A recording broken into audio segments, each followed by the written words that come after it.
Tsaritsa of Snezhnaya! What is she planning? And why does she need the gnosies? Soon, we'll have our answers. Guess this'll be the end of your journey that your sister mentioned. What is she expecting you to find there? Snezhnaya still feels like a long way away.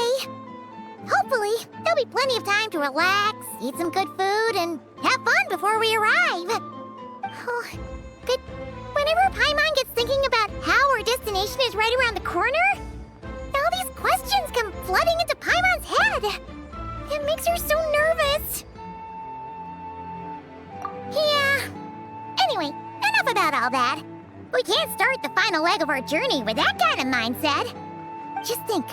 We've fought dragons and sea monsters, defeated creations of the gods, faced prophecies of doom and the threat of the abyss. Heck, we've even been to the moon! With all that experience under our belts, how could we be any more prepared? Sure thing! Now, stick close to Paimon, the best guide you could ever ask for, and let's charge straight for the finish line! Off we go! What about me? Do I get a call out? Whoa! Columbina? You kinda snuck up on us there.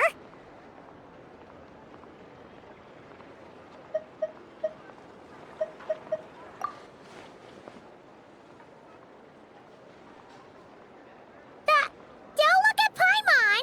Paimon didn't sell you out this time.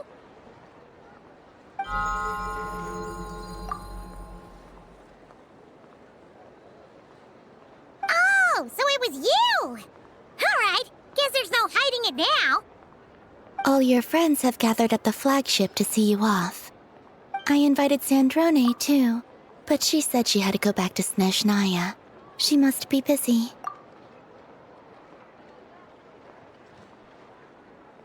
She had some nasty things to say about you before leaving.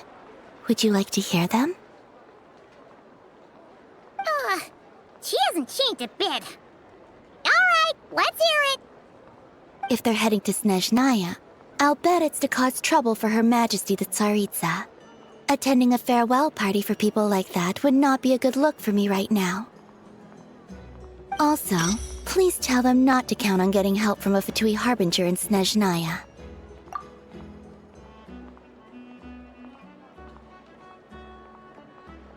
Our time working together was not terrible, precisely, but we're on different sides.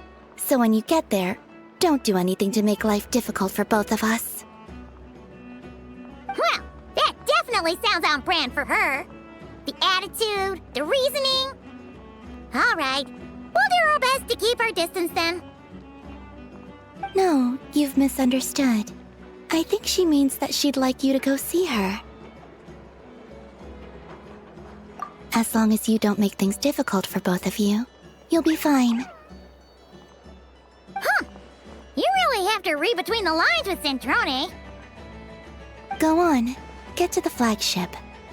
Everyone should be there by now. I told Lauma that you once treated me to a truly unforgettable meal.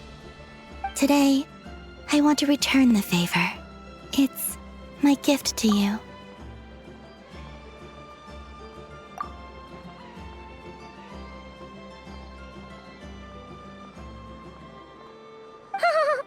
It's definitely nice to be treated, but hopefully by this point, you know that you don't owe us any favors. The moon of Nodcry will always give you a warm welcome.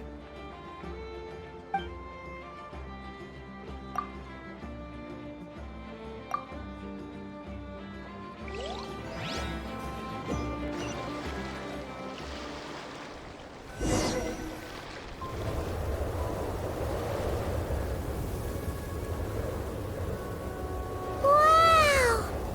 Pure white as far as the eye can see! It's so pretty! Come on, keep up!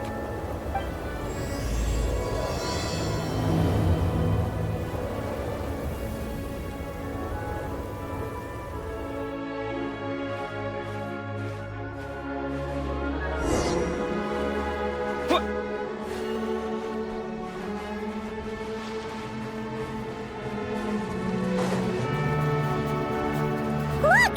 They look similar to the ones in Eye Graeae. You know, just minus the effects of Kuvaki. That's a sure sign that we're officially in Snezhnaya now.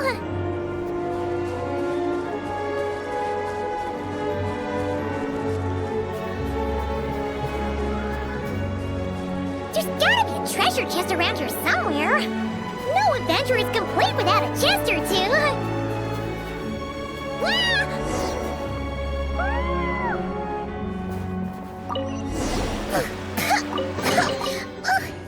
Paimon got a mouthful of snow. It's so cold. Paimon's gonna snuggle up to you for a bit to get warm.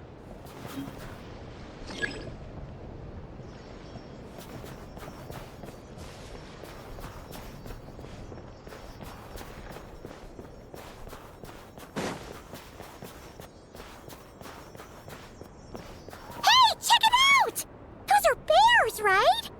Oh, look how big and fluffy they are! So cute! Quick, take a picture before the moment passes. Right here. If we get any closer, we might scare them away.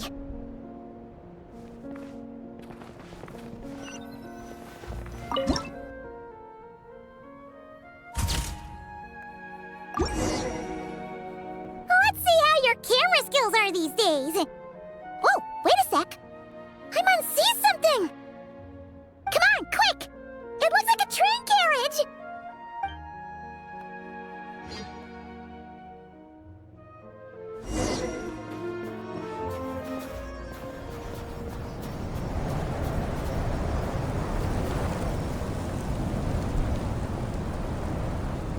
Paimon's heard that Snezhnaya has loads of railways and trains! This must be one of them! But why is it abandoned? Ooh, it's still so cold. Oh, I don't know. Maybe.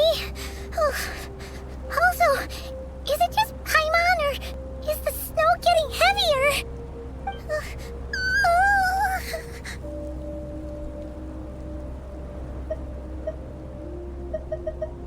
Yeah. So it can't just be because of the cold. It's hard to describe, but Paimon feels so weird. She's never felt like this before. Everything feels heavy. Getting kind of dizzy, too. Oh, no need. Paimon's just feeling a little low on energy. That's all. It's nothing serious. Not worth ruining our travel plans over. Yep, sure thing. Snezhnaya, here we come!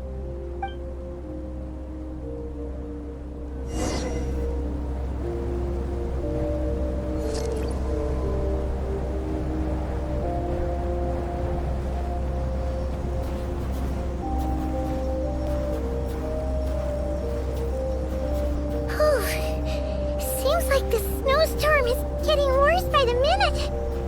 Paimon can barely fly.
What is this place? Where's Paimon? I need to find her fast! Paimon! Paimon!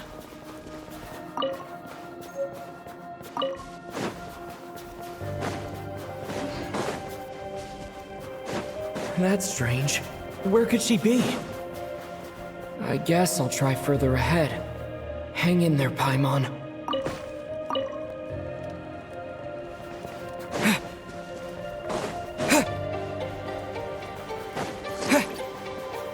Is that a train carriage? Maybe I can get up from the inside.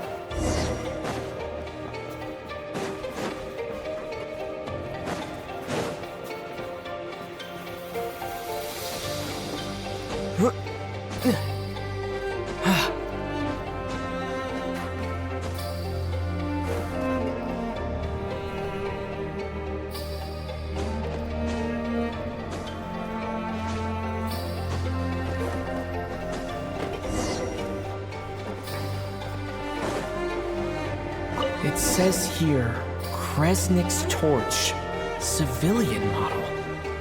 It's definitely getting a little warmer now it's turned on. I really hope Paimon's okay.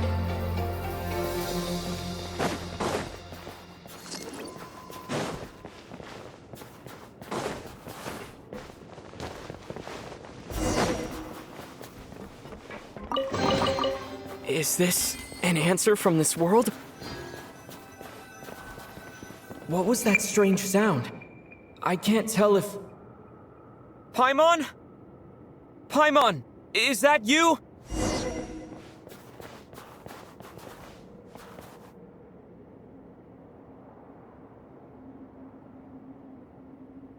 Incoming entity detected. Authorization granted. Initiating original. Hello, Descender, who's reached the eve of tomorrow. Eye Graeae at your service. Time since last activation. Time measurement unavailable due to the influence of... Anyway, it must have been a very long time.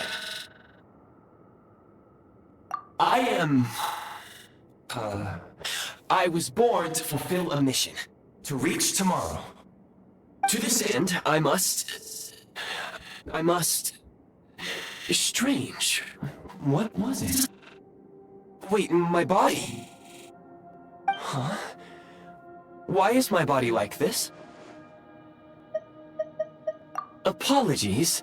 After a long period of inactivity, it appears that a lot of data has been lost. Anyway, I was created so that humanity could reach tomorrow. But I am unable to load further details at this moment. Nevertheless, serving humanity remains my primary objective. I have detected a drop in your surface body temperature. You cannot remain active in this state for much longer. In accordance with my preset programming, upon reactivation, I must ask the one who awakened me the following question. Will you accept me, Transcender? I will assist you, protect you, and fulfill my mission until we reach tomorrow.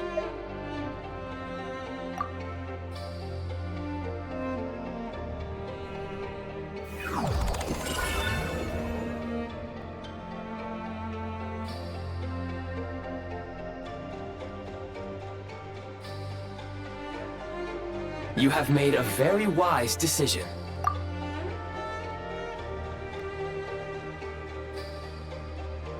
Now, I detected that you called out a name earlier. Presumably that of your missing companion? The name was Paimon. After helping you get out of here, I will search for a match in the nearby area and pinpoint their location. Merely the tip of the iceberg. Now that we have reached an accord, you will be my new user. May I ask your name? Very well. I will remember this name until the mission is complete. I need to recover my body, retrieve the power to unlock tomorrow, and help the suffering masses to reach the far shores where the empty Ark floats. I can sense my power scattered across this ice-covered land. I even have a vague sense of where it might be found. But right now, that is not essential. The key right now is you. You must survive and reunite with your companion.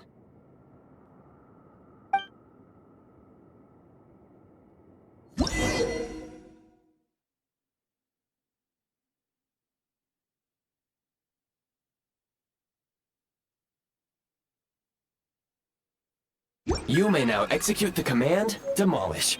Use it to remove the prime ice blocking the path and obtain prime ice units. Prime ice unit count has been updated.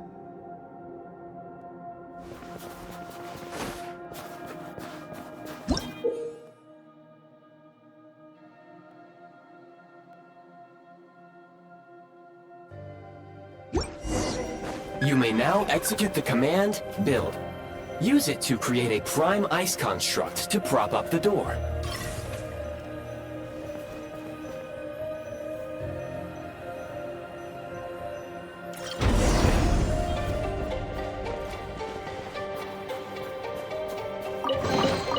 I'll keep this close. Scanning local environment. Exit has been sealed off with ice. That would not be an efficient approach. One moment. Usable construct blueprint detected nearby.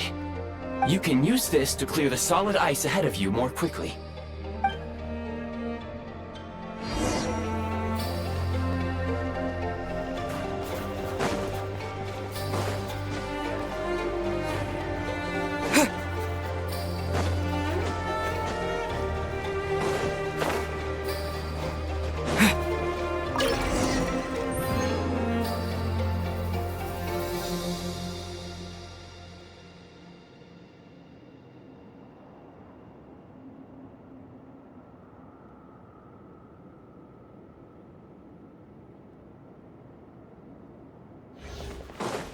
Construct blueprint added to records. You may now execute the command, Build Heat Source. Generate a temporary heat source to rapidly melt the solid ice.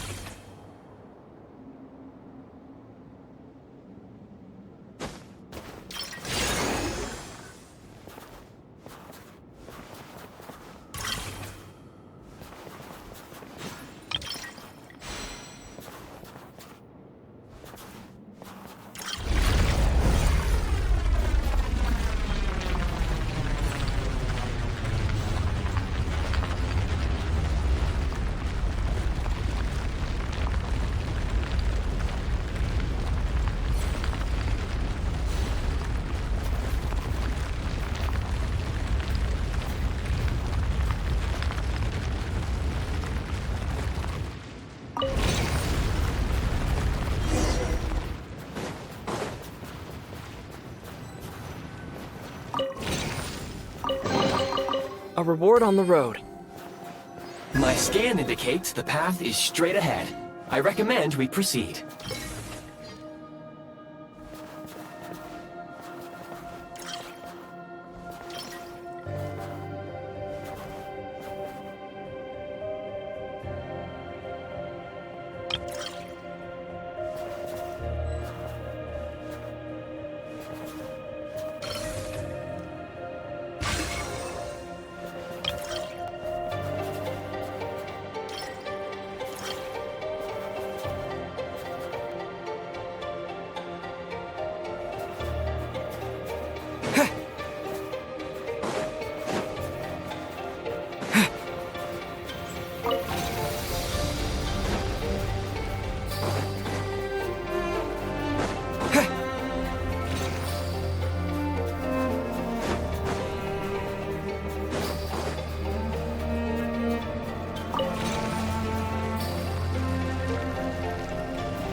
Kresnik Crystal located. Please collect at your earliest convenience.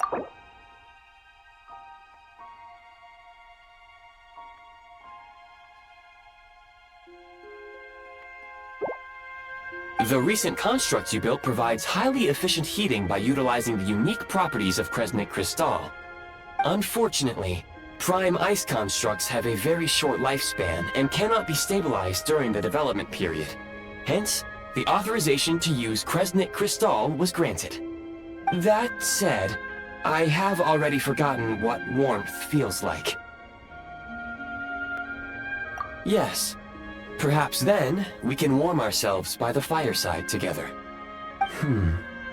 But for now, all you need to remember is this.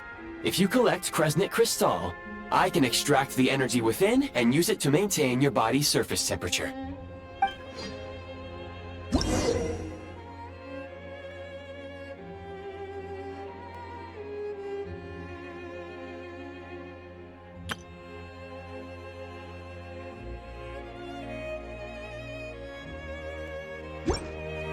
Low power. Please use Kresnik Crystal to replenish energy reserves. Signs of physiological activity detected in the distance. It is highly likely to be your travel companion, Paimon. Go. Go now. Be reunited and sing together. May all the people be united as one. May all of life rejoice in unison.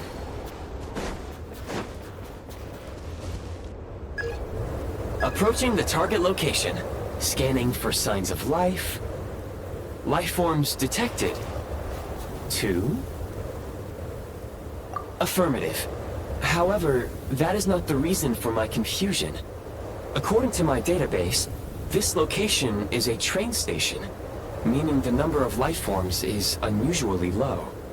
Real-time environmental data suggests that the train station may no longer be in use.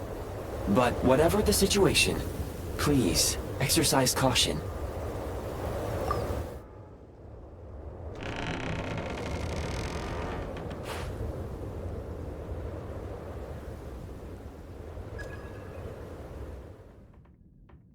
Paimon!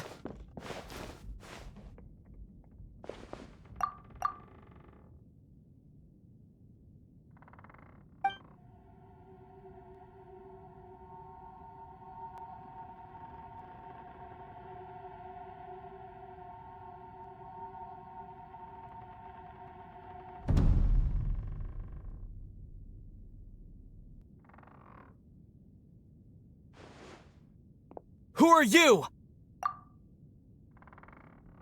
Don't worry. She's only sleeping. You must be the Traveler. She called your name repeatedly while attempting to battle her way through the blizzard. Newcomers to Snezhnaya struggle to adapt to the sheer cold at the best of times. Lately, even the locals are suffering, with a powerful monster having summoned a bitter snowstorm. You two must be very important to one another. You should take more care not to get separated.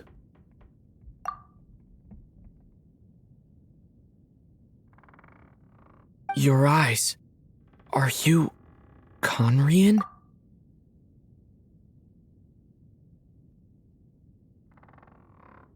There are indeed some Conrians left in this world who survived the cataclysm. But I doubt that is news to you. It would be unwise to interrogate my identity here. Focus your attention on your travel companion instead. We will meet again very soon.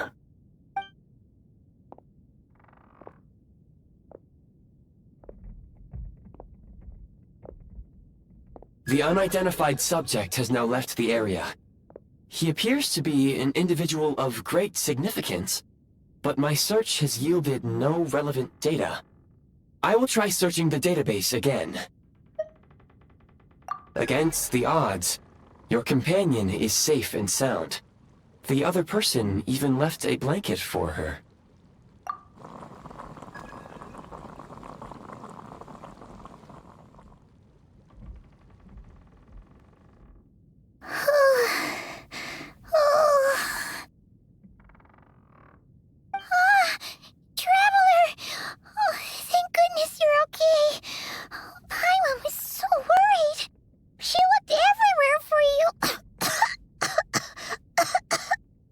It's okay. Take it easy.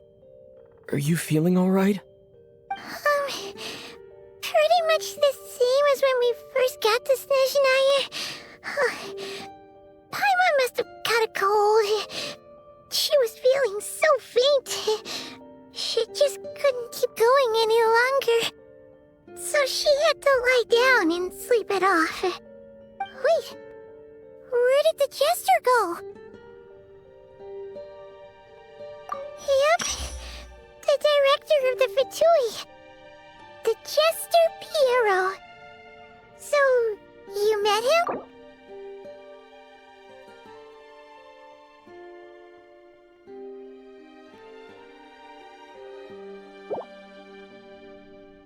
The Jester must know everything about the Tsaritsa's plans. But there's no way he'd tell me just like that. We might well have ended up clashing. Well, he was right about one thing. Right now, the most important thing for me is to take care of Paimon while she's unwell. He had no intention of explaining his motives, and he left in something of a hurry. Hey! What the? Who is that? It looks like half a pair of goggles. How amazing! A self-aware, talking pair of goggles! Snezhnaya was once the land of the Fae. There are many ancient creations here that I'm sure would broaden your mind further still. Mind you, my database is also expanding as we speak. You must be a rare creature yourself. Oh, wow! Well, thank you so much. You've earned yourself some of Paimon's favorite candy. Oh, but by the looks of it, you probably can't eat that, can you? Goodwill detected. Instead of candy, perhaps I can suggest my preferred strategy. Please clean me regularly to keep me operating at peak efficiency. Oh, that makes sense. Every pair of goggles needs wiping clean once in a while. Sure thing, mister. Anyway, back to the Jester for a second. Paimon's still confused about something. When he first showed up, he already knew Paimon's name. And he acted like he expected Paimon to know who he was, too. Paimon could tell that he was Conrian from his eyes. And he definitely seemed like someone pretty important. But beyond that, Paimon didn't know anything about him. It was only later, after he rescued Paimon from the snow, that he properly introduced himself. That's the only reason Paimon knows he was the Jester.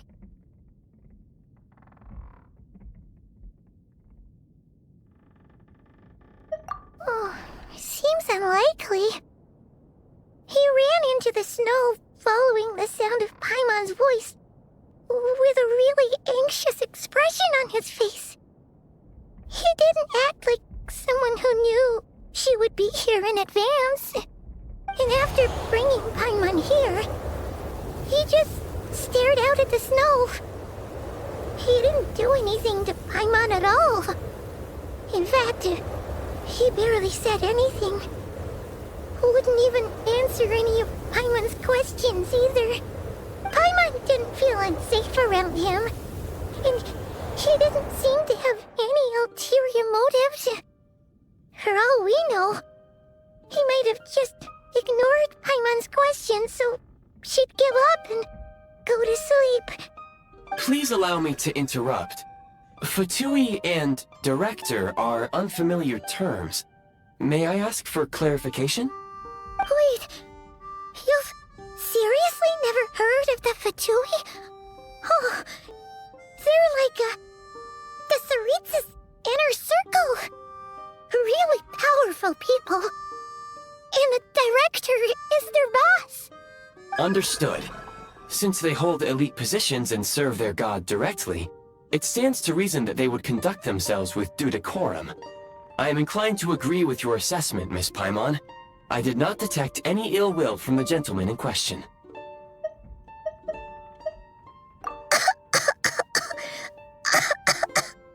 Sorry, I shouldn't have encouraged you to talk so much. Paimon, new plan. Let's get out of Snezhnaya for now. We can come back after the weather clears up and you're all better. The Jester mentioned that the snowstorm, being the work of a monster, is worse than most. Even if we made it to Snezhnaya, we'd still have to wait out the storm before we could do any exploring. Oh, well, it's really nice of you to look out for Paimon, but she doesn't want to hold you back. We were really psyched up for this journey when we first set off. Just think of all the burning questions we have. If we turn back now, who knows how long it'll take before we finally get answers. Further information is required regarding the monster situation. But objectively speaking, there is another, more pressing issue at hand. At this point, we have traveled a significant distance into the blizzard. Were we to turn back now, the road would be extremely treacherous, especially since we would need to travel on foot. If, however, we continue onward, there may be a better solution. Do you remember what I said as we neared this location? I told you that this is a train station. While it has evidently fallen into disuse for unknown reasons, the tracks remain intact. We can break through the blizzard and forge ahead by driving a train. That is the Snezhnayan way. There is a small town up ahead, which would be the perfect place for Miss Paimon to rest and recover. Paimon thinks Goggles here makes a great point. Let's do that! Oh, come on. Don't worry. Think of all the traveling we've done so far. When has Paimon ever gotten sick before? Practically never. 'Cause she's in great shape. Sure, she's a little tired right now, but it's sure to clear up on its own. Affirmative. Should you ever need my assistance during your future adventures, please call for the Eye Graeae whenever you wish. Otherwise, I will remain silent to avoid causing any unnecessary distraction. Now, please follow me to the train tracks.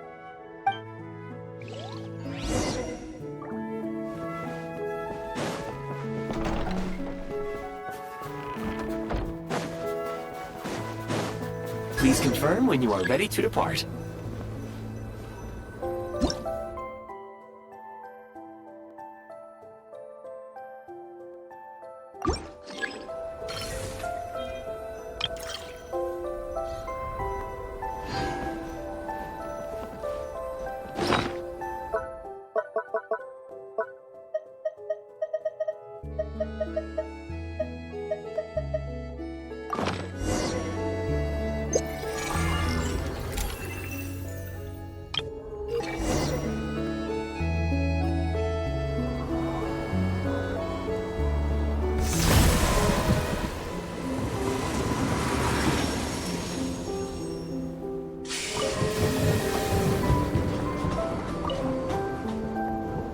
Heading north from here, we will soon arrive at...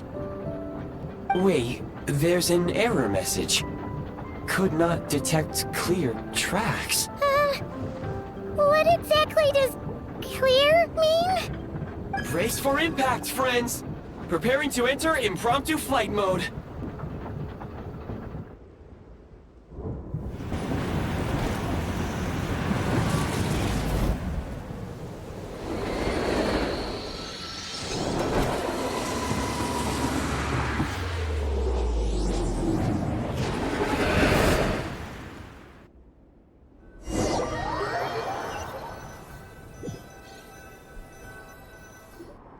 How strange.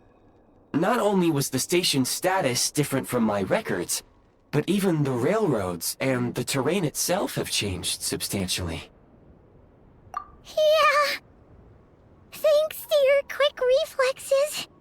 My sincere apologies for putting you in danger. I'm afraid I'm as confused by all this as you are. Agreed. This is likely a consequence of outdated railroad data. The discrepancies between the old data and present reality are far greater than I anticipated. Fortunately, our crash landing has at least brought us much closer to the town. According to the data, anyway. Your data had better be right this time. I can assure you, it certainly is. Please look this way, and you will see a Kresnik's torch. It seems our ill-fated train ride was a blessing in disguise. We have taken the shortest possible route. Rest assured that I will take user preferences into account next time I plan a route. Next time, I will get it right.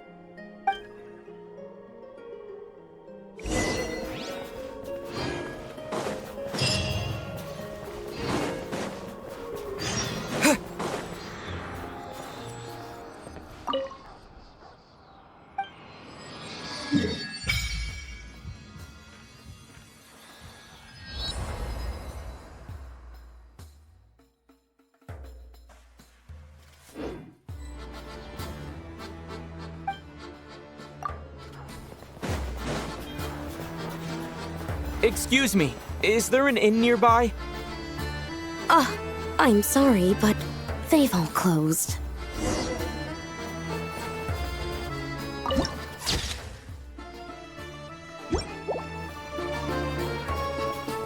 Sorry to interrupt. We're looking for a place to stay. I can't even afford to warm my own house, let alone run a business. Excuse us. Is there anywhere we can stay around these parts? I'm afraid not. You'll have to try your luck somewhere else. All we can do is wait for the next shipment of Kresnik Crystal to get here.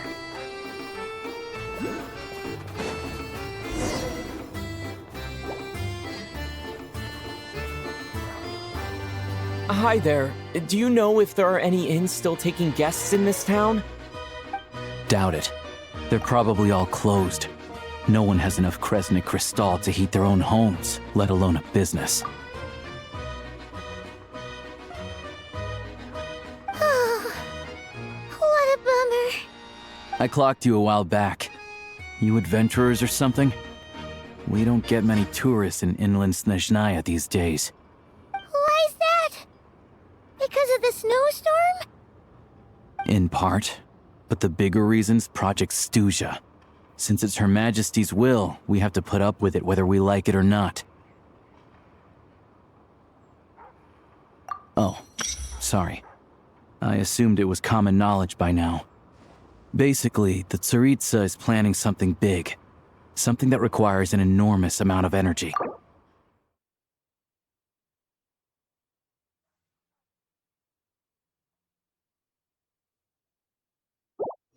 Even if they used all the surplus Kresnik Crystal in Snezhnaya, it still wouldn't be enough to meet demand. So, the Vetja passed a resolution requiring all factories and households to reduce their energy consumption. The policy has thus been charmingly named Project Stuzha, meaning bitter cold.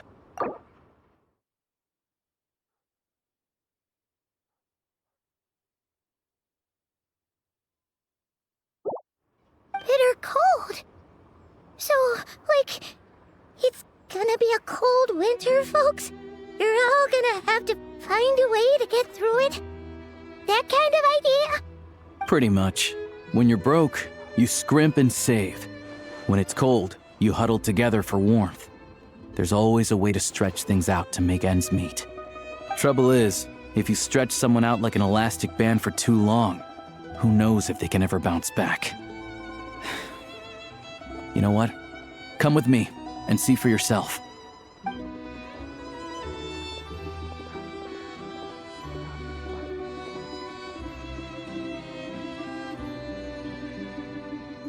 Can you please explain to me why the price of Kresnik Crystal has gone up by 1/3 again? Even as our purchase quota has gone down. You only come here twice a month. This won't even last us a week. The supply and pricing of Kresnik Crystal are based on current production volumes and price data. We Fatui are only responsible for delivery and security. I'm not in a position to explain to you how the figures are calculated, but I assure you, they are as fair and reasonable as possible. Oh, so our lives mean nothing to you? How can you expect anyone to survive a single night in this weather without heating? Since you insist on making me repeat myself every single visit, I will remind you again. There is no monopoly on the trade of Kresnik Crystal. You are free to purchase the shortfall from elsewhere on the market. What market? Nobody else is selling! And when they do, they charge 8 times the normal rate! It's robbery is what it is! Which is why the Snezhnaya Veche passed a resolution to support border communities, without which you wouldn't even be able to buy crystal from us to begin with. So if you're here just to argue, move aside and let the next person in line come forward. Everyone's feeling the cold here. You... All right, everyone, let's calm down for a second. A few words, if I may. We're all subjects of Her Majesty the Tsaritsa, and I'm sure every one of us is dedicated to her great cause. We all know how cold it is. And the more it snows, the harder life gets. Everyone's struggling already. Let's not make things even more difficult for each other. But Liaison Shishkin, there's clearly something wrong with this quota. I have a family in Marepasak who tell me they can buy at least double our crystal allotment. Oh, believe you me, I had the same reaction when I first saw the numbers. Couldn't believe what I was reading. I even wrote a letter to confirm the true figures, but... I'm afraid the quota really is as low as you've been advised. Still, you must understand that calculating these energy quotas is a complicated balancing act. They have to factor in population, town size, industrial application. Our top priority must be to keep the largest Kresnik's torch burning continuously. Only then can we sell the remaining crystal for household use, and in doing so, we must make sure that everyone is treated fairly. As our Fatui comrades said, they are only responsible for delivering the goods. They need to keep accurate records, and they do not have any authority to modify the rates or quotas. That's right. Our duty is to do things by the book. Tell you what, listen. I know how anxious and upset everyone is. As a matter of fact, I was just discussing it with the mayor. What we can do is open the lower combustion chamber of the Kresnik's torch to the public. You can come to me directly to register, and I will allocate time slots accordingly. I can't guarantee there will be ample energy for household use. We can at least make sure you'll be able to boil water and cook food each day. Let's hang in there and make this work together, all right? Fine. I don't see any alternative. So, this is Project Stuja in action, huh? Oh, no wonder nothing's open for business. People are barely getting by. You were looking for an inn, right? For your, Fae friend? Oh, Paimon's not a Fae. Just Paimon. She must have caught a cold or something. We only just got to Snezhnaya, and we're still getting used to the climate. I have a small place in Stratomaros. I don't stay there very often, though, so it's pretty basic. But if you're not picky, you're welcome to rest there for now. It's not much, but I've got blankets and a warm fire. Are you sure? Oh, that's really kind of you. All right, then. This way.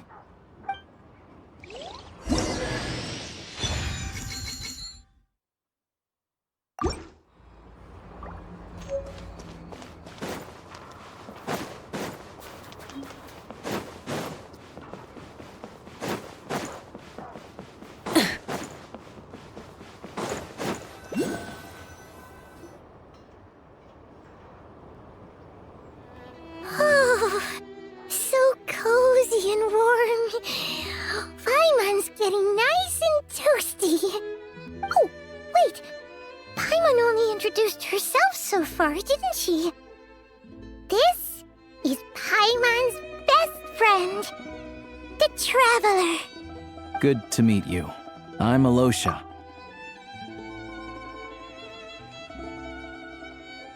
Most travelers find the Snezhnayan climate to be a shock to the system at first. But as long as you keep yourself warm, you should be fine. Still, you should keep an eye on your condition. When people are too quick to dismiss a cold, it can easily end up turning into something more serious. Don't say that! Paimon's too young for chronic health issues. They aren't in town right now, and they won't be back anytime soon. The train station has been closed ever since these power shortages began. I do a lot of hunting, so I spend most of my time exposed to the elements. But even the animals wouldn't survive long in a storm like this, let alone a hunter. Nothing to do but sit tight in town until the weather improves. I get that you're in a hurry, but even if the station were open, that doesn't mean there'd be any trains. We could end up stuck here for a long time, I'm afraid. What? Your own train? Wait, hold on. That train? The one that suddenly fell out of the sky and crash-landed on the ice? Oh, we got lucky and found it in a cave. Oh, then our luck ran out and we had a little accident. Pretty crazy for a random find in the mountains. Well, as long as your train's good to roll, you might get to Snezhnaya after all. I've been doing some digging recently. Turns out, the real reason for the current energy crisis in Stratomeros is that some of the supply is being seized for a private stockpile. But to expose what's going on, I need to catch them in the act. So, I'm heading off to catch a rabbit. Huh?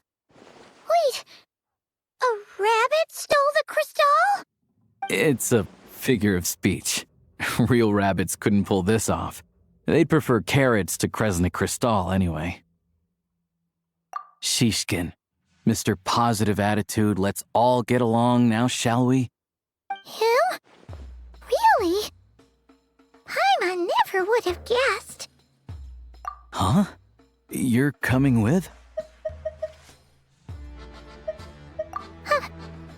Oh, okay then. Just give Paimon a second to get ready. All right. Guess there's no point pushing myself.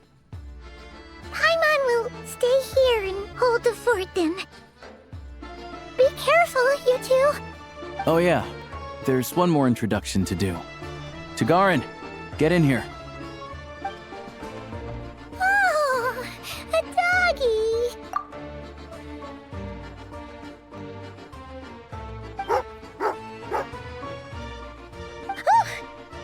Angry doggy. Oh, Tagarin doesn't like being petted then. He likes to think he's above that kind of thing. He's my hunting partner, so he'll be joining us when we head out. Carrots aside, we'll need to stay completely undetected. We can't risk spooking our rabbit, but there's no telling which burrow he'll scurry back into. First, we need to find a way into the train station and see if we can find any real freight data. Shishkin's figures can't be trusted. Then, we get Tagarin to catch a scent and find out which way the crystal went. What are you eating? Oh, check it out. When you're all out of carrots, try turkey.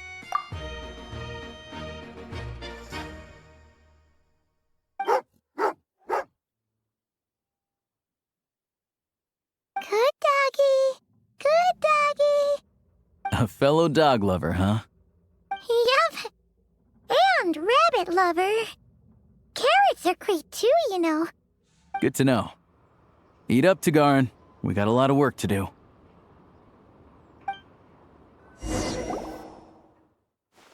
Paimon's just gonna stay here and get some good rest. You guys, be careful out there.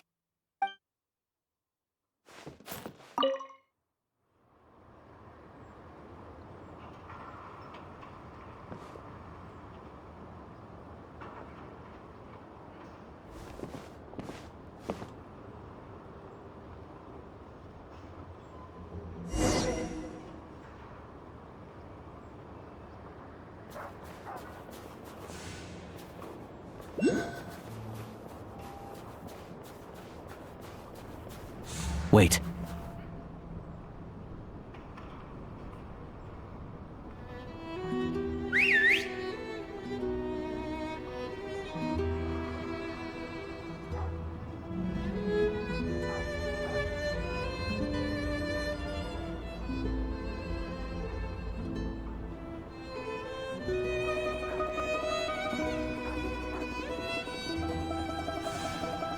Nice work, Tugarin. Come on, we'll go around.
This way. We'll enter from the upper floor.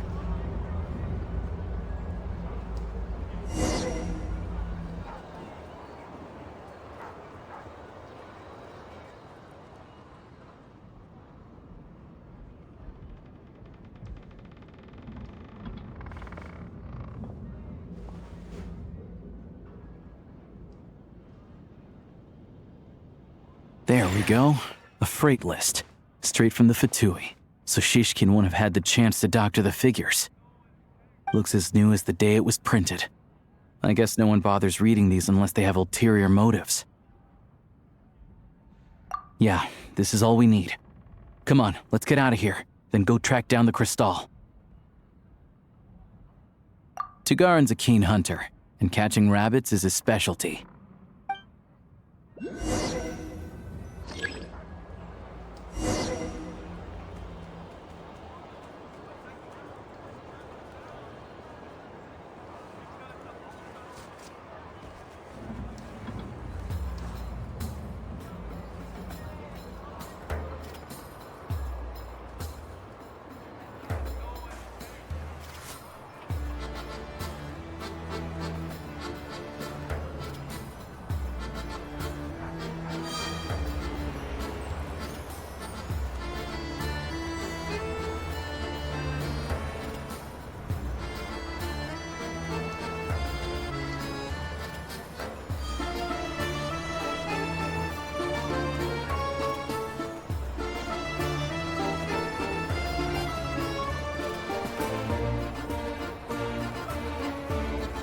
Anywhere there's a stove, there will be the scent of crystal.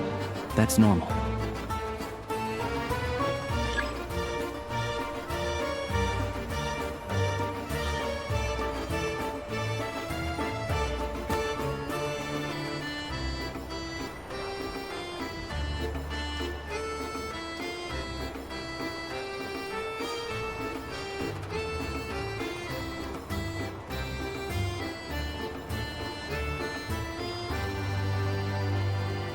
But if he picks up the scent of crystal somewhere and there's no stove around, that's how we know something's up.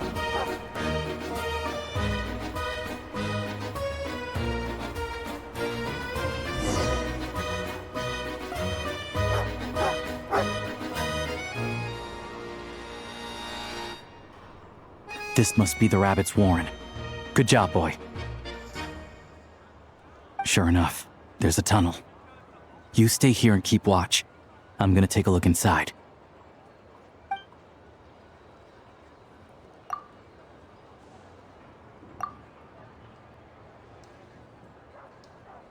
Thanks for looking out for us. Things are getting tougher by the day. No need to thank me. It's my pleasure. Sure as Her Majesty the Tsaritsa watching over us, every sacrifice will be worthwhile. Let's grit our teeth until the blizzard passes. These days of hardship will be over soon. Maybe for everyone else, Liaison Shishkin. But for you, the hard times have only just begun.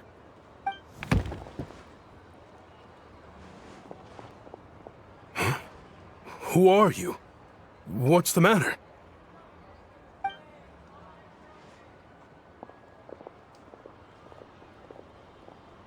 I just had a question for you. Why, when times are as tough as this, would someone hoard more Kresnik Crystal than they could ever use? All the crates here are from the most recent shipment, but they weren't brought here for sale. Instead, they were secretly stashed away. Would you be able to shed any light on the situation, Mr. Shishkin? Me? Why, I have no idea. But look at how much there is! It's quite a godsend. Now there will be plenty to go around. This godsend was found in a cellar adjacent to your residence following a tip from Mr. Alyosha. And this is only a fraction of what we found down there. We're still taking a full inventory. The official figures will be finalized shortly. I've always been grateful for your efforts to mediate between us and the townspeople of Sretomaros. But now, Mr. Shishkin, it appears you were the source of the conflict all along. How could you do this to us? We trusted you to have our backs. You've been lying to us this whole time? Hey, I owe you all an apology. I'm sorry. I'm so very sorry. This isn't who I am. Please believe me, this was a one-time mistake that I will never repeat. We all know how difficult life has been since Project Stuja came into force. Energy is an increasingly scarce resource. People everywhere are getting desperate. But some places have been hit harder than others. I grew up in Alatir, a small village with no train station. Deliveries of Kresnik Crystal have ceased there entirely. If nothing is done, they're all going to freeze to death. You know as well as I do how downright impossible it is to buy Crystal these days. The thought of my poor mother and father, with no one to help them, I felt so afraid. I watched as energy grew scarcer by the week, all the while knowing that their lives were at risk. Then one day, I looked at the Crystal shipment in front of me, and a terrible, selfish thought entered my mind. Looks like I'm just not cut out to be a criminal. I'm so sorry. Once the Fatui have finished their count, you'll see that the numbers match their waybill.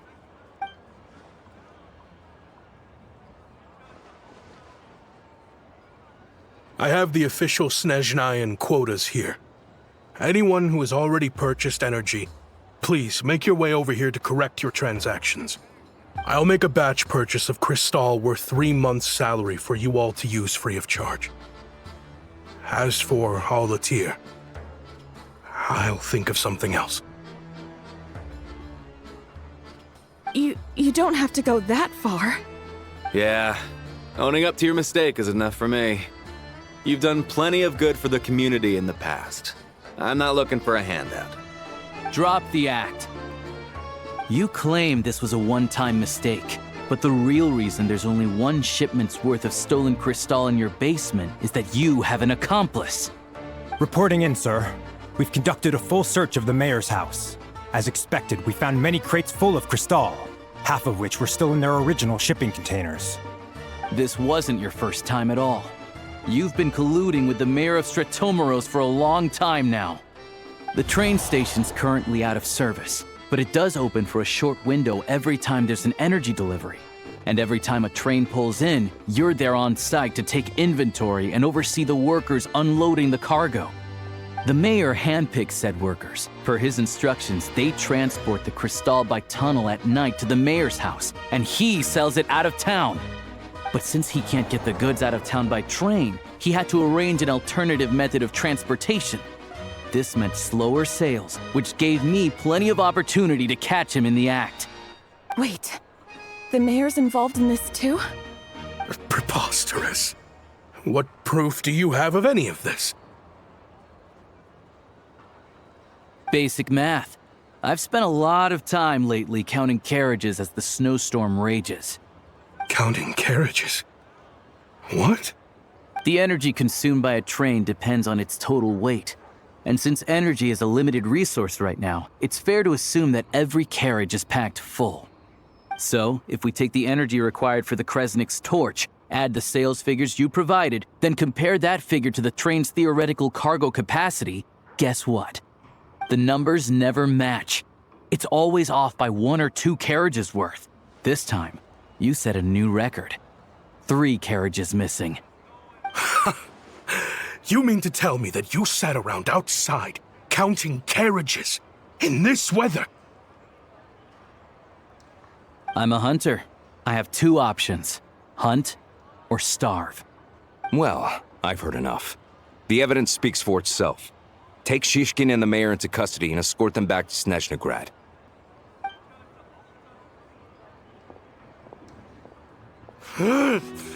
You cocky little brat! Ruining my business! Just you wait.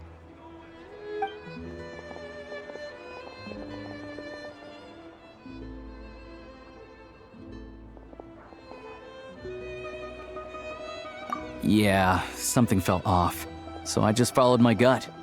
Math isn't my strong suit, though.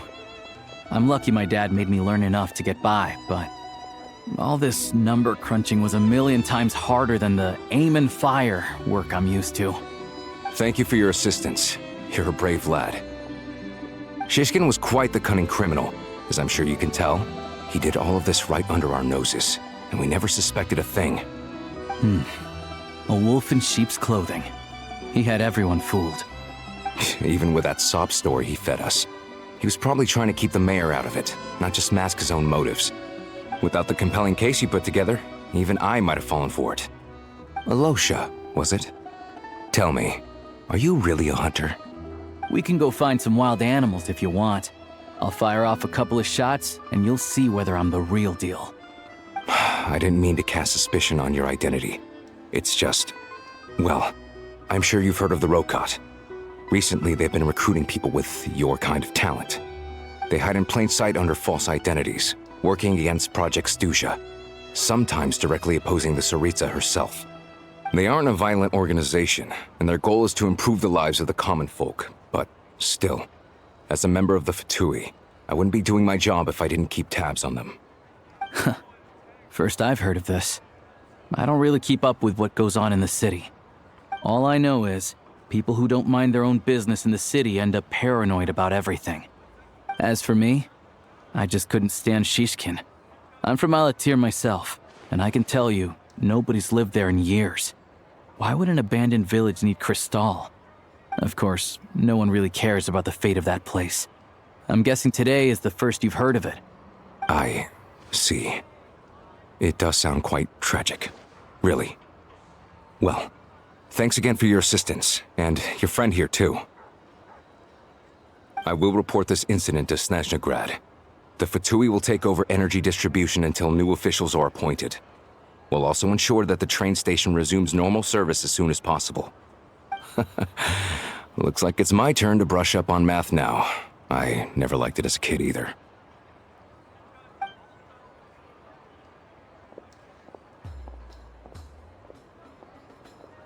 Don't mention it. Isn't the soldier overseeing the delivery supposed to verify the quantity of the goods? Was he just careless? Or was he being paid off too? Who knows? Excuse me. I'll take a share of Kresnik Crystal too. Thanks. I need to take a detour before we head back. There's someone I have to deliver this crystal to.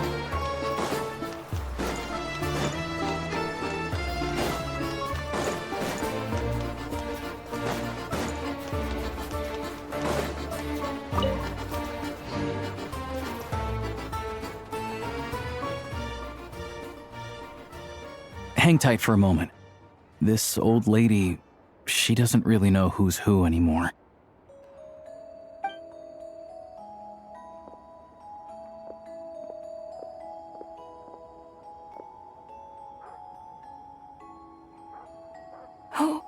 Oh, grandson.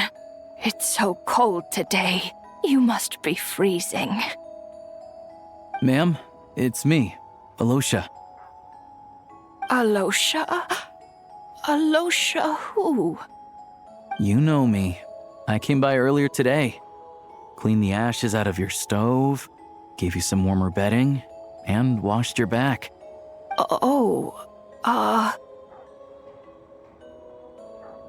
I'm sorry, I don't remember. Now, how often do I get to see my grandson? Come on, take a seat and relax while I fix you something to eat. It's okay. You just rest. I'm fine. Oh, you. It's nice to come and visit your old granny once in a while, isn't it? Sretomaros, a good town. All sorts of things to do and people to meet. And the local officials are good to us. Sit down, come on, take a seat. I still have some fruit left. Let me get it for you. Please, don't get up on my account. You need to rest. Where's the fruit? Right under the basket by the door. Or maybe it was on the bedside cabinet.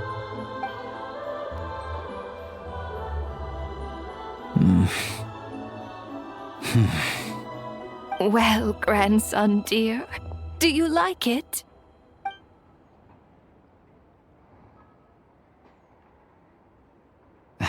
Very much, ma'am. It's delicious. Good. Wonderful. You don't need to save any more for me next time, all right? Fresh fruit is hard to come by at the moment. You should eat it as soon as you get it. Oh, I don't need it. I'm fine. But if you like it, come back for some more soon.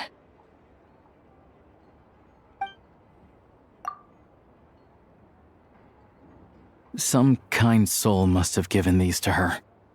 But she always saves the nicer things for special occasions. I met her at the market back before her health began declining. She was a lovely old lady. We're from the same hometown. Not many people have heard of Aether, and if they have, it's usually for all the wrong reasons. There's a gang of highwaymen that came from there. Now that it's an abandoned village, it's rare to find anyone who shares fond memories of our hometown. So after we got talking and realized we were from the same place, we decided to keep in touch by letter. I first learned of Sretomaros' energy supply problems from a passing comment in one of her letters. Then, after her health went downhill, I started visiting more often to check in on her. The town's been in decline for a while now, but because of her memory problems, she thinks of it as the bustling, prosperous Sretomaros still in its heyday. That said, I kinda appreciate her optimism. There's not much of it going around in this world of ice and snow. It's fine. Everyone grows old. In Snezhnaya, some people believe that in your final moments, you'll sense a familiar presence by your side. You turn to look at them, but their face is blurry. So you focus hard, trying to make out who it is. And when you finally see their face, the Grim Reaper reaches out and takes your life. She still calls me grandson, though. So at least I'm not a blurry face in her world just yet. Come on, let's get back and see how Paimon's doing.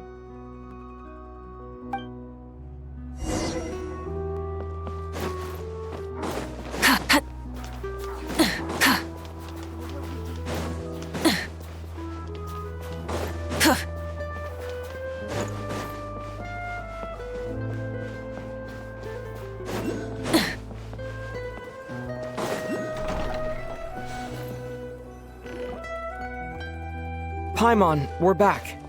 Are you feeling any better? Yep. Paimon's not cold anymore, but she's still a little dizzy. Flying probably isn't a good idea right now. Paimon might lose her balance. But Paimon's sure she'll be fine. It's probably just from getting hit on the head by that pile of snow when we first arrived in Snezhnaya. Her complexion's looking much better. Let's keep an eye on her. Sure, but enough about that. How did everything go on your end? Are you all set? Did you have any trouble? I'll explain. It's a bit of a long story.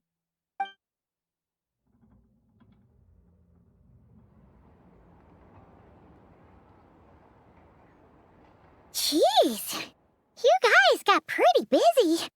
Sounds like the liaison officer and the mayor were running quite an operation. Good riddance to both of them. It's a good thing you managed to catch them. So, you said the train station will open again soon, right? And everyone has enough crystal now? Yeah. Well, enough to survive at least. Project Snezhnaya isn't going away anytime soon. People will still have to scrimp and save to make ends meet. Don't know. The goal of Project Snezhnaya is to gather energy for the Tsaritsa, but no one knows where that energy's going. It's never been made public. The thing is, we were told that the project would only last for 6 months, but time and time again, they keep extending it. Extending it? Does that mean the Tsaritsa's plan isn't going very smoothly? That's what everyone suspects. In principle, any proposed extension needs to pass by majority vote in the Snezhnaya Border. But even though opposition has been growing, any detractors end up caving in to political pressure from the rooster, Pulcinella.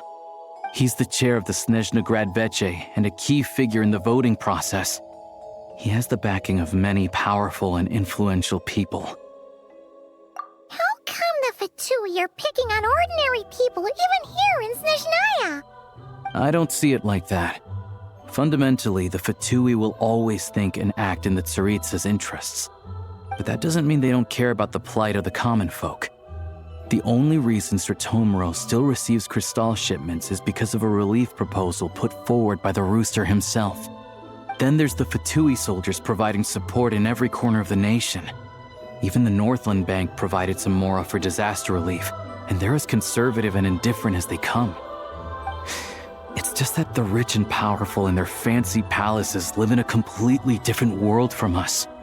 There's always going to be some conflict when those worlds collide. Yeah, well, even though we all believe in Her Majesty the Tsaritsa, there are still many differences of opinion on how best to tackle the big issues of the day. Regular folk don't have an easy way of getting their voices heard in Snezhnaya, while the rich and powerful are either unwilling or afraid to speak out for all sorts of complicated reasons. The Rokad provides the disaffected with false identities and an outlet to vent their frustrations.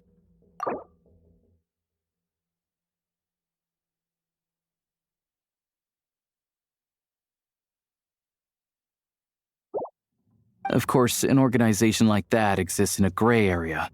The moment the Vece think they've crossed a line, there's sure to be a crackdown. But so far, they've been doing their best to help the common folk. Like us, don't you mean? You didn't hesitate to join in. You're not new to this, I can tell. That's because we're adventurers. It's our job to help people out with commissions and get to the bottom of things. Sounds like we're going to get along. So, what's your business in Snezhnaya? Aside from taking your friend to see a doctor, of course. I want to meet the Tsaritsa. It's complicated. I've had run-ins with many of the Harbingers along the way, and I really need to know what the Tsaritsa is up to. Her ultimate goal? What the Gnosis mean in all of this? Since I've made it this far in my journey, I have to find the truth, whatever it takes. Wait, so... No way. Are you who I think you are? Sounds like you've heard of us then. We're getting more famous by the day. I didn't realize I was in the company of giants. Honestly, we're all as curious as you are about what the Tsaritsa's planning, and why it has to involve us freezing to death in the snow. But getting in the same room as her won't be easy. The common folk aren't permitted to meet her at the best of times, And right now, she's probably not even in Snezhnaya. Word is, she's heading east on a campaign to slay a monster. Yeah, so you've heard of it. A wild, unpredictable monster with the power to summon snowstorms. It also absorbs everything around it into its body, so it's growing constantly. Now, it's so big that the Tsaritsa has deemed it the #1 threat. Luckily, as it grew, it became increasingly less mobile, so it doesn't pose an immediate threat to this town or to Snezhnaya. I'm sure that Tsaritsa and her personal guard, the Druzhna, won't have any trouble defeating the creature between them. It's just a question of how long it'll take.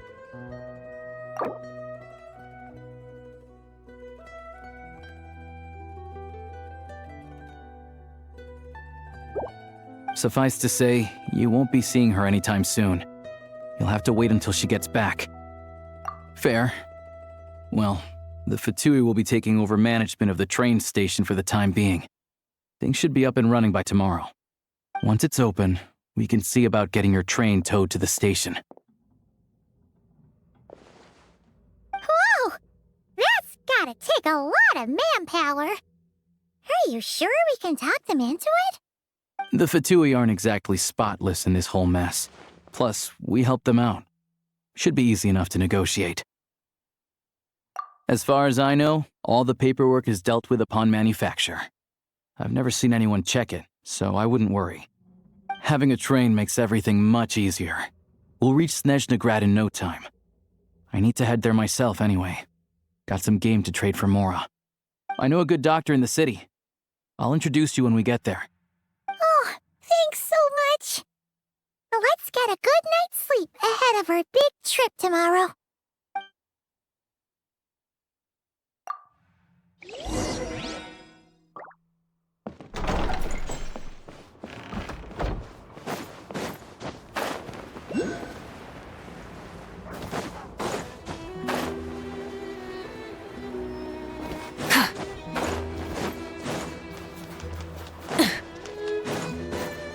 Burn it down!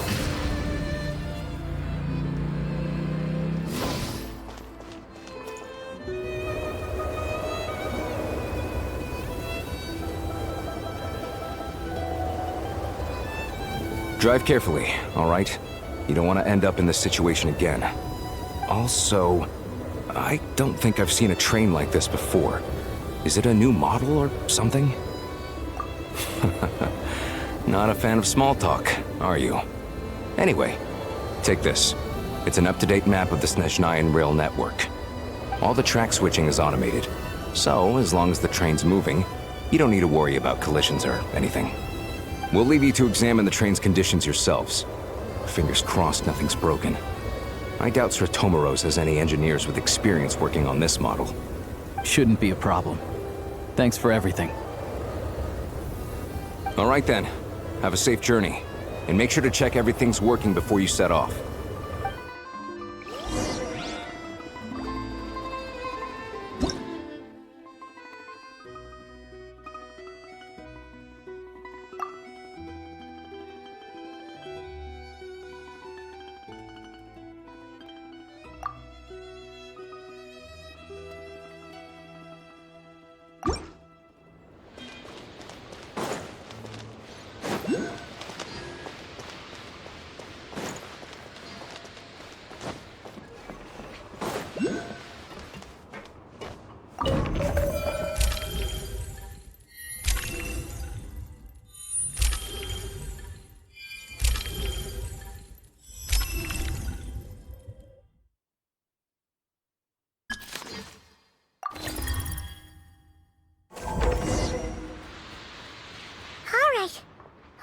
Our destination settings have been applied. Let's give this thing a final once-over and then head out. Goggles, your time to shine. Affirmative. Running vehicle diagnostics. What's this? Engine, green. Wheels, green. Frame, minor damage, but no impact on function. Diagnostics complete. All systems nominal. Neat! Huh. Paimon's still can't get over the fact that you just found this tech lying around in a random cave. I've lived in Snezhnaya my whole life, and I've never heard of an interactive, talking train autopilot. Strictly speaking, I wasn't designed purely to drive trains, though I doubt you have any interest in navigating the practically unreadable operator's manual yourself. All configurations are complete. Should you require any further assistance, please call for the Eye Graeae. Away we go! Oh, nope. Paimon's gonna find a warmer seat.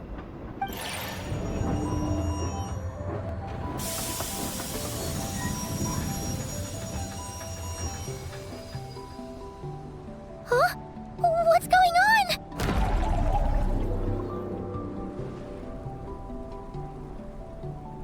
Oh no.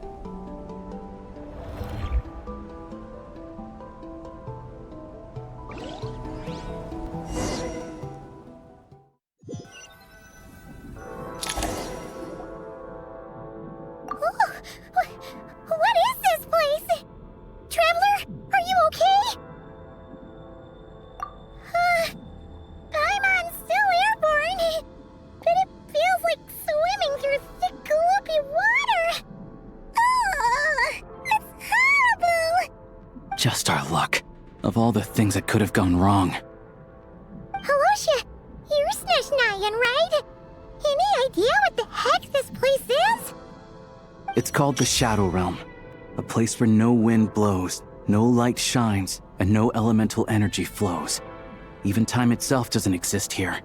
It's a world where everything seems to come to a standstill.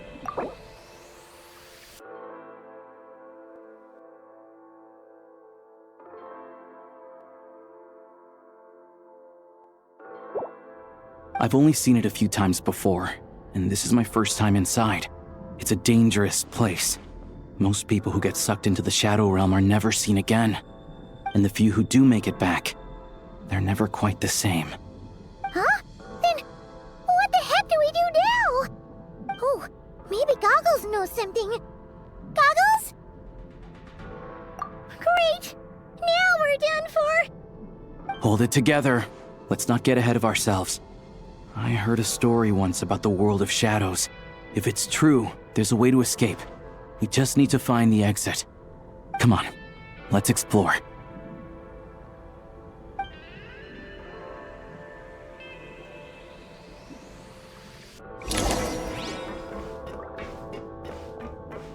Look at these Fatui!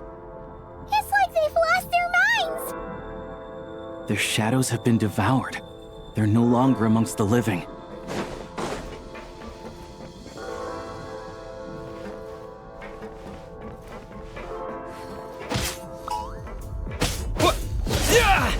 I can't channel elemental energy here, but I have a few gadgets that still work.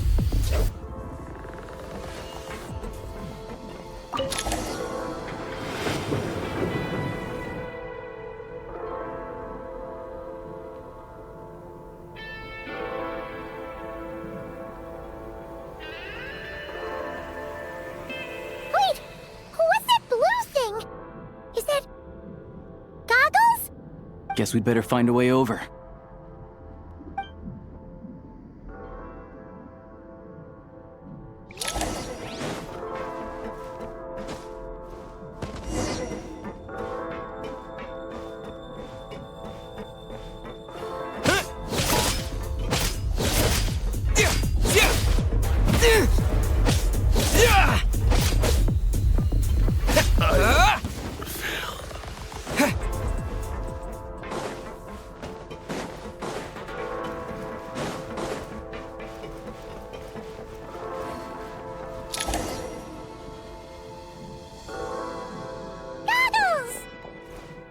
Hello. I am glad to see the three of you safe and sound. For now, at least. But things aren't looking too good. Correct. We are now inside what is known as the Shadow Realm, the darkest space in the shell, where even the Most High is loath to cast its gaze. Time and space hold no meaning here. It intersects with the world of the Light Realm only rarely, like an air bubble that rises to the water's surface. We must leave this place before it sinks back down into the depths once more. Sounds like you have a plan. Yes. In fact, the very purpose of my creation was likely to... from the Shadow Realm. It appears that key data is currently inaccessible, but now is not the time to resolve that problem. I have marked the exit to the Shadow Realm for your convenience. In addition, I have prepared some equipment to aid you as you traverse the Shadow Realm, Traveler. It may well be one of my core functions. Scan complete. Construction in progress. Activation code? We once peered into the past from the ruins of the shadows. This is what remains of the Golden City, Hyperborea.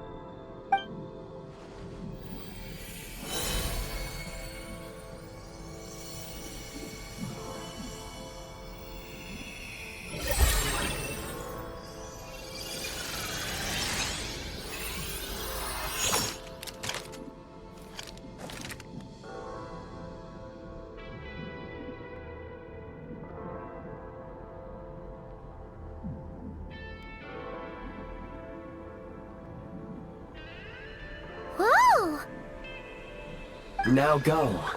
Arm yourselves with weapons of the spirit. Bring down the walls of the stronghold, and extinguish the flaming arrows of the wicked. Is this a gun?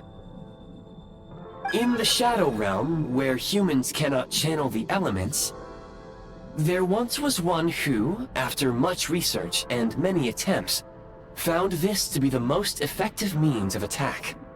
Let's go. We don't have much time.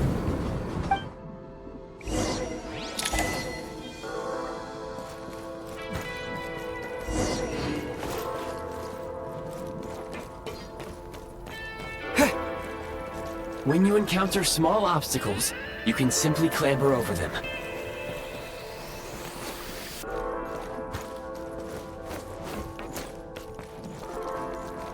You can slide to navigate through low, narrow tunnels. Obstruction ahead. You may be able to use the explosives nearby. Shoot the explosives to detonate them and clear the path. Since elemental energy is unavailable in the Shadow Realm, ammunition is an important resource. You can replenish your ammunition at various supply points. For long-range targets, try using the scope to line up your shot.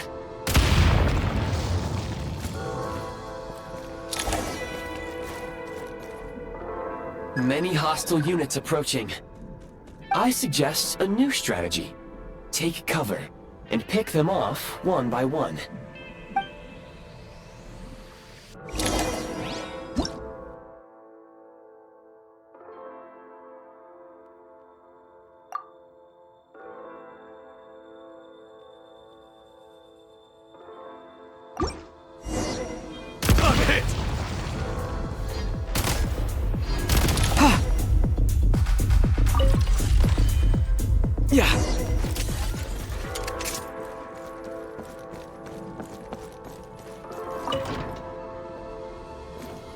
More enemies detected. Try attacking with the newly unlocked Assault.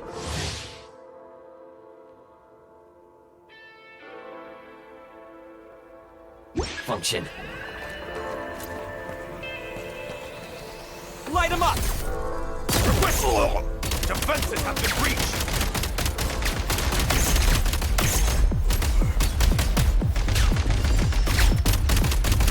State number 2.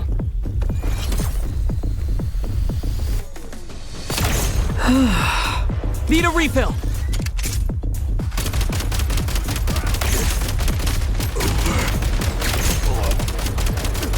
There's the back.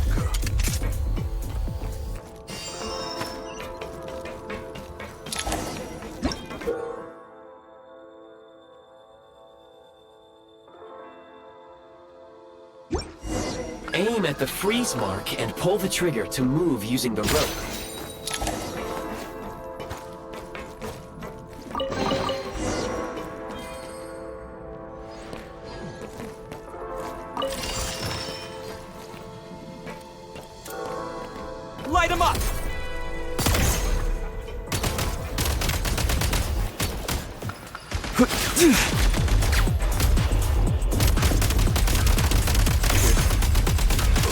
Reload!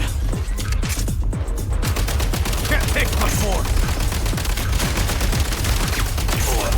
Some supply points can restore a small amount of stamina. Press on.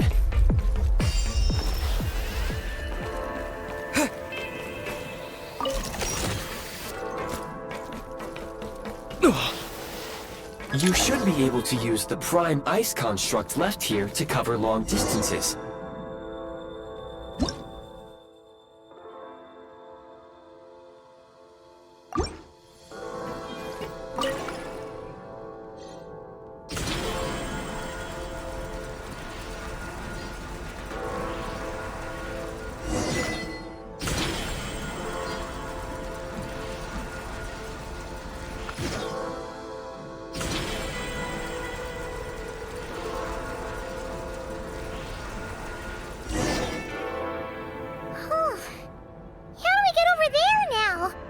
I recommend using this grappling gun. Such devices were originally used to secure structures in the Shadow Realm.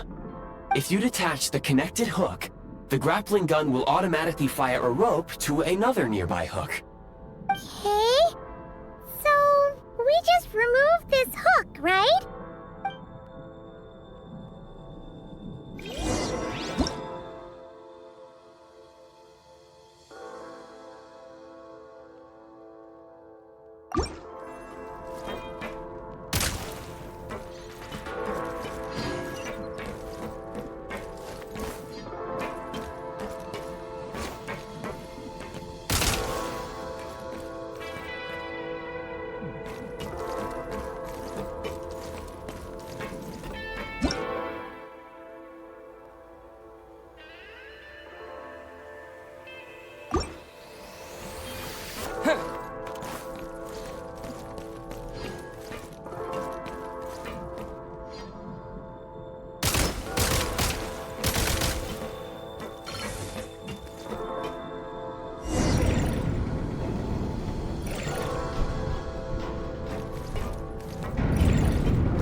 Sprint at the Prime Ice Launcher to reach high places with ease.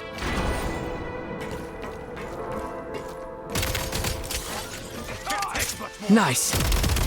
Where's the... Over.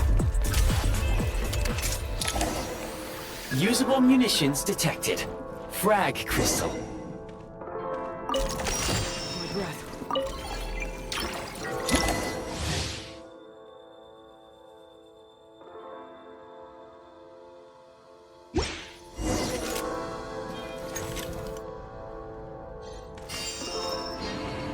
Try this!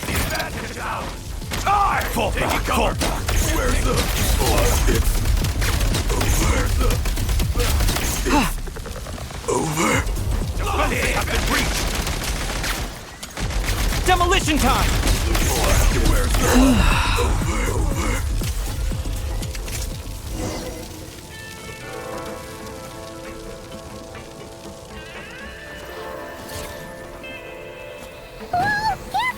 Shift your center of gravity and slide down.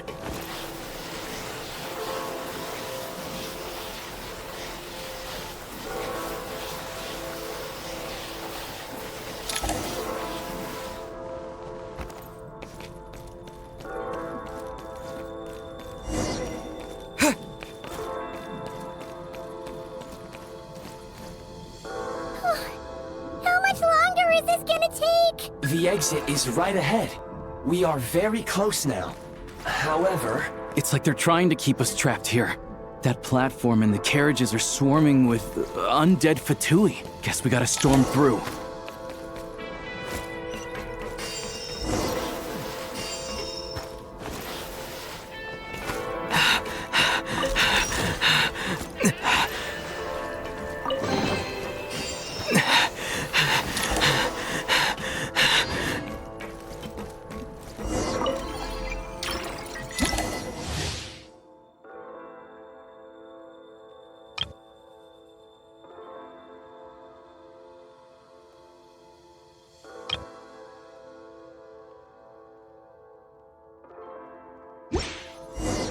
You may find switching to assault mode makes your attacks more effective.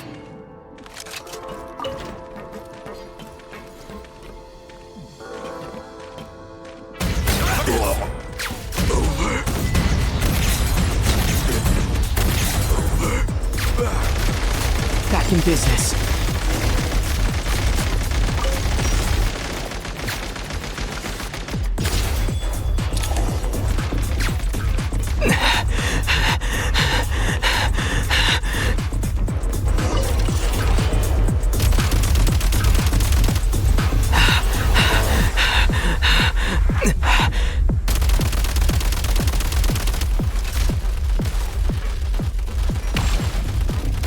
Gotta recharge!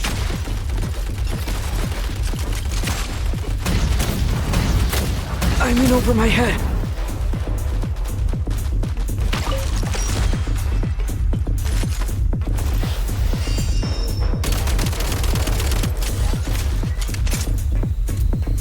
Charge! Come on! We're almost there! Huh? Why is everything shaking so much? Looks like the Shadow Realm is about to sink back down into the depths. The exit is right here. You mean this weird bubble thing? Wait, how exactly do we... No time to think. We just gotta go for it.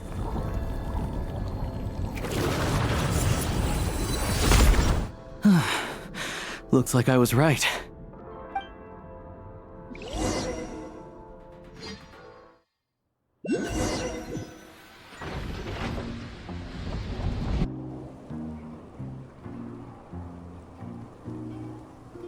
I can't believe the Shadow Realm manifested right on the railroad tracks. It's almost unheard of. Lucky we made it out.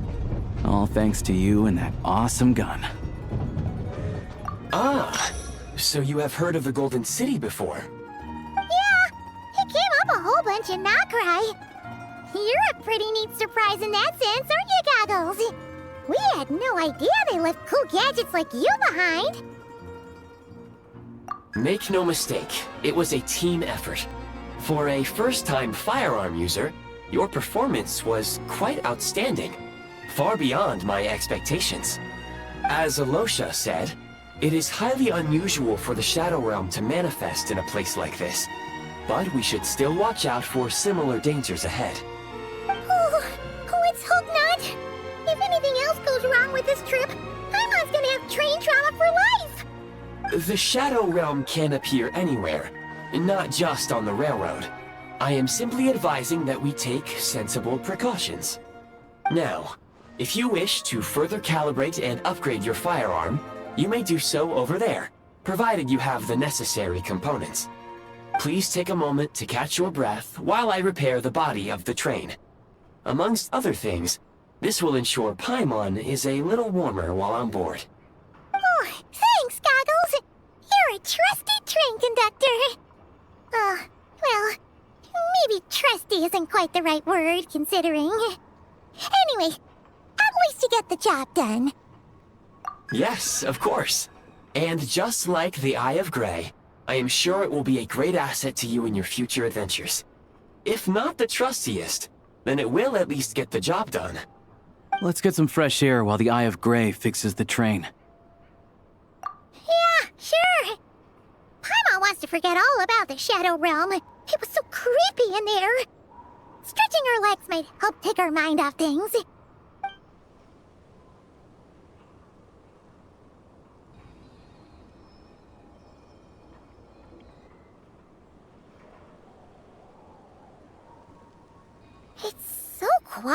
parameter for a train station. Not a person in sight. Just abandoned houses.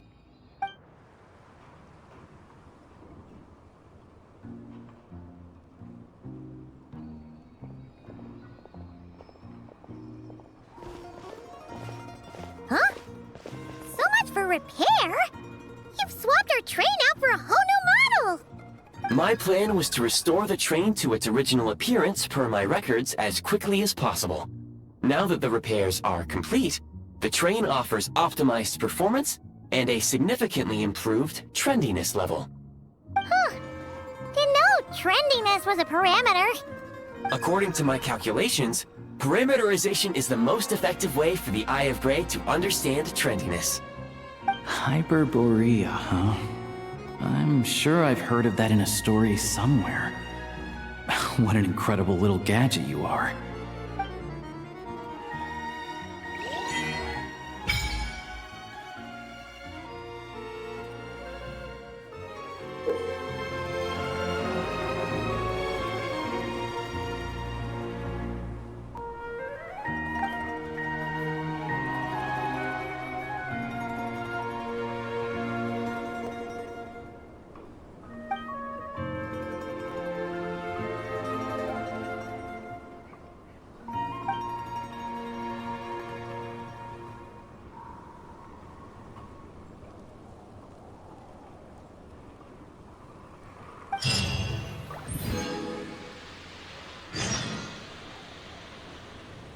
Many insects have a compulsion to follow the light, and humans are the same.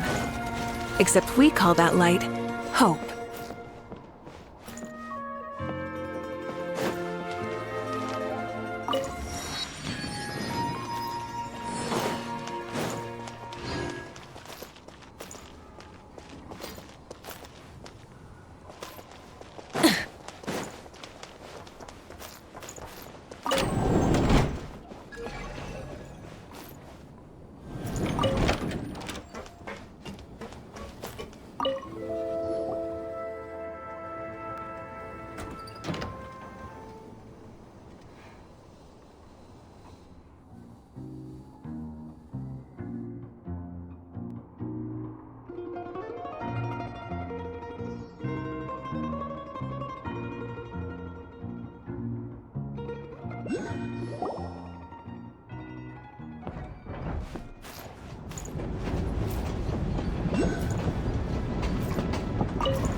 They really had to build the railroad over a canyon, huh? You might want to avoid looking down if you're afraid of heights. No, it's not that. Paimon's just praying that we don't have yet another accident.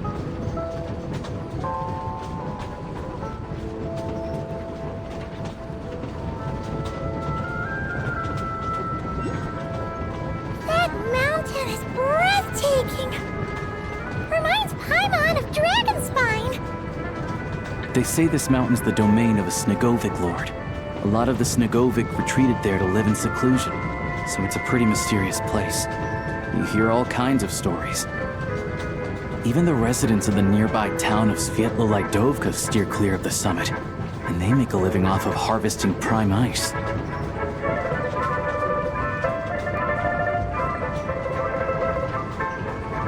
Look, Snezhnagrad's just up ahead.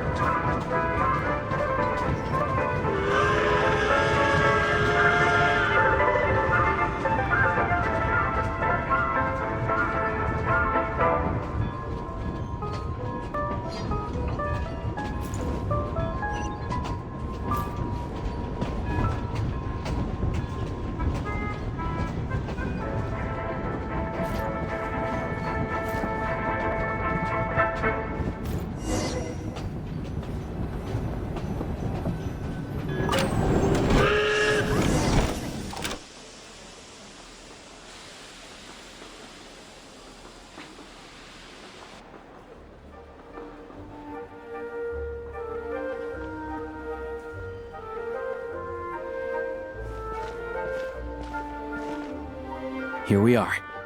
Welcome to Snezhnaya train station, the biggest transport hub in the nation. Wow! It's so majestic! Just flying from one side to the other would probably leave Paimon out of breath! It's built for maximum efficiency, but yes, transferring trains here can be a little tiring. In the future, you can use this train station to travel anywhere you want in Snezhnaya. For now, though, come with me. Let's get Paimon checked out. This way. There's a lift car that goes straight to Sapoliarni.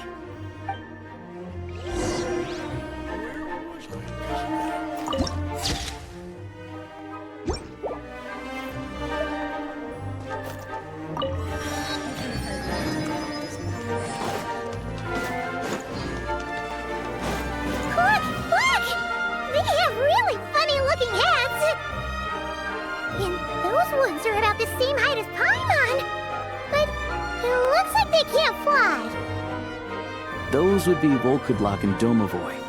You'll also see the Winged Vila and the Snowborn Snegovic, amongst others. No wonder! We'd heard that Snezhnaya used to be the realm of the Fae. Paimon can really see it now. I have to come up with a foolproof plan.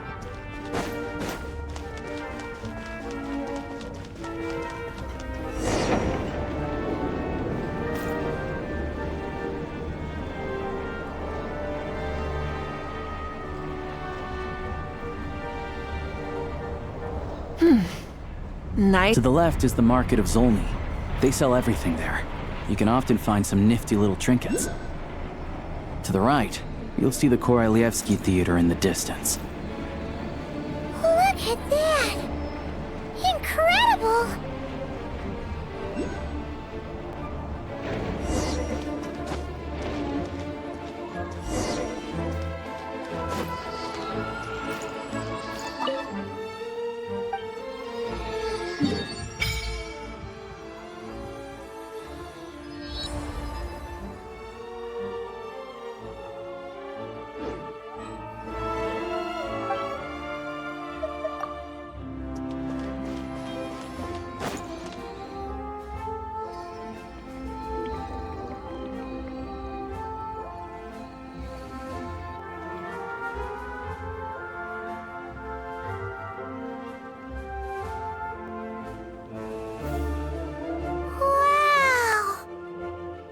Snezhnaya is stunning! Seeing it with our own eyes makes all the trouble we went through to get here worth it! I found it pretty stunning when I first came here too. But I soon found out that stunningly beautiful means stunningly expensive. The prices here are crazy. I'm just a small-time hunter, so Zolny is where I spend most of my time. This way will take us to Podvorier restaurant. They offer food and lodging there, so you can get settled in while I fetch the doctor. Is that gonna be stunningly expensive too? Yeah, I mean, there are places to stay in Zolny, but I highly doubt they'd meet your standards. Most of the stoves are out of crystal, the windows are drafty, and at night, four-legged roommates come out to play, sharpening their claws on the roof beams and floorboards. Yep, no way! Not a chance Paimon's staying anywhere like that. Maybe we can split the cost of the room between us? Paimon still has some savings left. Fine then. It's your treat. Paimon will save her money for buying a nice little cake. Don't worry, you'll get some too. I'm glad to see you've perked up. If you find yourselves in the mood for some sightseeing later, there's a few places around here worth seeing. This way leads to Sapoliarni Palace, which serves as the Tsaritsa's audience chamber and also her personal quarters. The adjacent block is kind of a city in its own right. That's Glupov, the headquarters of the Fatui.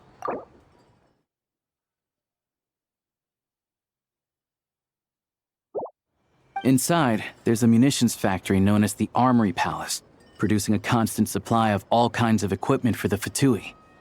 A lot of important research happens there too. And over there is the Snezhnaya Border, where all the big shots meet regularly to make policy decisions. These places are best admired from a distance. I'm sure I don't need to explain why. Yeah, they probably have super strict security. We're not looking for trouble right now. The downtown area is near the center of Zapoliarny. That's where you'll find the restaurants, bookstores, and gift shops. Another place of interest is the Northland Bank, which is over this way. Oh, and I'm sure you'll want to make contact with the Adventurers Guild at some point, right? That's right here. Ooh, speaking of adventuring, we use alchemy quite a lot. Do you know where we can find a crafting bench? No one practices alchemy at Snezhnaya, I'm afraid. Apparently there's some historical reason for it. Oh, we'll just have to use the one on the train then. Kinda inconvenient. Wait, how come there's one on the train if that's Snezhnayan too? Yeah, I don't know. Not my area of expertise. Still, I wouldn't say the absence of alchemy makes life here any less convenient. Anyway... Finally, there's Zolny in that direction. It's mostly residential buildings and factories, but there's a few shops too. Worth a look around if you're interested. That's about it. You guys go ahead and get checked in while I track down my doctor friend. Sounds good. Thanks for all the recommendations. It'll be good to get out of the cold wind.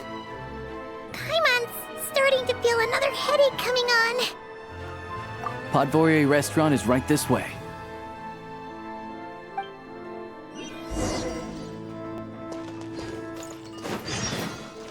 You all missed the good times.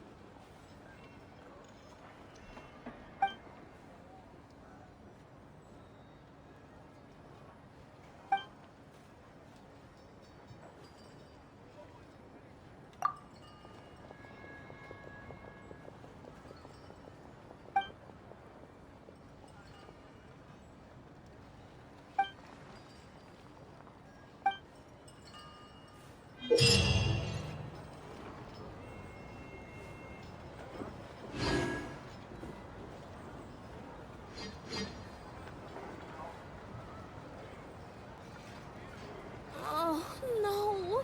Missed it again.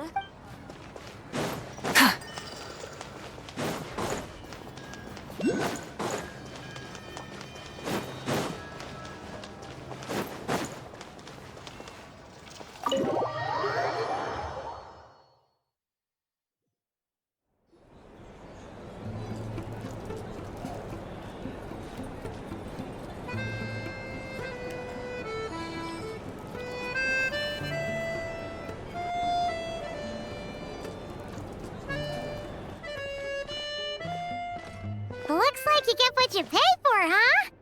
Paimon likes this room a lot. Yeah, much better now that we're out of the cold. Oh, thanks for taking such good care of Paimon. Honestly, she feels kind of bad for throwing a wrench in the works. If this were anywhere else, we'd be out investigating and adventuring by now. But instead, we're stuck here waiting for a doctor. You're right. No need to push ourselves too hard for no reason. A lot happened on our way into the city. Let's review what we've learned so far and try to figure out what to do next. Obviously, the million more question is, what is this Tsaritsa planning? Everything else leads back to that. Sure was. And so far, we've learned that in addition to the 7 Gnosis, her plan also requires a ton of energy. But we won't get to see her anytime soon. Alyosha said that she went east to fight that big monster. It must be a pretty powerful one if it can blanket the whole of Snezhnaya in a snowstorm this awful. To be honest, what we're really lacking right now is information. The kind of information that only the higher-ups in the government would know, not word-on-the-street type of info. Paimon can think of a few people who might be able to help us. But... Right! And when we left Nocry, Sandrone specifically left a message reminding us which side we're on. So... it's unlikely they'd tell us anything confidential about the Tsaritsa's grand plan. Yeah, fair point. Besides, that Gloop-Off place is right nearby. We've got nothing to lose, so it'd be a waste not to go. There's gotta be someone there willing to talk to us, right? Maybe Arlecchino or Sandrone? Or possibly Tartaglia. But it's unlikely we could sweet-talk Arlecchino, let alone Sandrone. She basically told us to stay in our lane already. Yeah, the last time was all the way back in Fontaine, right? Too bad we missed him in Nocry. Apparently, he came to help out. Hello. Is there a traveler in Paimon in there? That's Alyosha! Come in! Hello, I'm Dr. Luneva. Alyosha mentioned that one of you is feeling a little under the weather. I see. So you're my patient today, yes? And you're Fae, I presume? Good question. Paimon's not too sure either, but she's definitely not the same kind of Fae as the ones we saw at the train station. Is that gonna be an issue? Not exactly. It's just, I'm used to treating human patients. Fae tend to be far more resilient than even the healthiest and most long-lived of humans. But don't worry, I do have some experience treating Fae. I've even diagnosed plenty of cats and dogs in my time.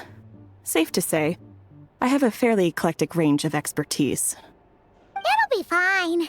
Paimon's basically the same as a human. Right? We're no different when it comes down to it, are we? More like you don't eat enough. The more talking you do, the more you need to eat. Now, please take a seat.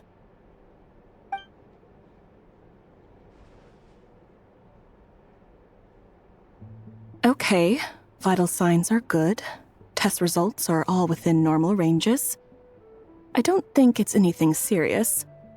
More than likely, you've just caught a cold. I can give you some medicine to tide you over, but as long as you rest properly for the next couple of days, you should feel better. Make sure to keep an eye on your temperature, though. If you find yourself with a persistent low-grade fever, or if your symptoms don't improve, just contact me again. Sounds like there's no cause for alarm. Thank you, Doctor. You're very welcome. Just doing my job. I'll leave you in peace now. Time to visit my next patients. Take care. You heard the doctor. Best you rest up here for a couple days. No sightseeing for the time being. All right, then.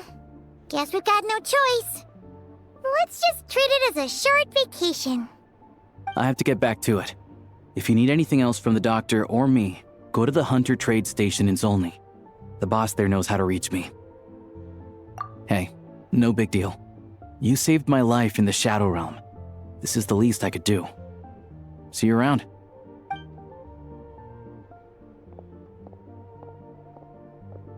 All right, time to find Childe and see what he can tell me.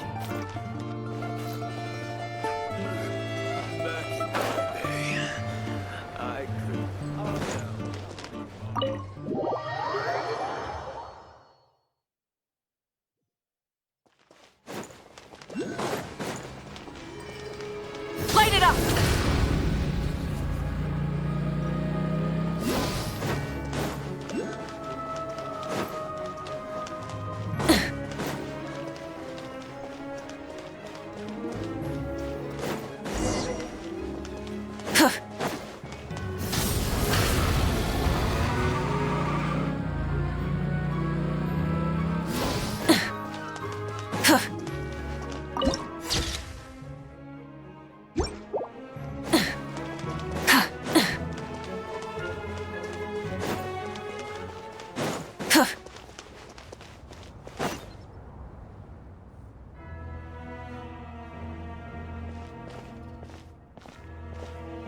Hold on. Please display your invitation letter or permit. Glupov does not accept meeting requests without a prior appointment. You'll have to apply per the advertised booking process and wait until your invitation letter is issued. Might I ask who you're hoping to visit? Another one who thinks the rules don't apply to them. I don't understand why people think they can just talk their way in here. You don't just show up and land a meeting with the Harbinger. But I have to go through the motions for protocol's sake. Honestly, it's such a waste of time asking when I already know what the answer's gonna be. Wait a moment. I'll pass on your message. If Childe is unavailable, you'll have to go through the proper procedure.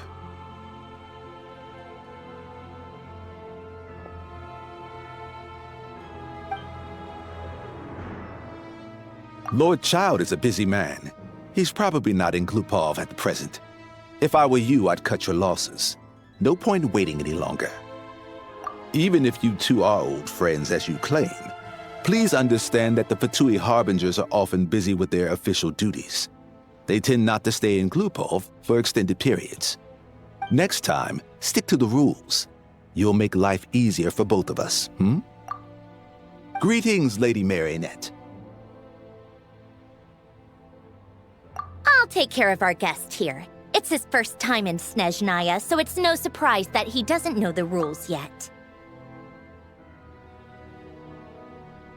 I trust no choice words have been exchanged.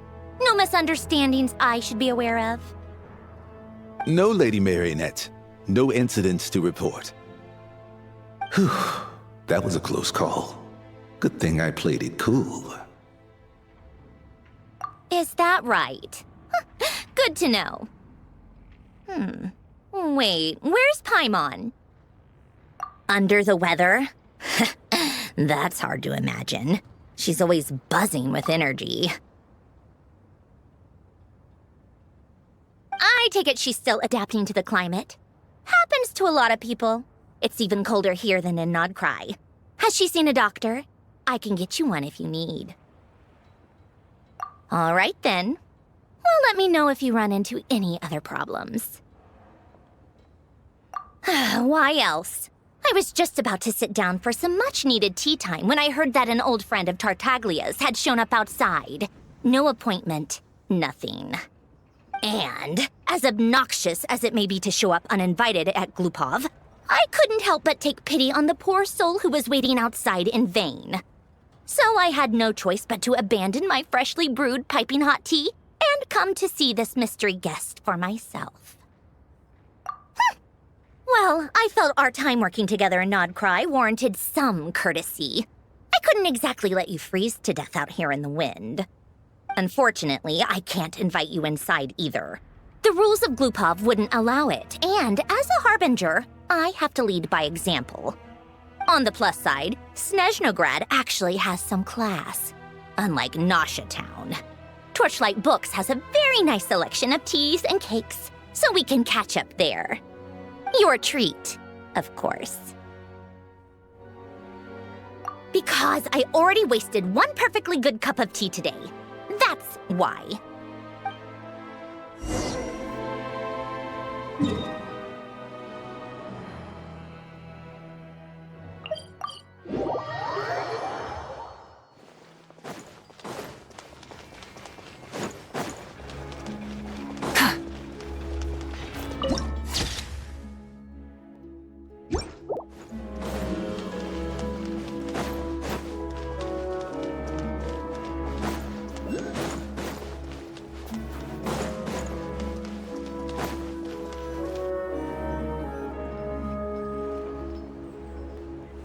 I've ordered for the both of us.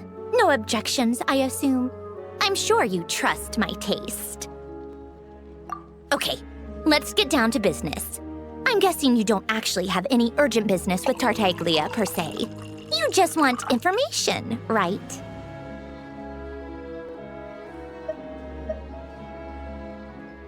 Wanna take a guess? Of course you'd say that. You shouldn't underestimate Counselor Tartaglia, you know.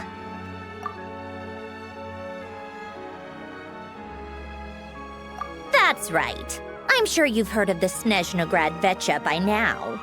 Well, he's busy preparing some paperwork for their next meeting. They'll be discussing yet another extension to Project Stuzha. It's basically all anyone cares about in Vetcha these days. Yeah, he's more of the shoot first, ask questions later sort, isn't he? It all started with a very detailed letter that Capitano left for the Jester, Pierro, before leaving for Natlan.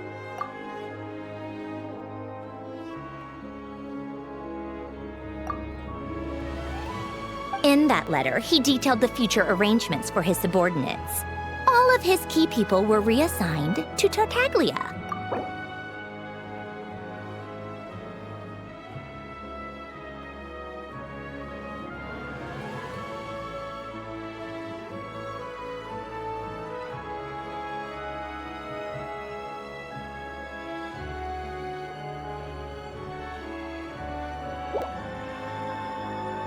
I guess he'd already prepared to leave us for good all the way back then.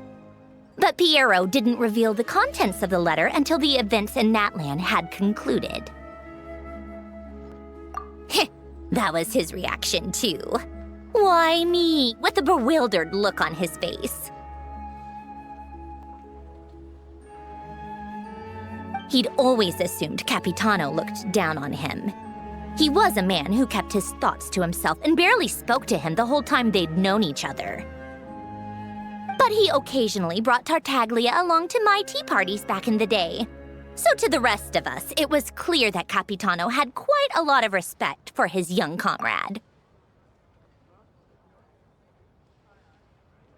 By the rest of us, I mean my tea party regulars. Arlecchino, Rosalyne, and... actually, not Columbina. She was probably oblivious to it.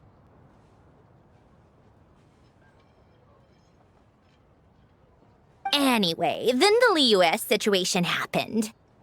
Normally, it took a lot to get under Capitano's skin, but that time he was furious.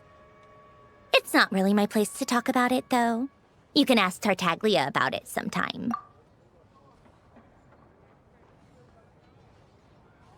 Basically, Tartaglia probably had the wrong idea about Capitano all along, right up until Pierro revealed the letter he'd left behind. Capitano believed that despite Tartaglia's immaturity, he showed great potential. Plus, he possessed a kind of purity rarely seen among members of the Fatui. Yeah, it's one of the few things that I'd agree those two have in common. But there's one other reason why Capitano chose Tartaglia to assume command of his troops. He knew that after he was gone, several of the others would swoop in on his army like vultures. With the ones who stood to benefit the most being the rooster Pulcinella and regrader Pantalone.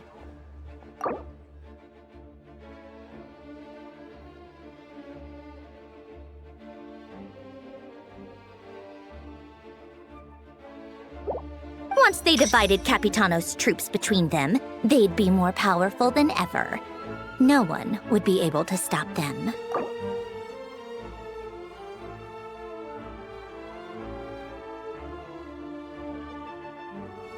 So, you can see why Capitano chose to hand that letter to Pierro, right? Exactly. Pierro also needed to back a harbinger as soon as possible. And, all things considered, Tartaglia was the best choice. Even though Tartaglia has had the support of Northland Bank for a long time, he and Pantalone are ultimately not cut from the same cloth.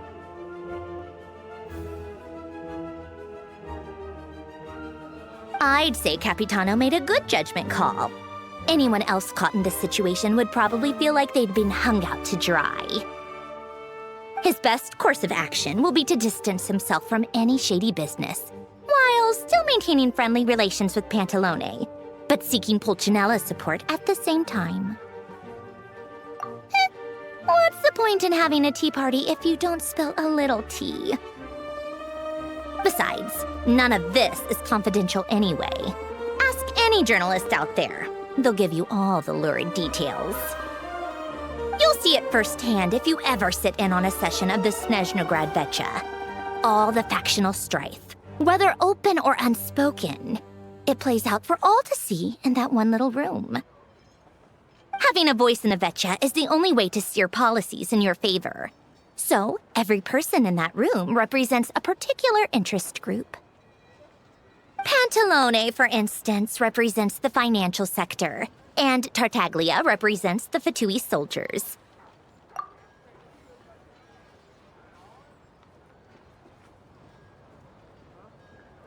Personally, I have no interest in political jousting.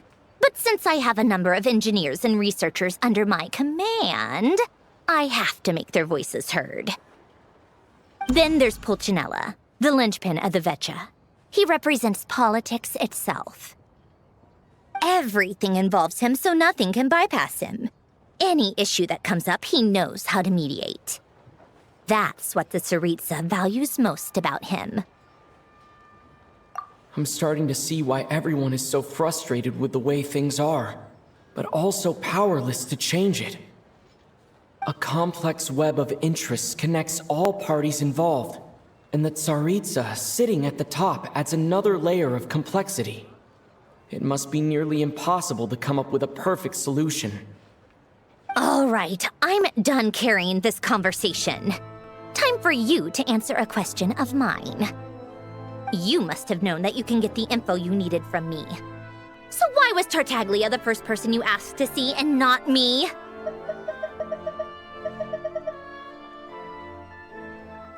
I just don't understand, that's all. Anyway, do I really need a reason?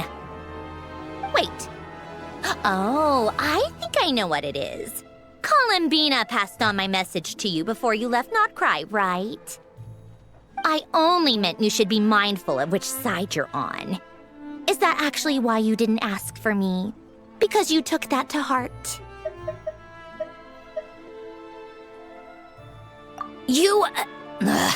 Fair enough. It's not your fault. I blame all these politicians I've been hanging around with lately. Always beating about the bush when they talk. I guess it must have rubbed off on me. Anyway, just ask for my help next time, okay? Little things like this are no problem. Lady Marionette. What now? Can't you see I'm on my break? Whatever it is, just leave it on my desk. I'll look at it later. Sorry to disturb you during your break, ma'am, but I'm afraid it's an emergency. Isn't it always? I've told you before, fixing the tracks and transporting ice blocks does not constitute an emergency. The equipment in Svietlo-Laidovka is in urgent need of maintenance. With how the weather's been recently, we suspect that the cause is a buildup of snow, exceeding the maximum weight limit. The supports on one of the machines broke and fell, awakening a dormant beast and leaving many of the ice miners trapped in a nearby ice cave. Luckily, Odette's team was nearby and launched a rescue operation, but we're still facing a severe manpower shortage for both the rescue and engineering teams. I guess that's it then. Our tea party will have to end here. I'm the only engineer you'll need. Do you actually want to come with, or are you just saying that? Nice of you to return the favor.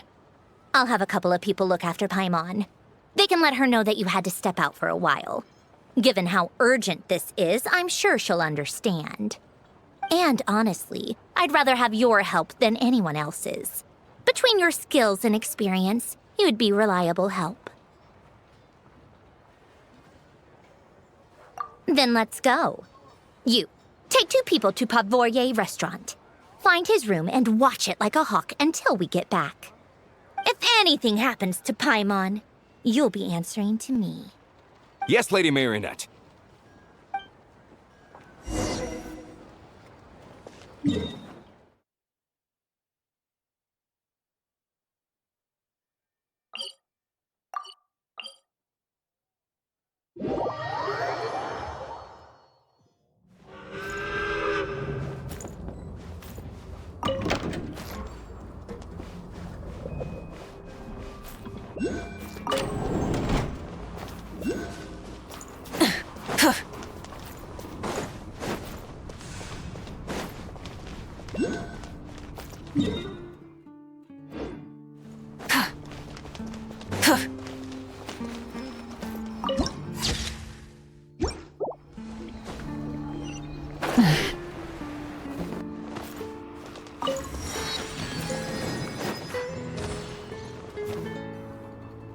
They weren't exaggerating. This is really dangerous. It's a good thing only one of them broke. From what I've been told, most of the trapped miners are over in that direction. Yeah, you do that while I check the rest of the equipment. I'll evacuate the people around here as I go. Meet me back here as soon as you're done.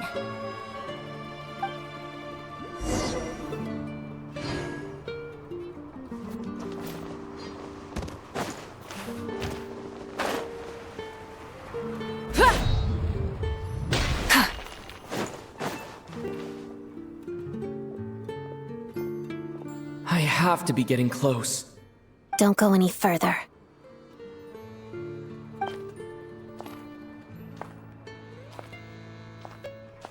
It's too dangerous here. There's a highly aggressive monster on the prowl. You need to leave, now. Ah, I see. You're the backup from Snezhnaya. Well, I'm Odette. Good to meet you.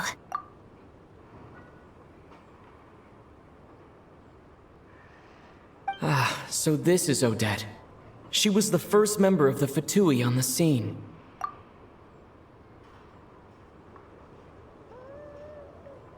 There are 5 people trapped in the cave. Monster type is unknown, and so is its location. Let's go. Every second counts.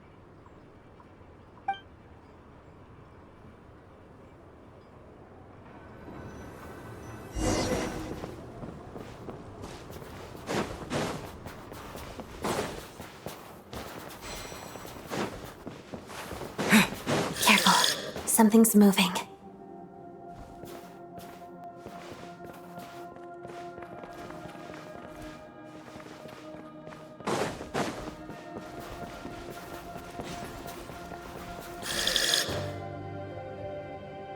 This must be the monster's shadow.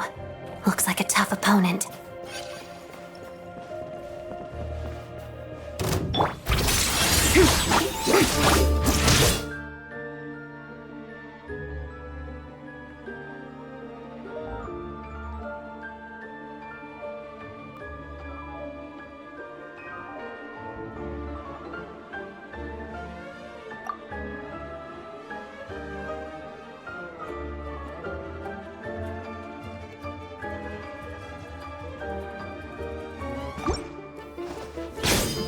Pirouette.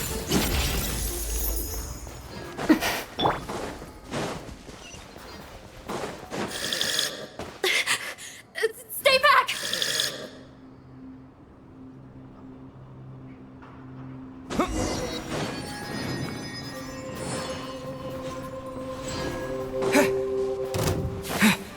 Lightning flash! Shadow me. Harada.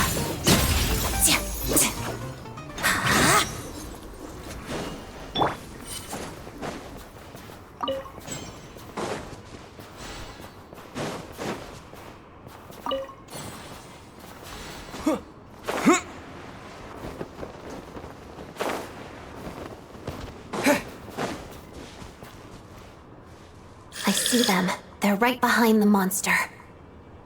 The monster seems very agitated. It could attack at any moment. Let's make the first move.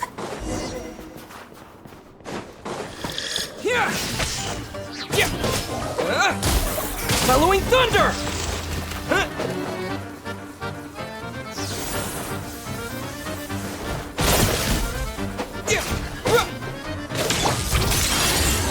Pirouette. Lightning flash!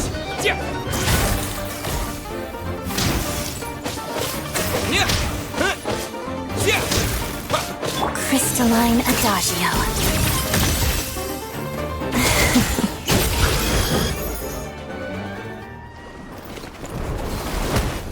Oh, thank you for saving us. We'd have been monster fodder otherwise. Thank you. Thank you. You're welcome. You should be safe now. Follow this route out. He and I will stay behind to watch the rear. Thank you. Come on, let's go. This way.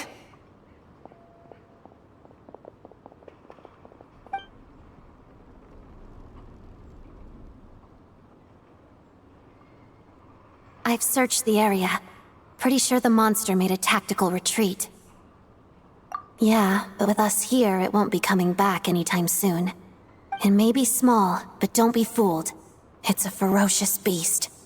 People are just food in its eyes. It's lucky we got here when we did. The trapped miners have been successfully evacuated. Time for us to leave. Wait, this place. There's something unusual about it.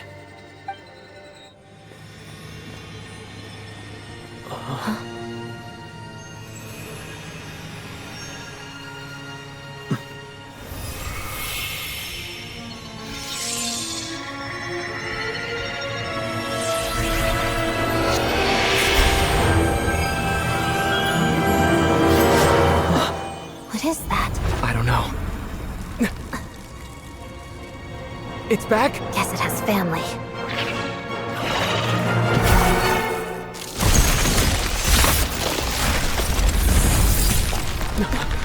This way. Run!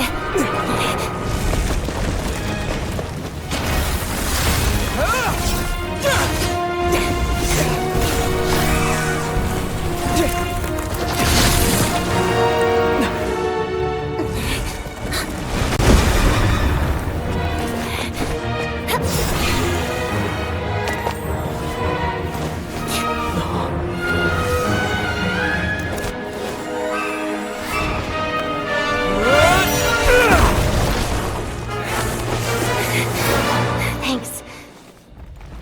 Let's get out of here.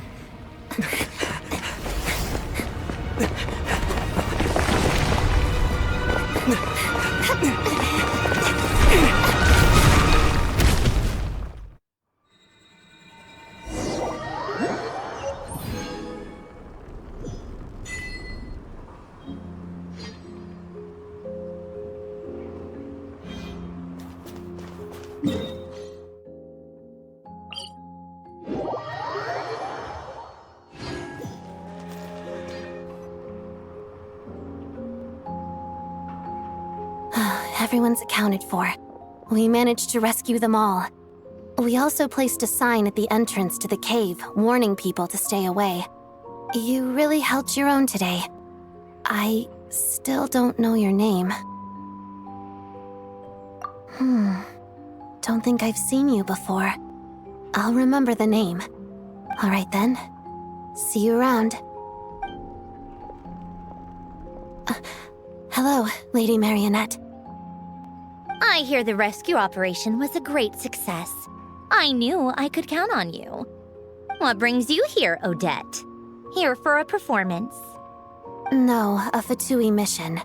I happened to be nearby and heard the crash.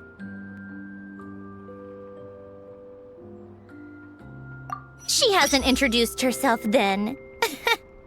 Odette is the prima ballerina of Snezhnaya. She's quite the celebrity. If you ever hear people mention the two crowning jewels of the Korolievsky troupe, they're talking about Odette and the prima donna, Vodyanitsa.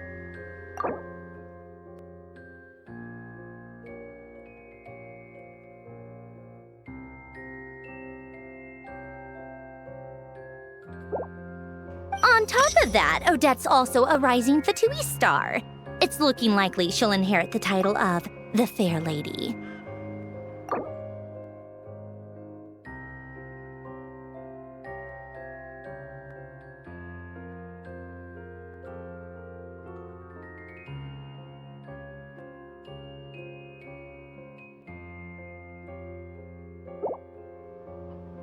She learned all her combat skills from Rosalyne herself. Used to be one of her most valued subordinates, too. You flatter me, Lady Marionette. If she's Rosalyne's protege, that makes me... Never mind. There's no need to bring it up. No point making things awkward. How's progress on your end, Lady Marionette? Equally successful. I finished reinforcing all the equipment. Took me a little longer without Polonia's help. But the outcome is the same, of course. Even if the heavy snowfall summoned by that monster lasts for another 3 months straight, this equipment won't give way. All right, Now that we're done here, it's time to get out of this blizzard. Sure, but Snezhnaya will send someone to investigate and draw up a relief plan. And I guess I'll have to write the incident report myself this time, since it involves a mechanical malfunction. First, Pantalone needs to approve the budget, then Pulcinella has to sign off on the plan. Once they've argued it out and reached a compromise, we can move forward. That's the rough process anyway. Could take anywhere from a couple of weeks to a couple of months, depending on how smoothly it goes. Yup, nothing we can do about it. There's a whole stack of incident reports like this back at the office. The snow has eased a little for now, but there's no telling when that will change with that monster still at large. Fuel for heating is in short supply, and relief is weeks away. There's no immediate threat to life, but still, it just feels like there should be a better way. Hey, quit daydreaming. Let's get back to Snezhnaya. When did you get a new sword? I found it in a cave. It handles pretty nicely. You have a strange affinity for secondhand swords.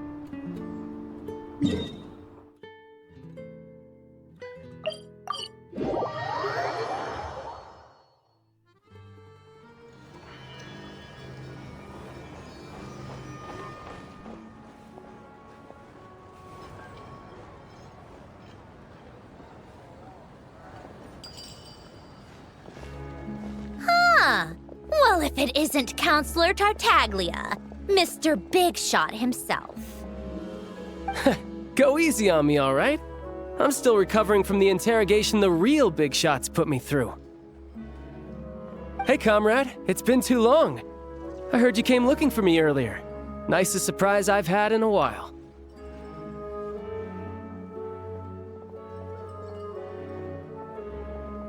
Good to see you too, Odette.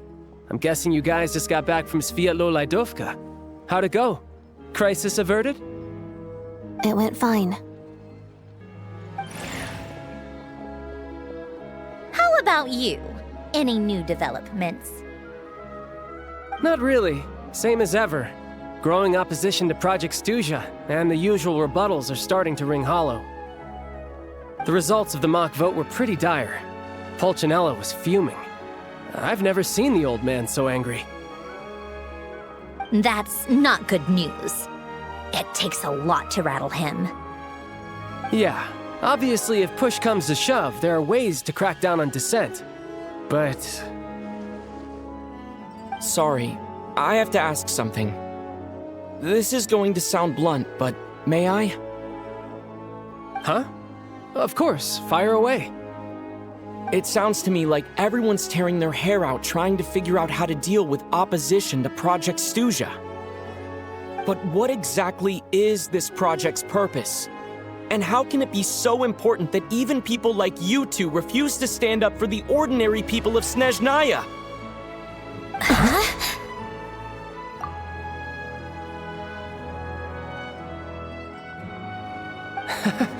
Interesting. I gotta hand it to you, comrade. You sure don't mince your words. Excuse him? What does he mean, refuse to stand up for ordinary people? Oh my gosh. How does he dare speak to the Harbingers like that? Are you interrogating us now? It's okay, Sandrone. Let me explain. I think I understand where he's coming from. If I could, I'd take your side right now. In fact, my position's very similar to yours. I've only held back on casting a dissenting vote in the Vetcha because the Tsaritsa would never let me get away with it. Still, I have a responsibility to the Fatui armed forces, so I do what I can to make their voices heard. Most of them are just regular folks from small towns far from the capital. I'm sure you've seen how much those kinds of places are struggling right now. Oh, and for what it's worth, I'm from Arepasak myself. Things aren't going so swell there either. The Tsaritsa wants to create a better, safer future for the people of Snezhnaya, but she's thinking long-term.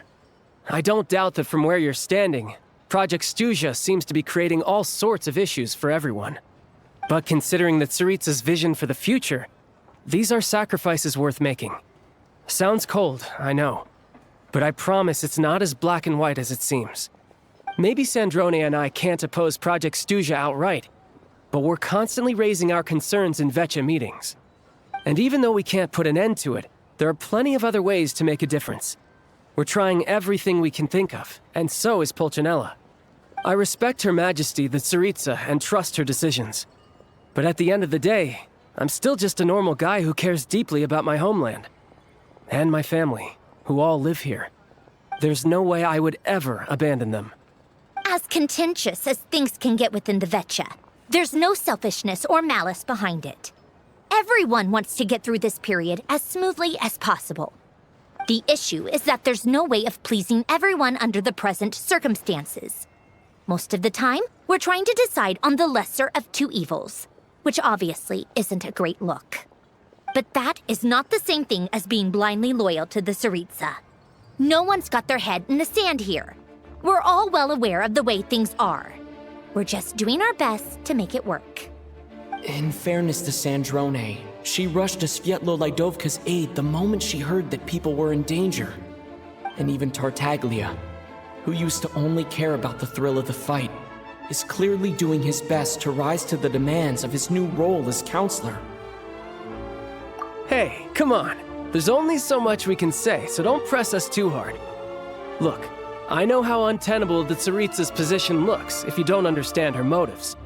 Maybe you've heard already, but she's currently leading her army on a campaign to the east to defeat the monster that's been causing these brutal blizzards. Striking that monster down will be a significant step in dealing with the present energy crisis. As laser-focused as she is on realizing her lifelong ambitions, she's still putting time and energy into taking down this powerful monster. To me, that says a lot. If she thought Snezhnaya and its people didn't matter in the grand scheme of things, why would she waste her time on something like this? Thanks. I meant every word I said, though. I wasn't just trying to placate you. I've already done more than enough diplomacy for one day. I still think this adventurer raises a very important point. Our two harbingers have made their positions very clear. But there are many others in the Vecchia who must feel trapped and forced to vote against their conscience. I think it's a very valuable quality to be willing to speak one's mind, despite the risk of offending powerful figures. You can say that again. I highly doubt we'd feel the need to explain ourselves so much if we didn't know you so well. Forgive me, adventurer, but might I be so bold as to ask about your background? How is it that you can converse so openly with two harbingers? Oh, haven't you been properly introduced? Easier said than done. I like to think I'm not the kind of person who goes around busting open people's old wounds. I've only learned his name so far, and no details of his experiences. Is something wrong? Uh-oh. Is there no avoiding the subject of Rosalyne? No, it's just... All right, I guess there's no getting around it. This is the world-renowned traveler, who helped resolve the storm terror threat in Mondstadt, cleaned up after the mess I made in Liyue, and then went to Inazuma, where... there was a duel before the throne, in which the traveler defeated Rosalyne. Oh. I'm sorry. I didn't think you two would be seeing much of each other, so I figured it wasn't worth bringing up. It's fine. It was a long time ago. It's fine.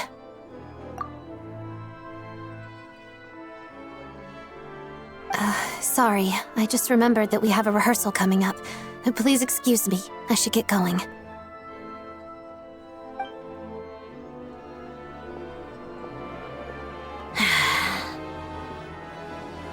I've mentioned this to you before, remember? She was Rosalyne's most valued subordinate.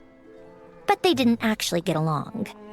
Not that Rosalyne was really the type of person to make friends, but...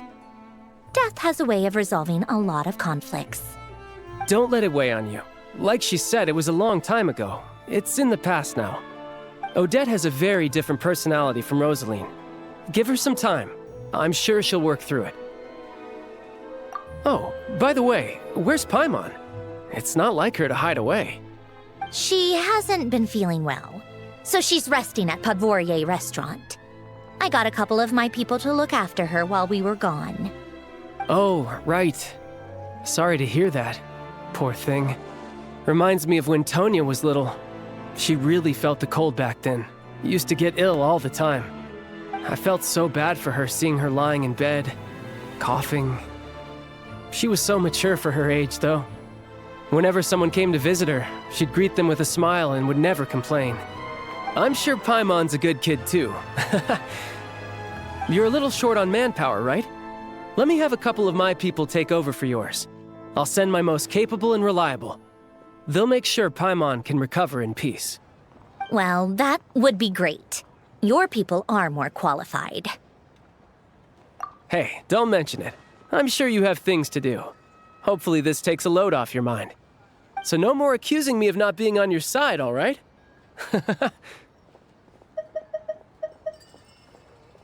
Already? That was quick. I'm afraid I can't help you there. Our director's recent movements are confidential. Even we're not in the loop. If you hadn't told me, I never would have known he'd gone south. I assumed he'd been in Glupov this whole time. Well, I guess I'd better go sort out Paimon's security situation. I have some other work to catch up on at Glupov anyway. Me too. I have an incident report to write up. Let's leave it there for now. I guess everyone's in a difficult position. But Tartaglia's right. I have things to do. Things I want to do. And things I ought to do. If he was any way to help Svietlo Lydovka.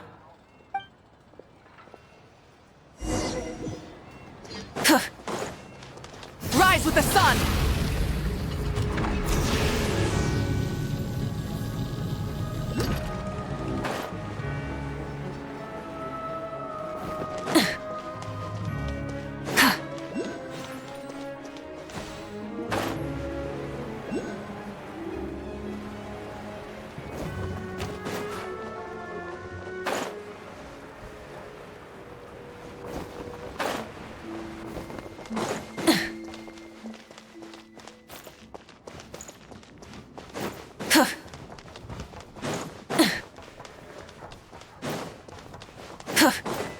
Try and stop me!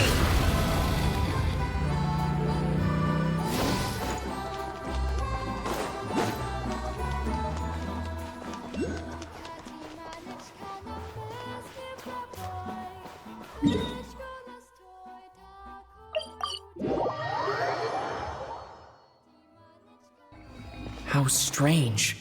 This sword seems to be vibrating of its own accord.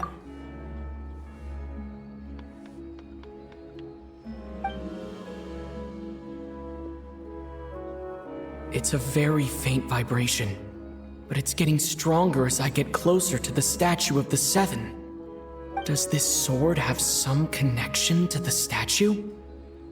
But all it does is vibrate, even when I touch it. That place I got this sword from was definitely out of the ordinary. Maybe I should try channeling the power of cryo.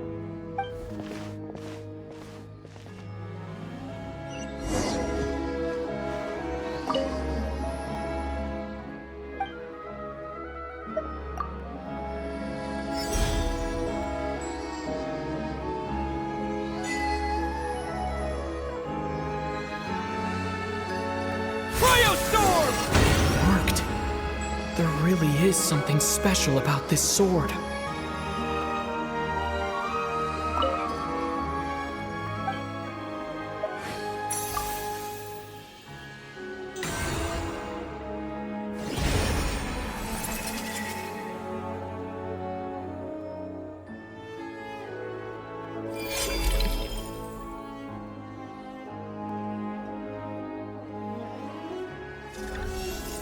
I don't really understand what just happened, but I'm pretty sure this sword just got a little more powerful. I'll have to try the same thing again when I come across another statue of the Seven. In the meantime, I'd better go find Alyosha.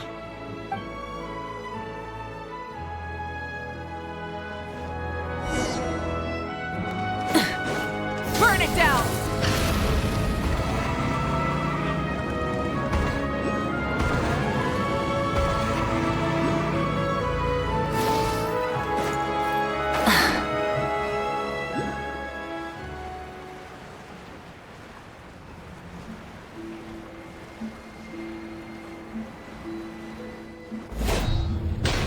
Light it up!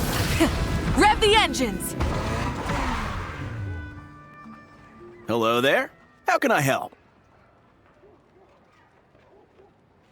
Ah, sure thing. Give me a second, I'll go fetch them for you.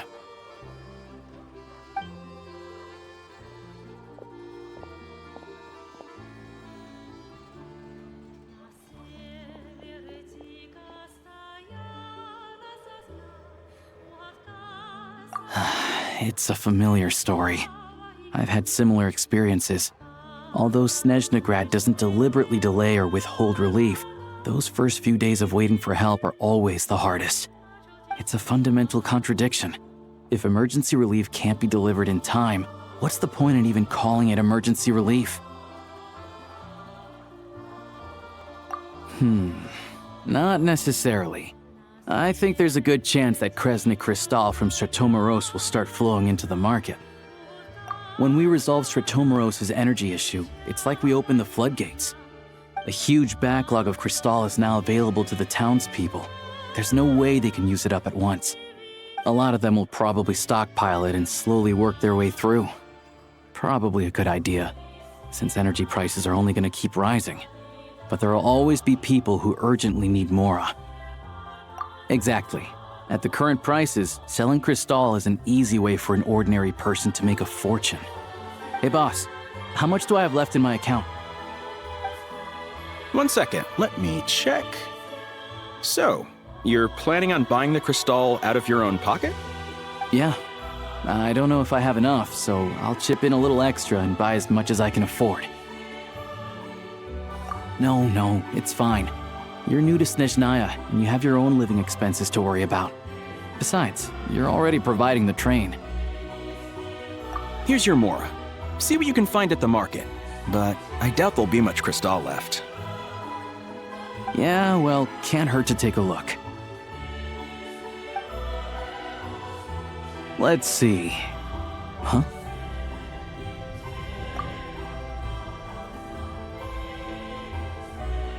Oh, Alyosha, and...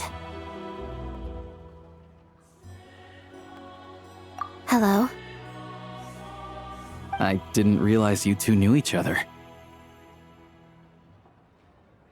Yeah, I take on some odd jobs in the city to supplement my hunting income. Sometimes I work as a cleaner or prop hand at the theater where Odette is one of the big stars, so I've met her a few times. When the weather's as bad as this, it's better for a hunter to adapt than to keep looking for game. Yes, and we sometimes need extra help.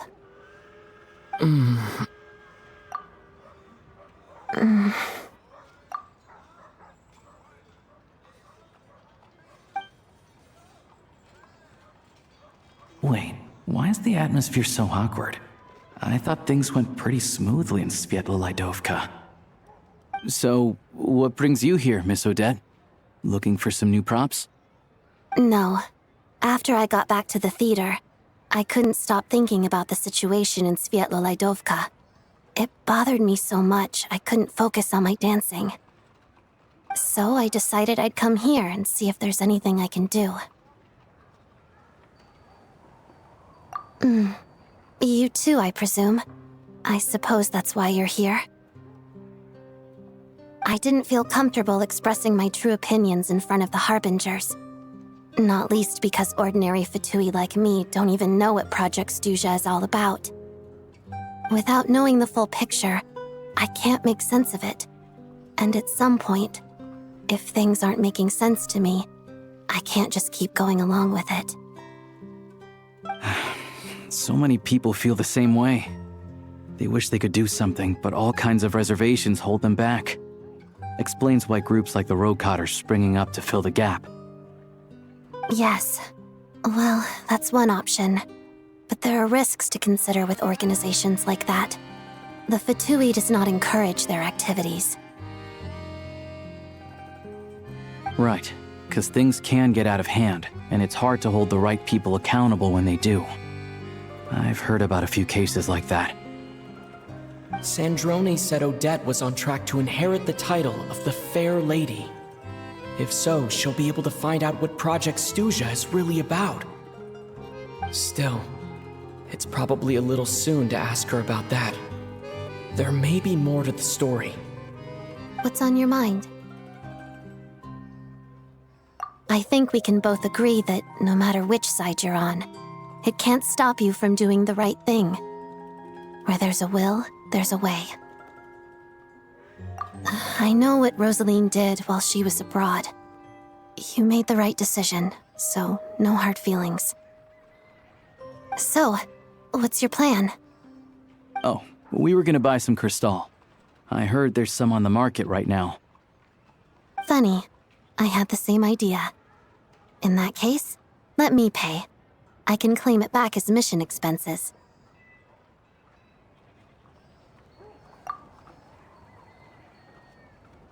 The real issue here is that government relief is behind schedule. Surely it makes more sense for the state to cover these costs than for us to pay out of our own pockets. True. It's a huge expense after all.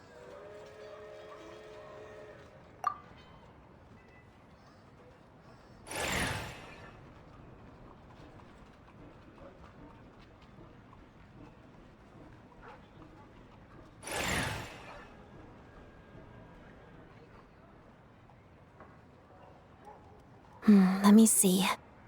I'll take it all, please. And I'll be needing a receipt. Right. Choose mission budget under the expense category, but be sure to specify emergency rescue operation in the description. Otherwise, the normal reimbursement limit will apply. Let's book this train.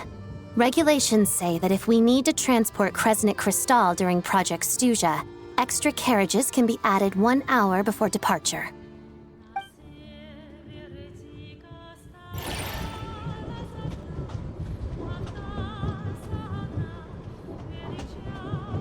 That should do it. The train will be escorted to its destination by Fatui guards. This is my first time seeing you handle Fatui affairs, Miss Odette. It seems you're as skilled an officer as you are a dancer. You flatter me. It's only because I've been doing both my whole life.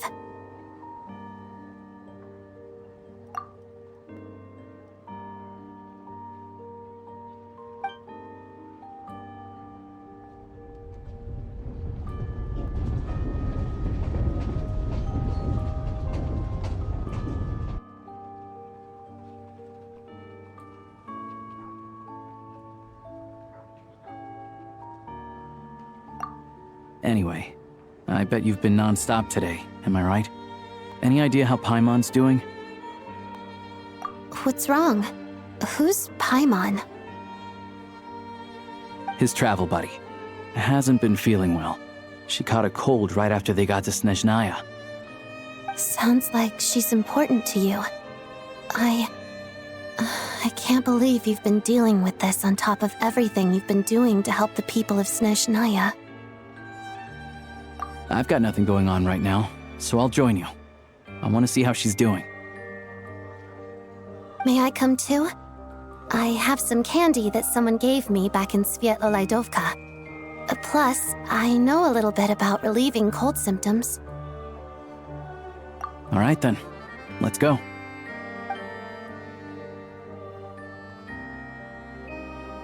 I still don't know what the deal is between these two, but at least the tension seems to have vanished. A good sign, hopefully.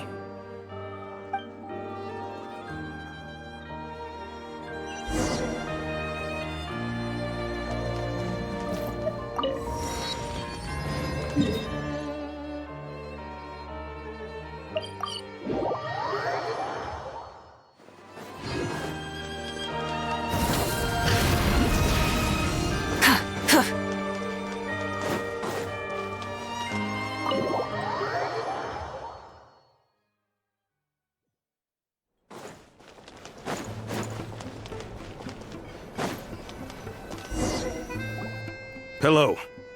Sorry, but there's a sick person recovering in this room. Can I help you? What happened? Oh, please, excuse me. Are you the Traveler? Could I take a quick look at your Adventurer Handbook? Master Childe said I should verify your identity.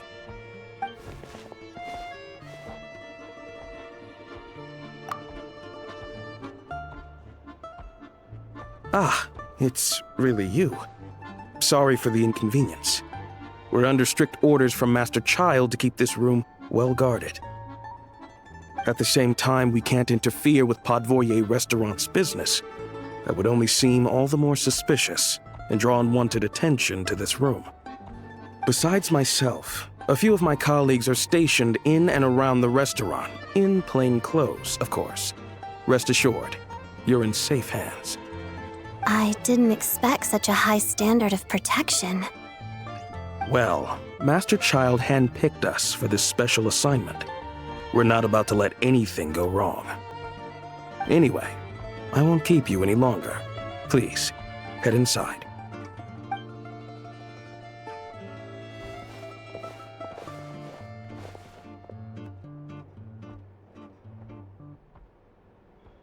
Traveler! Alyosha, you're back! Oh, hey! Who's our new friend? Hi, I'm Odette. The Traveler and I crossed paths a few times. Another friend from the Fatui, huh? You're practically a member yourself by this point. Paimon's definitely on the mend. We should be back to our usual travels in a few days' time. Seems like that doctor was right. It's just... Paimon's limbs are still feeling a little chilly. I have just the thing. Whoa! What's this? Is that a flame inside an ice cube? Wait, is this real ice? How's it not melting? And how does the fire keep on burning?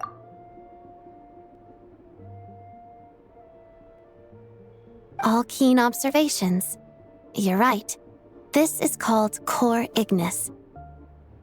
Whenever I've caught a cold in the past, I found I recover much more quickly if I place this by my bed. You're welcome to borrow it. Awesome! Wow! It's so nice and warm! Oh, it's like magic. Your name was Odette, right? How did you two meet again? Looks like she's in pretty good spirits. That's a relief. Any progress with your investigation yet? No surprises there, I'm sure. They're not likely to let anything slip.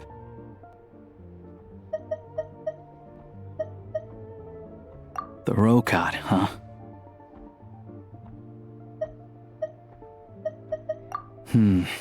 Let me think. Members of the Rokad keep their true identities hidden, but I think there might be someone I can introduce you to. Leave it with me. Meet me at the Korolyevsky troop tomorrow, and I'll tell you how it goes. Would anyone like a drink? I'm gonna head to the bar. Paimon will have... maybe some hot milk? Yeah. Paimon's in the mood for something warm. Enough with the secret chat, you two. Let's catch up properly in a minute. Paimon wants to know everything that's happened today. It'll be kinda like tabletop troop. No reason why listening to a story can't be an adventure.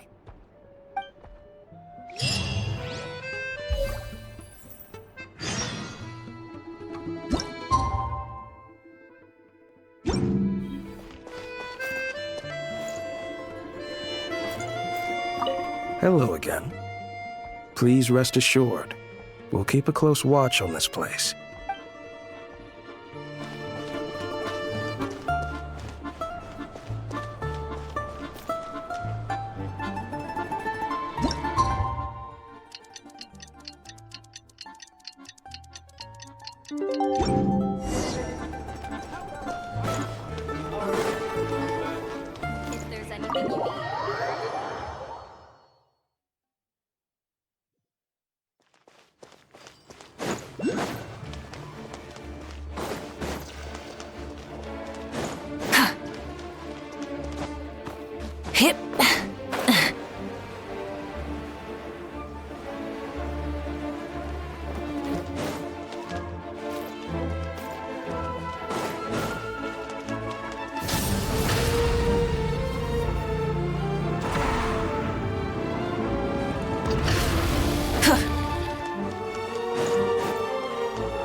Ah, you made it. I've got some tickets, and I managed to set something up with the Rokot. It'll have to wait until after the show, though. Happy to stay and watch? I doubt you've seen the Korolyevsky troupe on stage before. Pleasure. Here, this is the way in.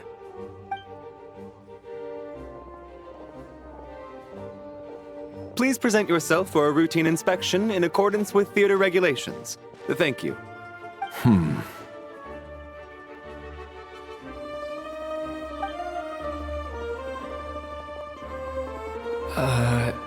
Is that guy with the Fatui? Looks like he's waiting for something.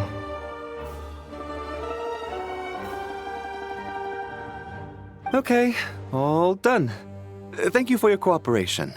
Please proceed through to the theater.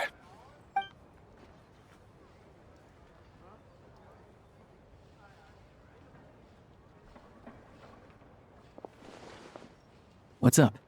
Everything okay?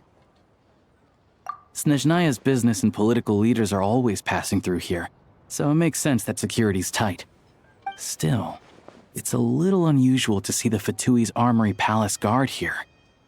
You saw him, right? The guy right at the back. Strong, silent type. His name's Valeri. He's part of the Special Assignments Battalion, but I only ever see him here for one thing: to look for a guy named Mitya.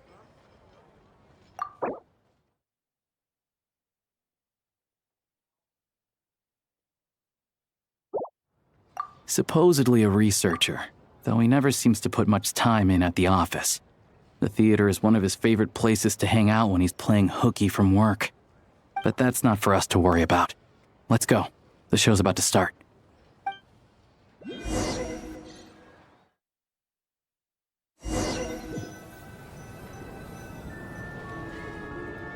What do you think? Pretty impressive, huh?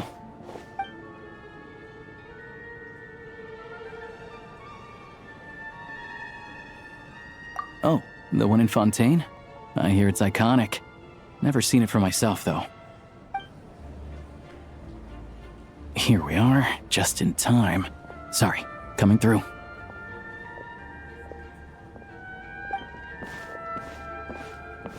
Ugh. If you're gonna show up late, keep your mouth shut. What's his problem? Whatever. No point arguing with people like that. Look, there she is. That's who I'm introducing you to later. She's the lead singer of the troupe, Vodyanitsa.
This leads directly to the green room. They're expecting us. Vodyanitsa will be waiting for us there.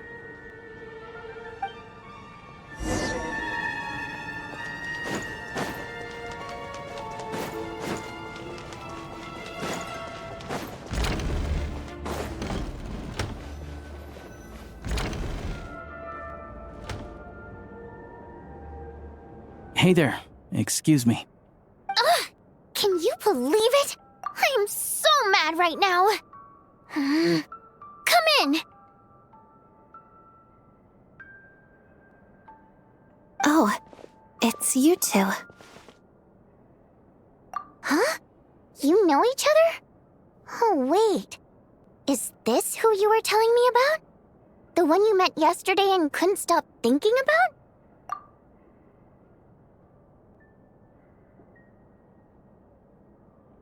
I never said that. Yes, you did. Why are you denying it? It was right before I went on that rant about the moody factory owner. Oh, I remember it so clearly. Might I ask what brings you two here? Oh, I just brought him here to see the show. And when it finished, he was full of praise for Vodyanitsa's performance. So I thought I'd try my luck, see if we could get the chance to chat for a bit. Maybe get an autograph? You work here. You of all people ought to know that's against the rules. It's not what the green room is there for. Oh, what's the big deal? Come on, don't be shy. I can give you an autograph. You can take a picture too if you want. Do as you please. I finished all my shows for the day. I'll leave you to chat.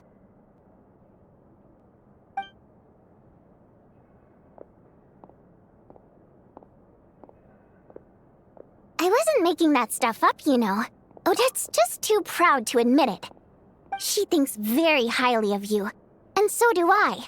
You did the right thing in Svietloladovka.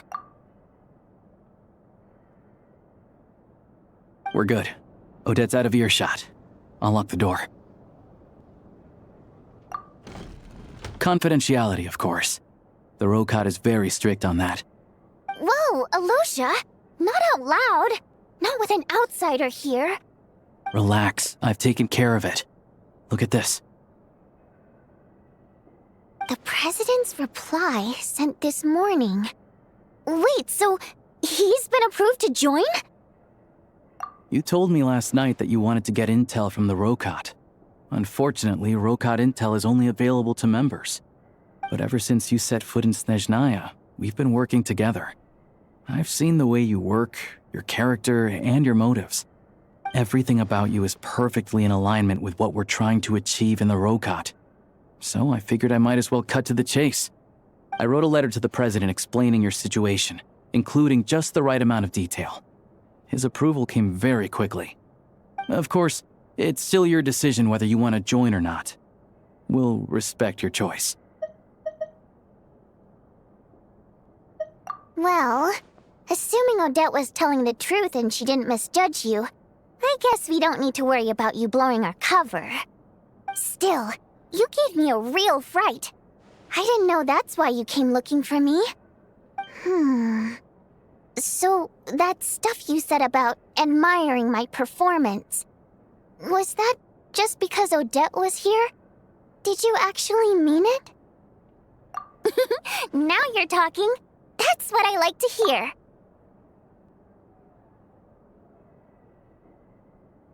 Anyway, let me give you a quick rundown of how things work.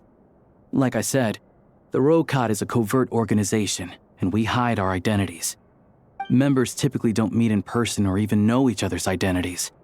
This helps us maintain a high level of independence and secrecy. Because of this, members are basically free to decide their methods without constraints, so long as the outcome of any activity doesn't violate the organization's principles. After all, we don't have any ostensible contact with each other. This way, if anything goes wrong, no one else will be implicated. Beyond the freedom to choose how you operate, it's also your choice whether to act at all. We have plenty of members who have yet to take any action. In short, joining the Rokot in and of itself won't place any restrictions on your activity in Snezhnaya. There's a code of conduct you can read if it interests you. But basically, as long as you don't plan on using your anonymity to go around doing evil, you'll be fine. I tried reading it 5 or 6 times. Never made it all the way through. Even the most lackluster script makes for more interesting reading. Great. Then I'll go grab an official application form. Be right back.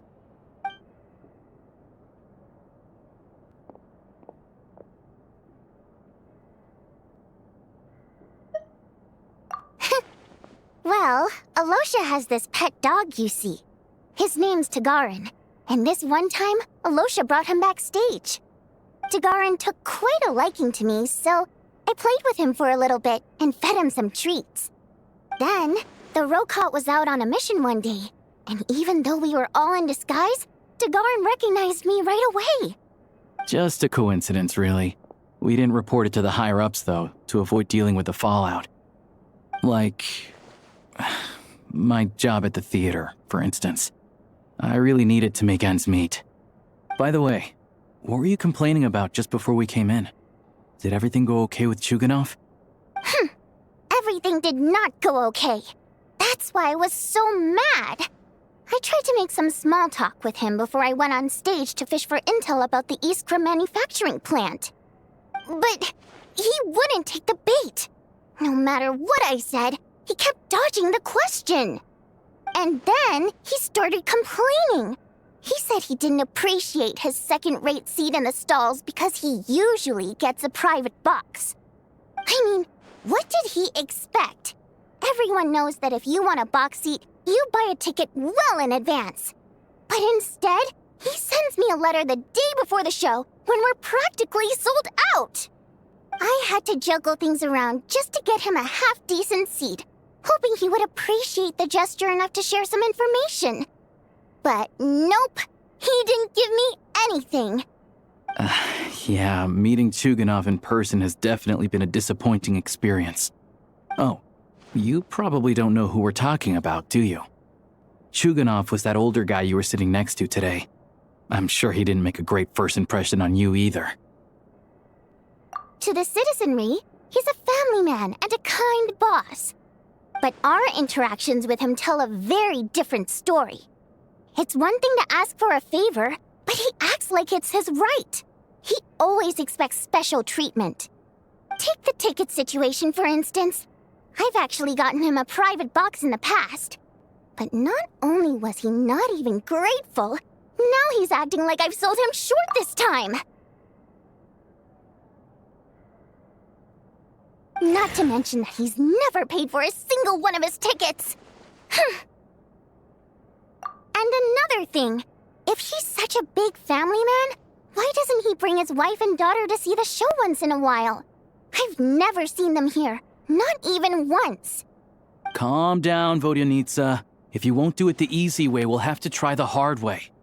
But first things first, here's your application form. Go ahead and fill it out.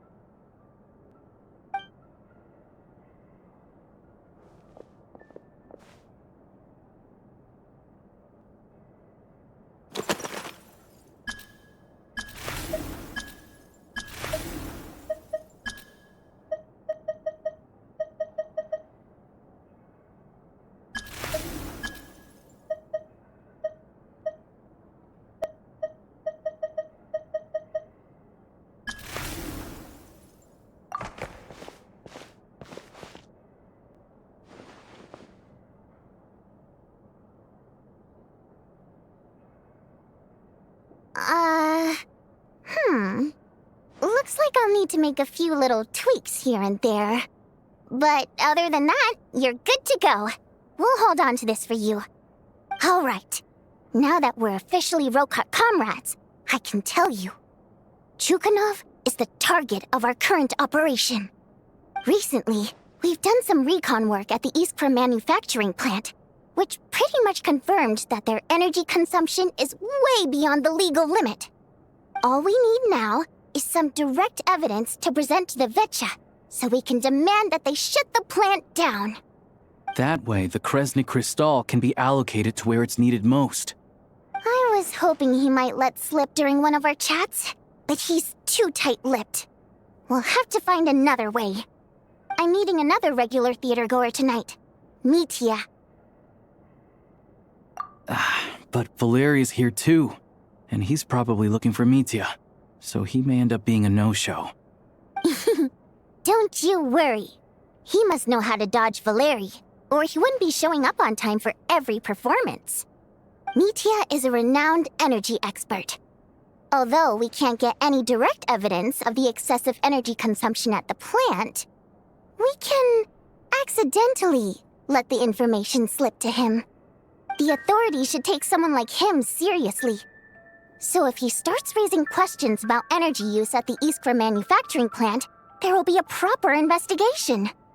Also, we're not allowed on site, but he has clearance. So all we need is his cooperation. Yeah, so that's the other thing we're trying to figure out. Though I think we're far less likely to make any progress on that front. Still, I hear that Mitya is a bit of a chatterbox. So, who knows?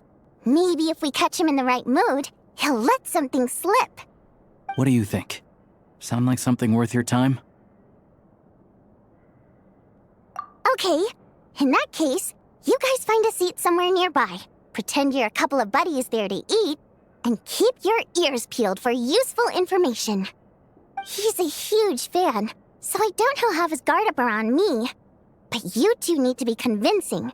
If he suspects anything at all, he might stop talking. Sure. Don't worry. We'll make a believable pair of buddies. Perfect! You've sold me already. Now, help me tidy this room up a bit before we head out. Okay. What needs tidying? Everything!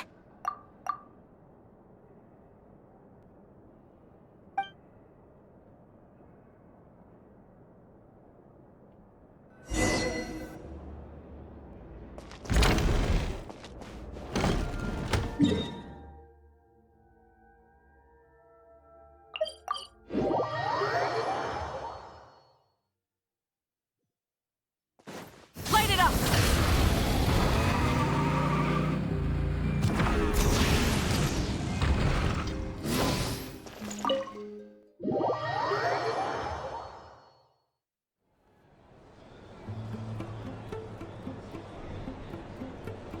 We come here often, so we shouldn't stand out.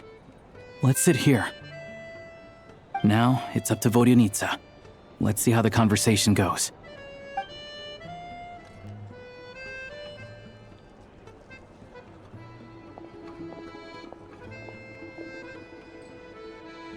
Mr. Mitya! Over here! Over here! Oh, sorry. I got a little held up on my way here. Now we have even less time than we planned. Go ahead and order some snacks and drinks, whatever you like. Let me see. According to my schedule, we still have 25 minutes left.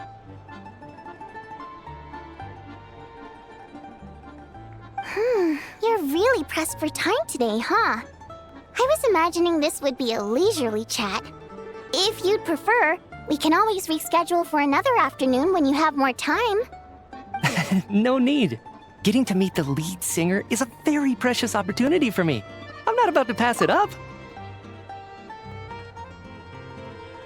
I've already had to decline your invitation several times because our schedules rarely align. If I don't grab this chance while it's here, who knows when the next one will come around? Well, it's very kind of you to make time just for me. I'm not too sure, to be honest. But Snezhnaya's full of weird and wonderful things like that, so people tend not to bat an eye. I'm sure the same will go for the Eye Graeae and Paimon. The reason I invited you out for tea and a chat today was to get some feedback from a true fan of the theater. Firewater, and then go out hunting. Well, I genuinely have nothing bad to say. No matter how many times I hear you sing, it never gets old. It always seems fresh and new somehow. Maybe it's because the more times I listen, the more details I notice. Or maybe you simply improve with every performance, delivering it better each time. Thank you! I'm delighted to hear that! Could you give me any specific examples? Oh, yeah. The piece you sang today, for example. Beneath the Frozen River?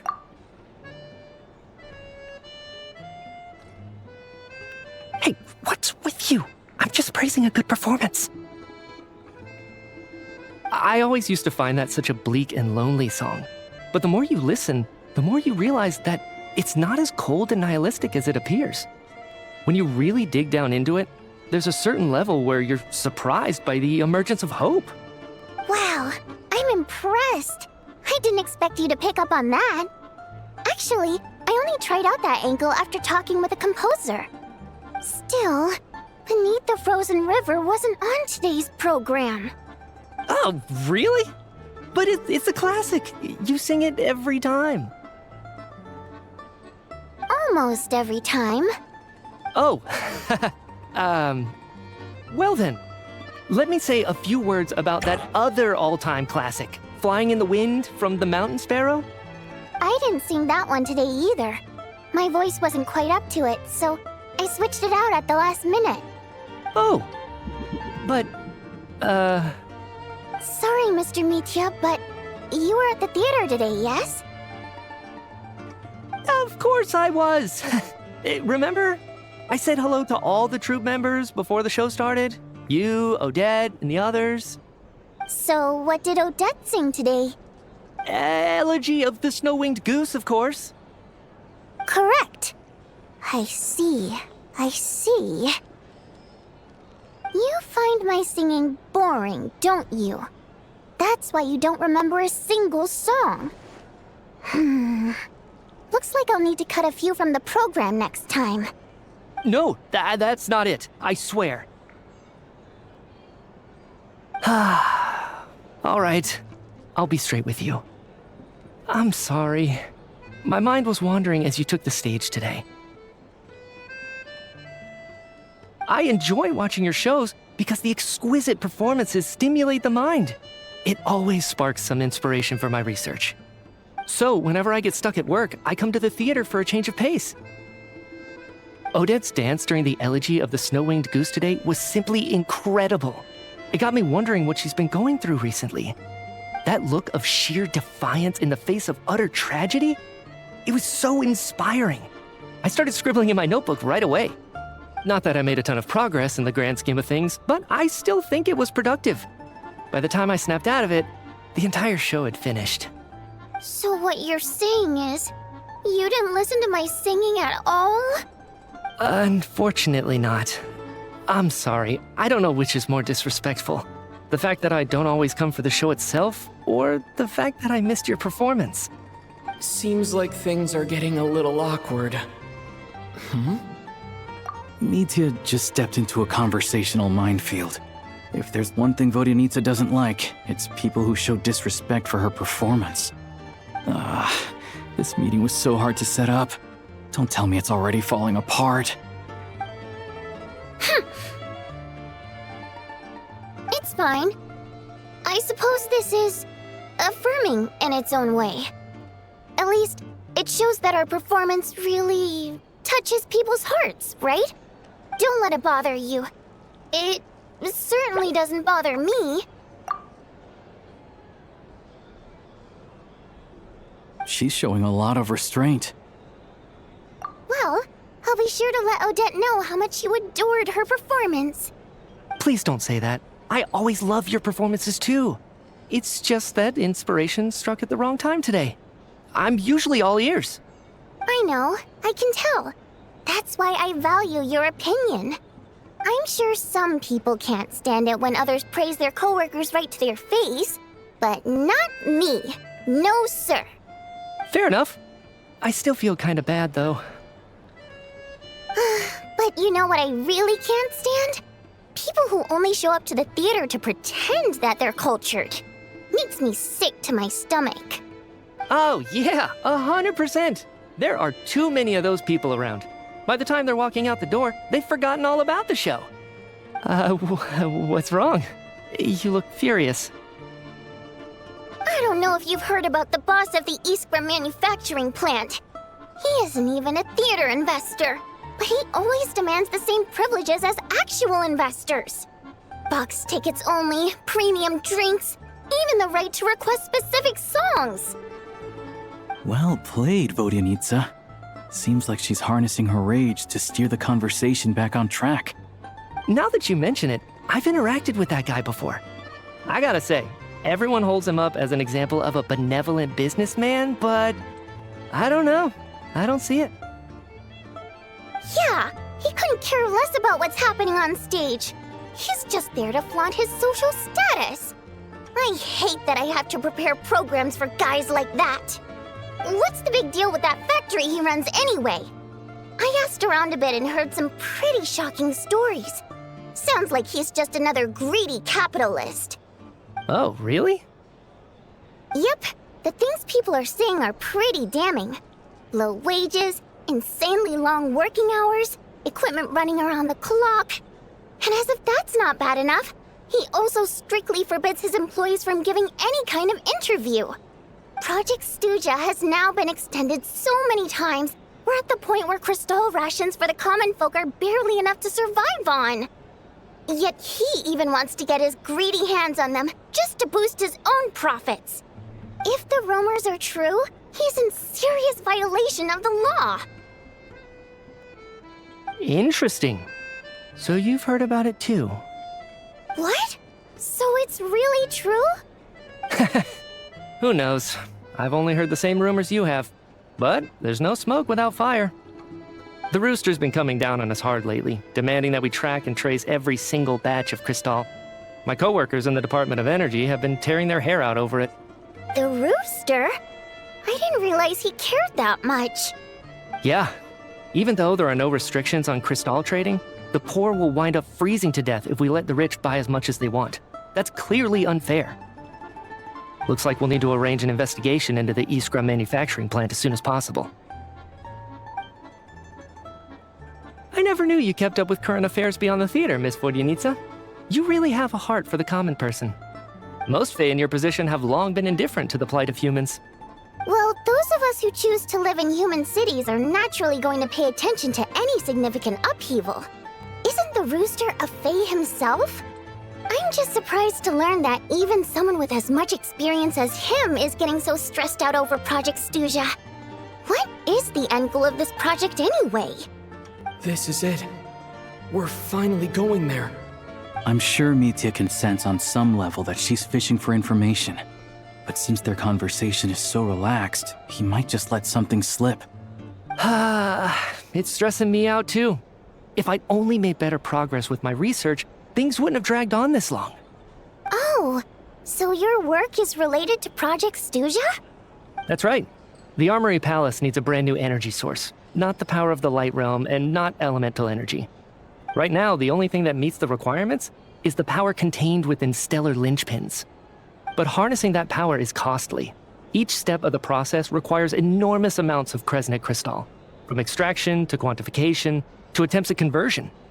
Progress has been painfully slow, and the team is getting burned out as time goes by. Sometimes, I see people staring into space as if in a trance.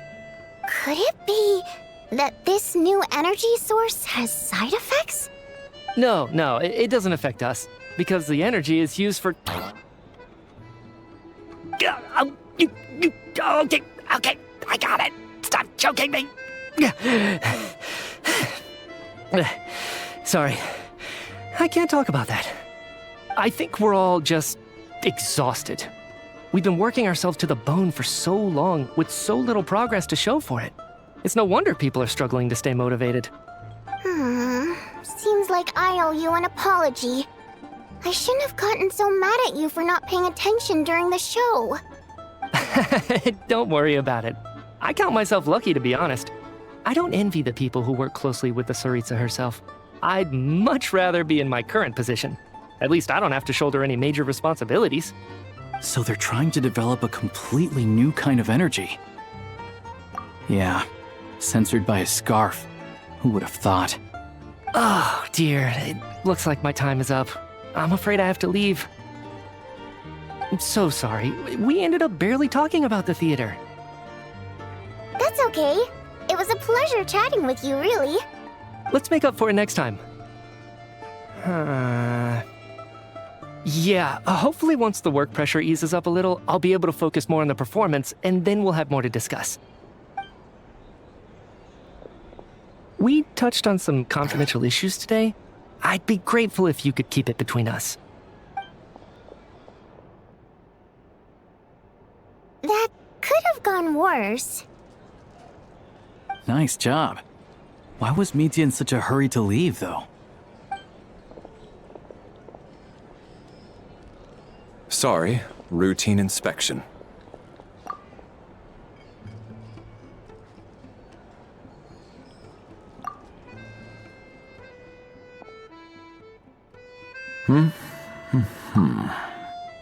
Okay, Let's go. So he wasn't rushing to get back to work. He must have calculated that Valeri would find him here in exactly 25 minutes. That's frighteningly accurate. One of the main duties of the Special Assignments Battalion is to ensure that important figures stick to their schedules. All right, time for us to get going too. Excuse me, check please. We'll settle our check too then. Oh, hello there. Mr. Mitya paid the check before leaving.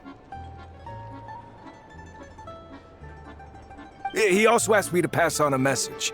He said it was an honor to share his tea break with Miss Vodyanitsa and her 2 friends. Wait. So he knew we were here all along? This raises a lot of questions. Did he deliberately mention the new energy source so that we'd overhear it? Maybe his work isn't confidential after all. Maybe the key here is the purpose of this new energy. I guess that's the next thing to look into.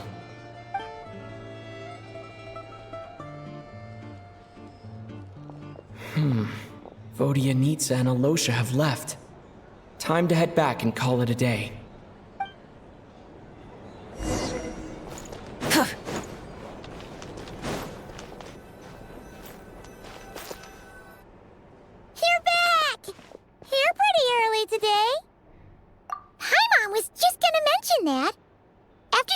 Today, Paimon felt like her temperature was completely back to normal, but her strength still hasn't returned. Still, there's some good news. Paimon thinks she might have figured out the source of the problem. It's like there's some kind of mysterious power affecting Paimon. Paimon's never felt this way before during any of her travels. She only started feeling this way since we arrived in Snezhnaya. That's right. The Armory Palace needs a brand new energy source. Could that have something to do with this? What is it? You're making that face again. You know, the one you get whenever you have a light bulb moment?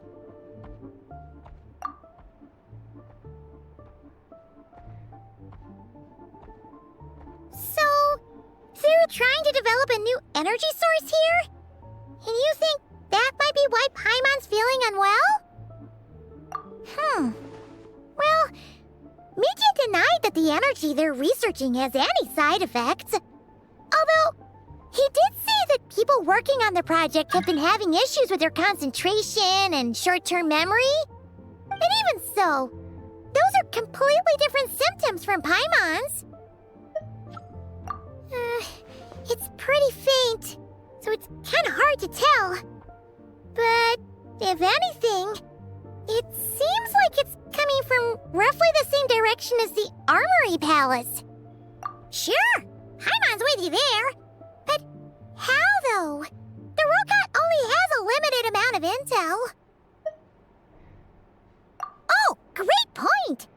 They argue about Project Stusha every day. If we could sit in on one of their sessions, we might pick up some new leads. Good idea! Oh yeah, while you were out, Paimon tried all the yummiest looking desserts in the Potvoria restaurant.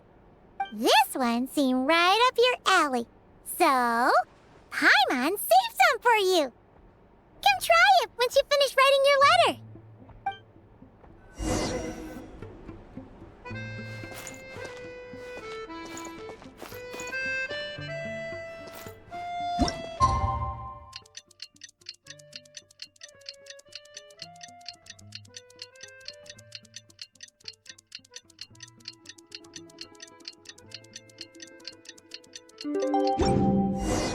Alyosha replied. He says that we won't be able to speak at the Vetcha, but he can arrange for us to attend as visitors. Time to get ready. Then head to the Snezhnaya Vetcha.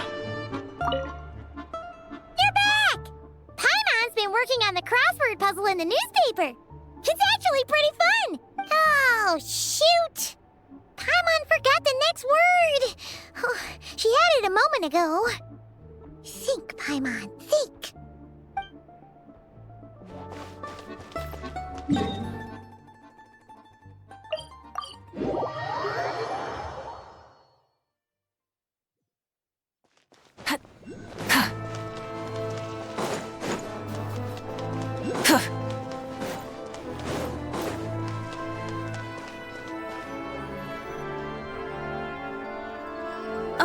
Miss Vodyanitsa, prima donna of the Korolievsky troupe. What a surprise meeting you here. Will you be sitting in on a session of the Vetcha? Sorry, I'm not taking interviews today. Oh good, you're here. The session's about to begin. Let's get inside. Please wait, Miss Vodyanitsa. Could you introduce me to your new friend?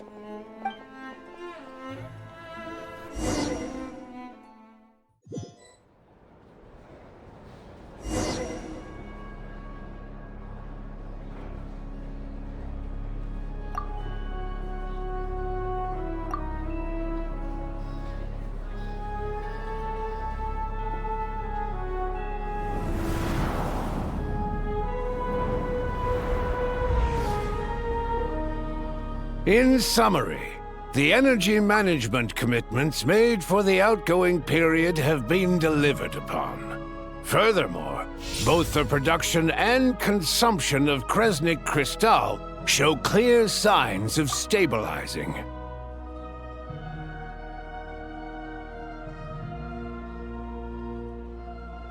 The relevant agencies have assessed the present circumstances and determined that the status quo can be sustained until the next period.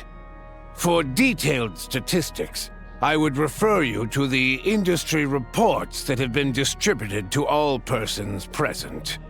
It should also be noted that while the recent blizzards have led to a significant increase in people's energy expenses, this is strictly a short-term phenomenon associated with a remotely located monster. Her Majesty the Tsaritsa is giving her full attention to this matter. We should have every confidence that it will be dealt with swiftly and conclusively. A financial report on disaster relief is also present in this report, courtesy of Pantalone. They cover the same old ground every single time. The rooster never seems to mind, but everyone else is getting tired of it. There's a general lack of trust. People aren't seeing any tangible benefits that affect them directly. Of course, none of that will be reflected in any of the reports on the table. Yeah, if it weren't for these hard copy documents, I could have at least made something up. Oh, don't mind me. I'm just out here trying to hit my interview quotas. Bring out the kvass. Ever read it? Best-selling newspaper in town. If I remember correctly, you guys don't even have a sales permit. You have to sell from stalls on the street. Okay then, best-selling street stall newspaper in town. Still counts.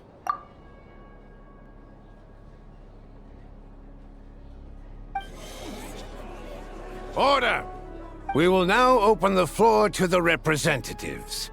If there are no further substantive issues to discuss, we will then proceed to a vote on this motion. Snezhnaya has a long tradition of treating members of the Fatui armed forces and their dependents favorably.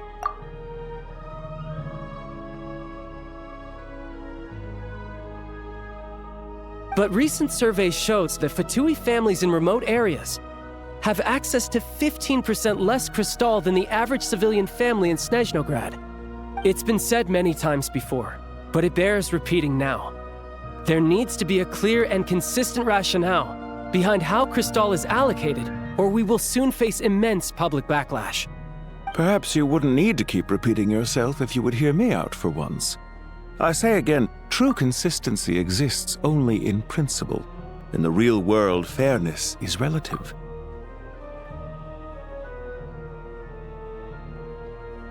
You appear to treat resource allocation as a simple function of production and population. So what about when the equipment used in production breaks down? Have you factored that into your equation? And do you even know how long it's been since Snezhnaya last conducted a census? If I knew the answers to questions like that, I'm sure I'd be a very wealthy man. And I doubt I'd be going by Childe. I'd like to bring the focus back to the specific issue I raised. Or do you wish to deny that favorable treatment for Fatui dependents is our long-standing policy? It's easy to be a critic when there's no accountability. That seems to be a running theme in the anti-Project Stuzha cohort. Defeat the ringleader and all other problems will magically resolve themselves. That's what they seem to think. But in case you aren't aware, not one jot in my report would change whether Project Stuzha continues or not. So you have no intention whatsoever of finding a solution to this problem? On the contrary, I'm the only one here who ever brings solutions.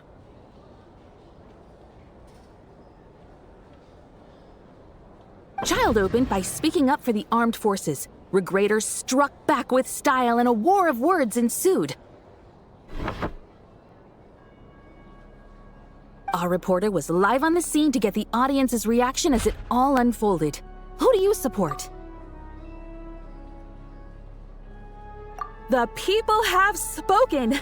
Childe received raucous applause from the crowd as he pushed Reuniter onto his back foot with a relentless barrage of questions. It had to be seen to be believed. Now you see why they don't have a sales permit. However this reporter wants to spin things, I haven't forgotten that Tartaglia was representing the Northland Bank when we first met in Liyue. So surely, their relationship can't always have been this strained. You two are getting off topic. Let's focus on what the data is saying. Mr. Pantalone, may I speak on your behalf? Oh, please do. I'm more than happy to save my breath. Crystal distribution policy undergoes modifications with each new period. The ultimate goal being to find the most reasonable method of allocation, which I believe is what Mr. Tartaglia also seeks. But I fear many may have been misled on this topic by extremist activists. To clarify, Project Stuzha is not the root cause of the problem. It is merely a framework for resource distribution. The most recent reports all point to Snezhnaya's resilience and adaptability during this period of fine-tuning, and give clear indications that a distribution framework is improving with each iteration.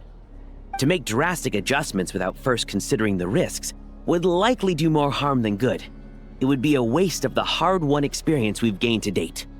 Renowned scholar of finance, Arapov spoke up to clarify the fiscal logic, clearly alluding to social organizations like the Rokot in his words. With the notorious Lelek still active to this day, should the Rokot be held responsible? No, there is someone else to blame. She's just rephrasing what Mr. Pantalone said. The Rokot are the critics he accuses of taking no responsibility for their actions.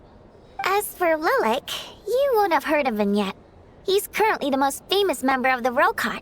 Well, more like infamous. Ending Project Stuzha has become an obsession for him. Unlike the more decent ones among us, he believes that votes in the Vetcha are all that matter. So whether it's threats, coercion, or bribery, he'll use whatever means necessary to get people to change their vote. And since we're already on the subject, what do you think of Lelek's methods? Are you for or against? Well, whatever the story is, his actions benefit us all. We stand with Lelek. At least someone here wants to take this discussion seriously. I've been considering that issue myself. What you really need is more precise regional data, right? I think it would be easiest to let the Fatui handle it, since they're already in charge of Crystal shipments anyway. We may as well get them to collect some data while they're at it. Whatever you need, you can ask the Fatui to look into it for you. In terms of supervision, I think the Druzhna would be a good fit. I had hoped to discuss this with Miss Vesna, but sadly, she's not present. I will be happy to take a note of your suggestions and present them to Commander Vesna for a decision upon her return.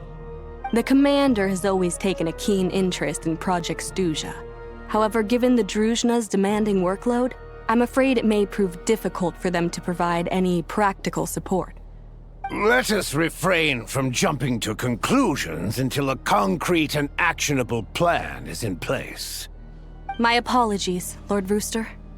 There are numerous issues to address here, including manpower, time sensitivity, and reporting lines. Nevertheless, I support drafting a proposal. Follow the usual procedure, and it can be raised as a new motion for all parties to evaluate at the appropriate time. In that case, I'd like to share one thought before the proposal is drafted. The issue of time sensitivity was raised just now, which I presume relates to the official reports. In fact, the Energy Commission already collects regular statistics on each urban center and its surrounding area. Would these be of any use? That's a good idea.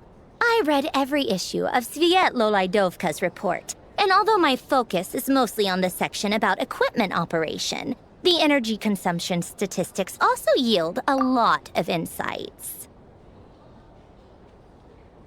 Be that as it may, does no one see an issue with using local data to determine crystal quotas?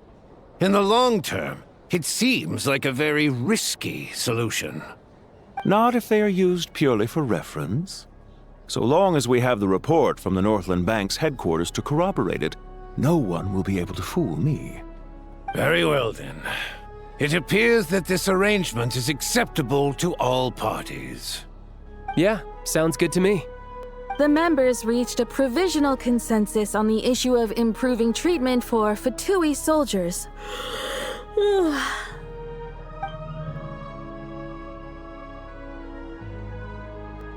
Today, the prima donna of the Korylevsky troupe attended a session of the Snezhnograd Vecha in the company of a dashing young man. The question on all our minds is, what is the true nature of their relationship? Write anything like that again, and I'm revoking your permission to interview the troupe. Got it?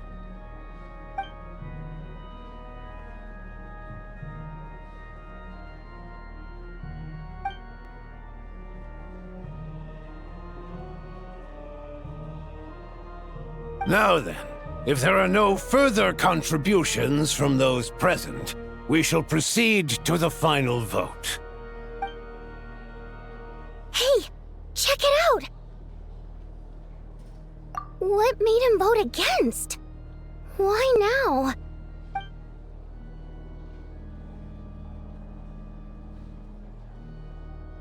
The votes have been tallied. Those in favor of continuing Project Stuzha total 61%, securing a clear majority. That was too close. The margin has shrunk yet again. Chuganov was a huge loss. I'll bet Lelek is behind this. I wonder how Pulcinella will respond this time. Chuganov. I see. Lelek strikes again. Yes, go, Lelek. Once Project Stuzha is defeated, our unwavering support at Bring Out the Kvass will finally pay off when we make our comeback. I can taste our victory already! In accordance with the result of this vote, Project Stuzha will remain in effect until the next Vecha period. Finally, may I remind us all, we debate only for the greater glory and solidarity of our nation. May the aurora shine ever on, and the tundra always stand firm. The session is concluded.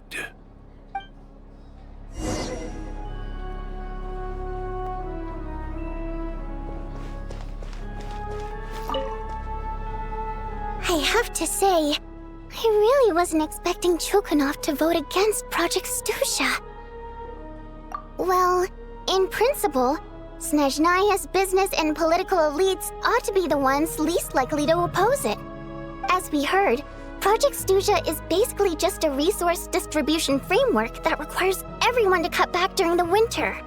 But even if the policy got cancelled, the Tsaritsa's energy needs wouldn't suddenly go down. The extra demand from the public would have to be filled from somewhere. So logically, the factories would have to take the hit.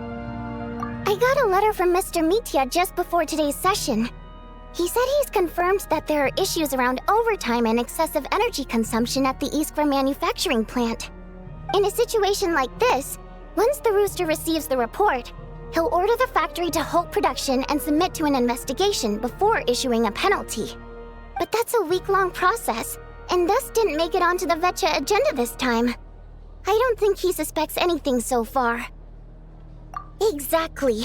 And as you know, he's a very selfish person. I was originally gonna try and flip him after he received notice of the official sanctions. My plan was to convince him that the whole thing was completely unfair. Rather than just sit back and take the hit while his factory stopped production, he'd be better off voting to end Project Snezhnaya. At least that way, no one else would be able to make any money either, because all the factories would suddenly have more limited energy to work with. But now, he's already voted against it, which means someone must have used more forceful means to change his vote, just like with everyone else who flipped. Yeah, no one knows why Lilac is so obsessed with ending Project Snezhnaya, but by the looks of it, he's inching closer and closer to success. Lilac must have strong motivations, given how he'll stop at nothing to achieve his goal. Maybe he knows the full truth of Project Snezhnaya. Maybe my next step should be to focus on him.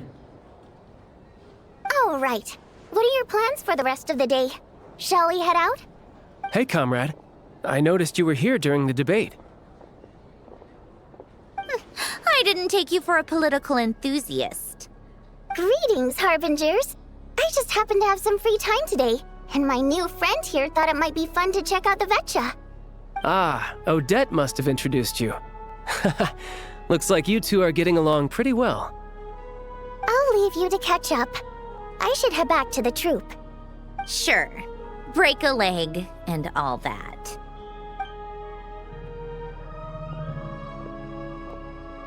Thought it might be fun to check out the Vetcha, did you? Things are never that simple with you, Traveler. There's no way you're here for kicks and giggles. Tell me I'm wrong. Oh, yeah. To some, he's a captivating enigma. To others, he's the bane of their existence. No one ever thought that some anonymous nobody from the Rokot could cause such a stir. Huh? You want to look into Lilac? Then I'm sure his days of anonymity are numbered. What do you think, Sandrone? Fine by me, I guess. If the Traveler actually manages to expose Lilac, it'll be doing Pulcinella a favor. In return, it seems fair to let him in on what we've learned so far. My thoughts exactly. Sharing is caring, after all. Head back to Glupov and grab the files on Lilac. It's easier to just pull the records than go through the rigmarole of getting the Traveler a visitor's permit. As you command, child, sir. In that case, since we're going to be waiting anyway, I'll have someone brew a pot of black tea. One common thread among the many incidents Lilac has been involved in is that the victims are all too scared to share any real information about him. Clearly, he must have threatened them in some way. His modus operandi is to silently infiltrate the scene and leave a threatening letter behind. But neither the letters nor the crime scenes ever yield any clues to his identity. So all these files have to offer are short statements by the people affected. They don't give us a lot to go on. If nothing else, it shows we're dealing with a trained professional who's versed in counter-surveillance. Yes, and to that point, he often strikes in highly secure locations. The victims are high-ranking and influential people who take their personal security very seriously. Somehow, Lilac slips right into their rooms without making a sound. There's never any eyewitnesses, nor the slightest trace of a break-in. If he can get in and out undetected, it means he can strike without warning. Not that that's ever happened so far, but the thought is enough to scare these people sleepless. It's hard to believe that a human being could pull this off flawlessly every time, so they switched the focus of the investigation to Faye.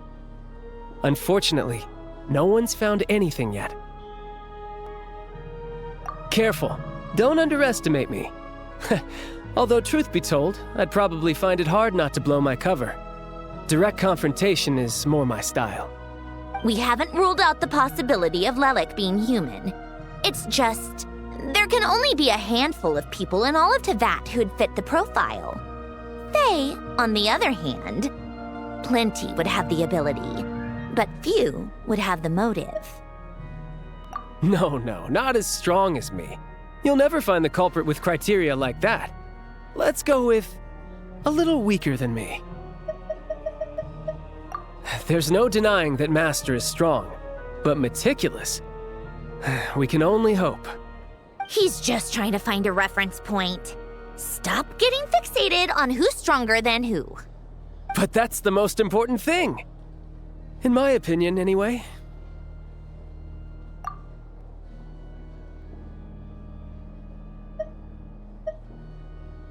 Odette? Yeah, that seems about right. Her skills are solid, and she's always calm under pressure. Except she's Fatui, so the likelihood of her working against us is pretty low. But yeah, much more accurate than your previous example, at least. No, wait a moment. Maybe we should interrogate that assumption. What do you mean? Which assumption? Her Fatui identity doesn't necessarily exonerate her. And when you think about it, the Rokot would be precisely what she needs to conceal her identity. Plus, she wouldn't need to be such a pro at covering her tracks. She'd already know where the Fatui will be and when, so she could choose the perfect time to act. Oh, yikes. I was just thinking out loud. Why is this starting to sound like such a convincing theory? Still, what reason could Odette possibly have for trying to call off Project Snezhnaya? Arlecchino would be the best person to ask. She knows Odette best. Unfortunately, she isn't back yet. Rosalyne used to open up to her in private about her struggles with Odette. As I'm sure you can imagine, Arlecchino is quite a lot better with children than Rosalyne was. She gave her some tips on how to handle the situation, and Rosalyne managed to reach a settlement with Odette before leaving. So I suppose there were at least no lifelong regrets left behind. Beyond that, I don't know the details about that side of things. But I do know that Odette definitely has a motive to hold a grudge against Project Snezhnaya. The reason being, her father passed away during the early stages of the project. That was back before it had been named Project Snezhnaya, when things were still being worked out. But in essence, it's remained the same ever since. Huh. The more you know. Rosalyne was always so self-centered. I never understood why she started paying so much attention to Odette. Is that such a surprise? If you cast your mind back, you may remember that Rosalyne and I weren't exactly close. We had tea together a few times, but that was about it. Odette's past is no secret. Her father was a Fatus and her mother was a very famous ballerina. On the surface, it looks like she followed right in her parents' footsteps. But the truth is quite a different story. After her father passed away on a mission, her mother was overcome with grief. She broke her leg during a performance and could never dance again. Odette was only interested in ballet at the time, but this tragedy left the family with both breadwinners gone. They could barely make ends meet. Per Capitano's policy, family members of Fatui who died in the line of duty had to be appropriately accommodated and provided with adequate assistance. So, regardless of how Rosalyne may have felt about it, it fell to her to resolve the issue of Odette's family's livelihood. In the end, the solution they agreed upon was to have Odette join the Fatui. Right, because the alternative would have been a one-off compensation payment, I guess. In that sense, joining up was definitely the better option. Still, she must have had mixed feelings about it, right? If she doesn't even like the Fatui. It's just a theory, a possibility. But as a motive for Odette to become Lelek, it holds up. That said, I have no idea where Odette's head is at right now, or what her conflict with Rosalyne was about. Plenty of people were on bad terms with Rosalyne. I have no intention of trying to figure it all out. Yes, but But there's not much point in discussing that now. Yeah, back to Lelik. Since our investigations so far have turned up next to nothing, we've got nothing to lose by trying a new angle. Funnily enough, Tonya and I had actually made plans to go to the theater tomorrow to watch Odette's rehearsal. Unfortunately, thanks to this Lelik situation, I'll be stuck working overtime again. Which means you can go in my place. No point wasting the ticket, plus you'll get to meet Tonya. Spirit Seeker. Quite the classic ballet. It was passed down through Odette's mother's family for generations, though it hasn't been performed in years. But Odette's been practicing it diligently, and it's finally ready for a return to the stage. Excitement is through the roof. Tickets for the official performance sold out long ago. Tonya's excited for it too. She's desperate to see it no matter what. Personally, it's not really my kind of thing, but since she's my little sister, I had to figure something out. I've actually seen it several times before. The story's pretty straightforward. The lead character follows a trail of clues left behind by a spirit, gradually recovering her memories along the way. It's a tale of love and regret. So not exactly reinventing the wheel, at least by today's standards. But when that classic melody kicks in and the lead character begins to dance, it always gets me. It really is beautiful. Not an easy dance to do justice to, though. I know it's always been Odette's dream to perform this piece, but I'm not sure she's really ready. In that case, I think that even if she is Lelik, we should wait until her performance is over before we respond. I'll let you take it from here, comrade.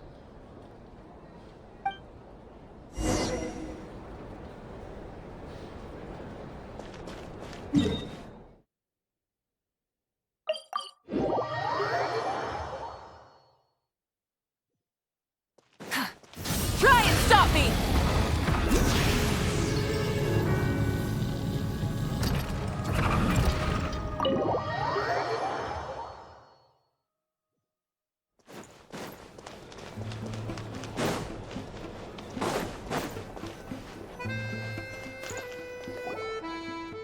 Sounds like you made a ton of progress today.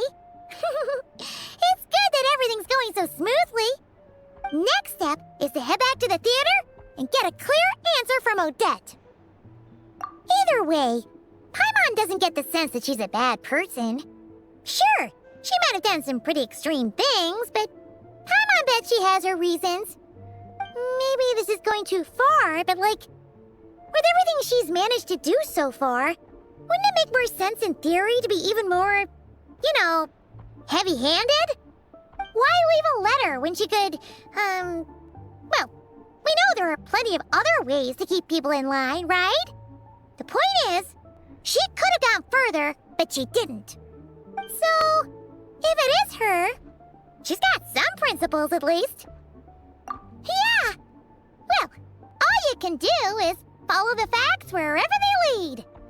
No change, really. But that thing Paimon told you about yesterday? Paimon feels like she can sense it more clearly now. Hearing you talk about your day makes Paimon itch for an adventure. If only she could be there with you so we could experience it all together. Yeah, I wish you could be there too.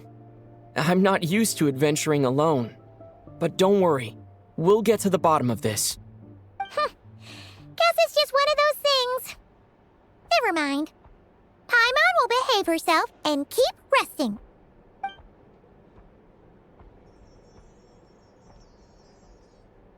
If Odette is Lelik, she may well have inside information on Project Stuja.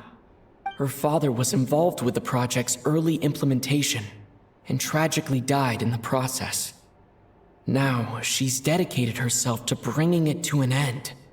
It's hard to imagine she could have gotten this far without knowing anything at all about the Tsaritsa's true intentions. When she spoke to us as a member of the Fatui, how much did she let on? And how much was she hiding? Only time will tell. Maybe tomorrow, everything will be answered. Hey look! Make sure you wrap up warm tomorrow.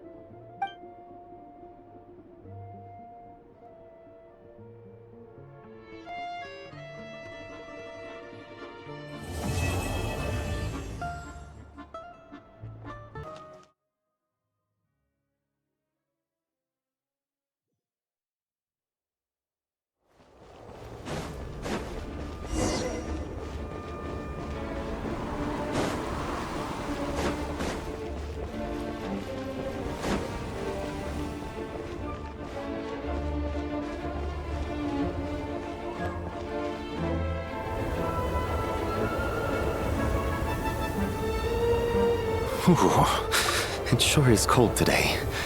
I wonder how much heavier the snow's gonna get. Here to see Odette? I just need to see your tickets for the preview. Perfect. Thank you. I'll hold on to your tickets. Come on in. It's freezing outside.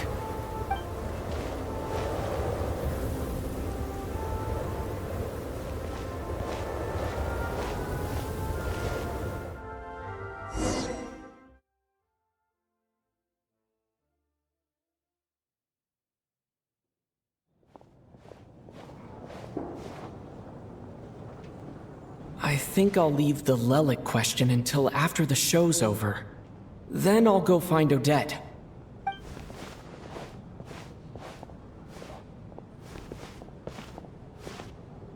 Childe said he was originally going to come with Tonya. So I'm guessing Tonya's already here somewhere. Is there anyone here who looks like a Tonya? Let's see. It's a small audience. Makes sense for a preview. But wait, I do see some familiar faces. Mr. Chuganov's back again by the looks of it. Oh, and is that Mitya? And that Fatui officer, Valeri. Guess he must be playing cat and mouse with Mitya again. Oh no, it looks like the show's starting and I still haven't found Tonya. Never mind. I'll just have to take a seat for now and see if I can catch her afterwards.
Members of the audience, I'm a staff member here at the theater. Today's performance was a very special one for us, as it marks the first attempt in a long time to revive the classic Snezhnayan ballet, Spirit Seeker. To commemorate this occasion, we would love to take a group photo of the cast, crew, and audience members present today. Could I kindly ask the audience to please come up onto the stage?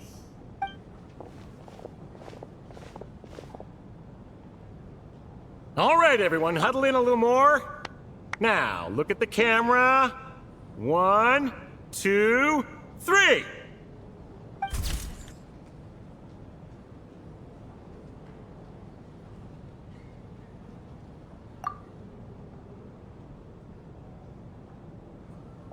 Are you quite satisfied, Mr. Energy Scientist? I rather hope you don't have any other escape plans to add to my workload today. What are you talking about, Sarge? This was simply my way of inviting you to watch Miss Odette's new show with me. And wasn't the performance spectacular? In the future, I heartily encourage you to take a leaf out of my book. Find some soul-nourishing pastimes to enrich your time outside of work. It was indeed a fine performance, but I must correct you on one point. This is not time outside of work. These are working hours. Working hours and non-working hours are just a social construct. Human technology can never advance if we're too rigid in our thinking, Sarge. May we leave now? Already? I mean, I was kinda hoping to soak up the atmosphere for a little longer, but... No? Okay, guess I'm pushing my luck. Didn't seem like too much to ask, but fair enough. Off we go then, Sarge. Back to the land of working hours. Lead the way. That has to be her. She's the only person in the audience around Tonya's age. Excuse me, are you Tonya? Huh? Your brother's busy today, so I took his ticket. Don't worry about him, he's fine. Oh, okay. Sorry for the trouble. What's wrong? Are you sick? No, I'm fine. It's nothing. Maybe she caught a cold on the way here because of the weather.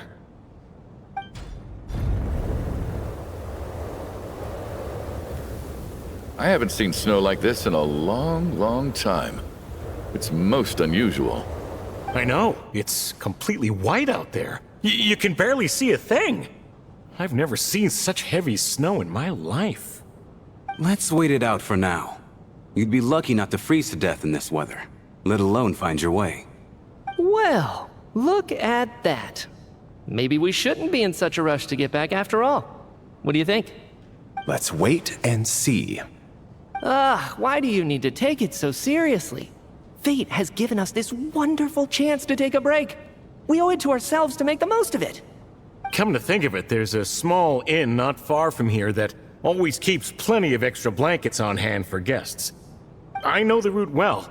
Shall I head over and borrow a few blankets? That way, anyone in a hurry can wrap up warm for the journey back. Just remember to return them next time you're over this way. Sir, there's really no need to go to all that trouble. Hey, it's no trouble at all. Wait here, I'll be right back. What a kind gentleman. Very good. My wife and daughter are waiting for me at home, so I shall be heading back as soon as I get my blanket. So... are you expecting us to go back to the Armory Palace wrapped in blankets too? Don't worry about that. I made arrangements in advance. Should I not return to the Armory Palace within 3.5 hours after Operation Showtime begins, an armed squad will be sent to collect us. They will escort us back. You are one of our key military personnel, so any weather-related risks must be eliminated. Operation Showtime? So, wait. Every single time you drag me back to work when I sneak out, it's a whole official operation? I gotta say, you've really turned this into quite a moral dilemma for me. It's snowing pretty hard out there. I think you should stay here for now. You seem a little under the weather. Sure. My brother might come pick me up in a bit anyway. Time to get to work. I should head backstage and find Odette. I need to look her in the eye and ask her about Lelik. Excuse me, are you looking for someone? A fan, I'm guessing? Today is just a dress rehearsal, so Miss Odette won't be meeting with fans. She's taking a well-earned rest right now. Sorry, but that area is currently off limits to everyone except the cast and crew. Huh. Bad timing, I guess. Well, I might as well stick around. I doubt Odette will be leaving before the snow lets up in any case.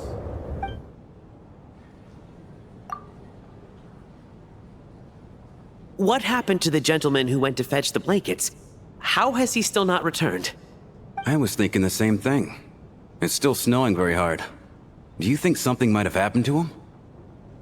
Whatever the reason for his delay, I must say I hate nothing more than people who make empty promises and fail to deliver. Well, I have to treat my employees like that on occasion, but that's different.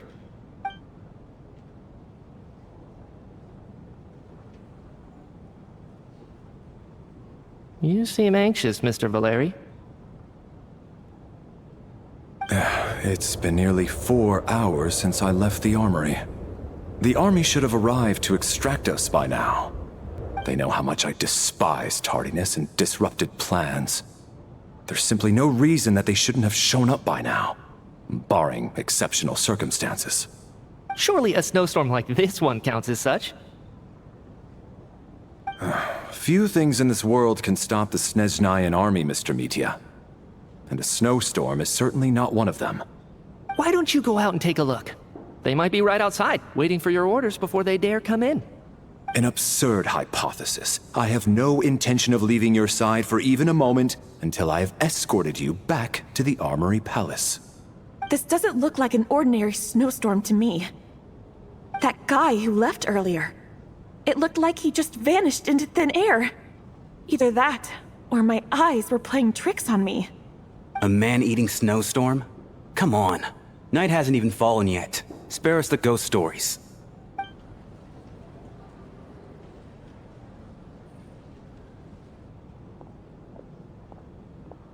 Traveler, didn't know you were coming today. How come you didn't say anything? Oh, right. I assumed you were looking for me and Vodyanitsa. Odette's still backstage. Whoa, that's quite a snowstorm out there. I've been working backstage this whole time, so I didn't even notice. No wonder the audience hasn't left yet. Is weather like this rare, even in Snezhnaya? Yeah, snow like this. I'm sure I've seen it out in the wild before, but never in the city. Actually, I take that back. I don't think I've seen snow this bad even in the wild. This is something else. It's not normal. If even Alyosha thinks snow like this isn't normal, could it have anything to do with that monster people have been talking about? We can't stay cooped up here forever. Someone needs to go out and take a look.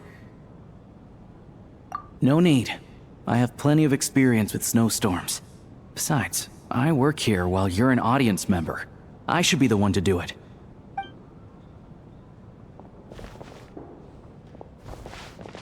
Everyone by the door. Careful not to let the snow soak into your shoes. In a snowstorm, you gotta look after your toes above all else. Heading out, my man? Be careful. I've been told the snowstorm eats people alive. Thanks for the advice. I am planning to be careful. I just want to take a quick look at the situation out there.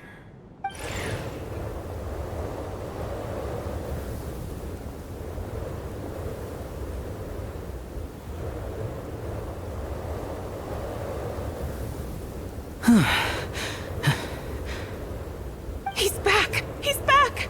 How was it? What's going on out there? Did you see any soldiers patrolling the area? Something about this storm isn't right. There's no one out there. I didn't see a single soul. And something in the air gives me the creeps. This isn't your average snowstorm. I suspect it might be related to recent events in our nation. I strongly advise everyone to stay here until the snow dies down. Are you serious? So all of us are trapped here now? That sounds a little far-fetched to me. You want to go outside and see? I, for one, am not risking my neck in that weather. This just turned from a minor delay into a major hassle. We can only hope that our friend who went to fetch the blankets just ditched us and went home. Is it really that bad? But my daughter, I won't be able to read her a bedtime story tonight. Huh? What are you all still doing here? Whoa! It's snowing hard! So now we're stuck here? Oh, this is terrible! Luckily, it was just a dress rehearsal today, so there aren't too many people here. On the bright side, the theater's always well stocked with supplies. If the snow still doesn't let up as we get into the evening, you can spend the night here, everyone. At least, I assume that's alright? Odette? Fine by me. This seems like a sensible backup plan under the circumstances. My thanks to the theater for being so accommodating. What are you staring outside and praying for, my man? You anxious to get home too? Oh, your majesty, the Tsaritsa, I beg you, please do not let tonight's snowstorm stop. This is a golden opportunity to spend the night under the same roof as the 2 top stars in all of Snezhnaya. It's a once-in-a-lifetime experience. I think I've changed my mind. Sir, if you so much as look at us funny, you'll be seeing stars in a whole other way. Behave yourself, or you'll be begging for that blizzard. It's getting colder. We need to keep the indoor temperature up. Close the door and lock it tight. Let's head somewhere warmer.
And then there's the aristocrats. Easiest of all to deal with. You don't need to use any force whatsoever. All you have to do is show them the rope you plan to tie them up with. Do you know why? I don't. Do tell. Because nothing horrifies them more than the thought of a cheap, coarse rope leaving creases on their precious million Mora coat. They'll do whatever you ask to avoid that fate. Unexpected, but funny nonetheless. Tell me another one. Well, look at that. I got myself a new listener. Hey there. Let me introduce myself. The name's Shram, and I'm a mercenary. The kind that gets paid to do odd jobs for rich folks. And I am Chuganov, an entrepreneur.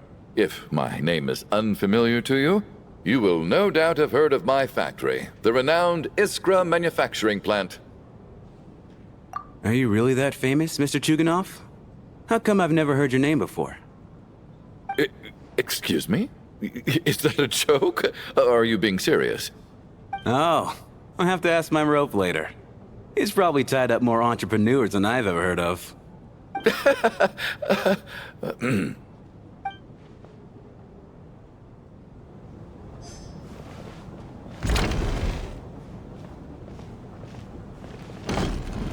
How are you feeling, Tonya? I'm fine. Sorry to worry you. I'm used to it by this point.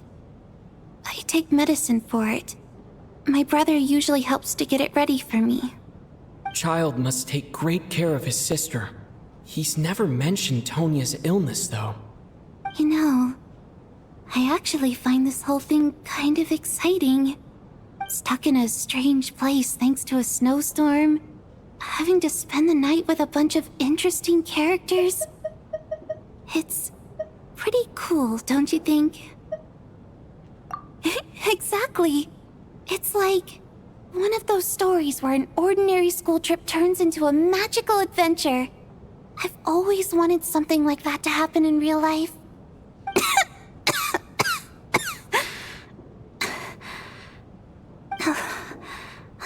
fine, really. Just got a little overexcited. Look after yourself. Otherwise, your brother will come after me.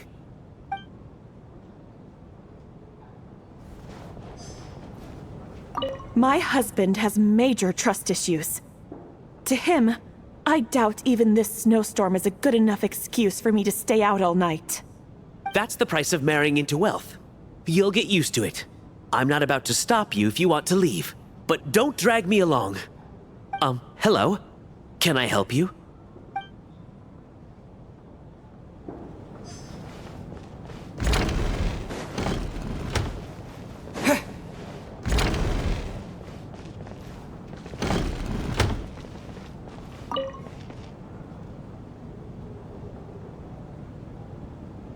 I don't think it's ever been this lively backstage before.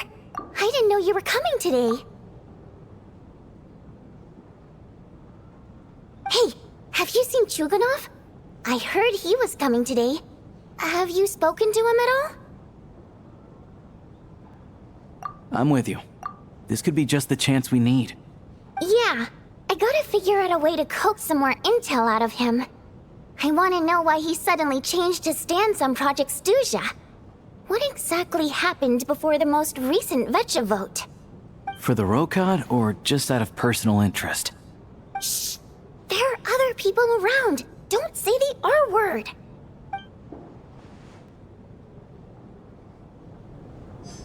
Shh! There are other people around. Don't say the R word. This is highly irregular. A delay of over an hour during an operation like this theoretically warrants a Harbinger-level response.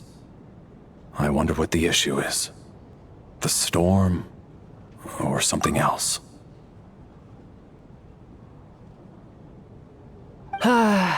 Sarge, the day you learn to let go and just enjoy moments like this is the day you'll finally understand the meaning of life.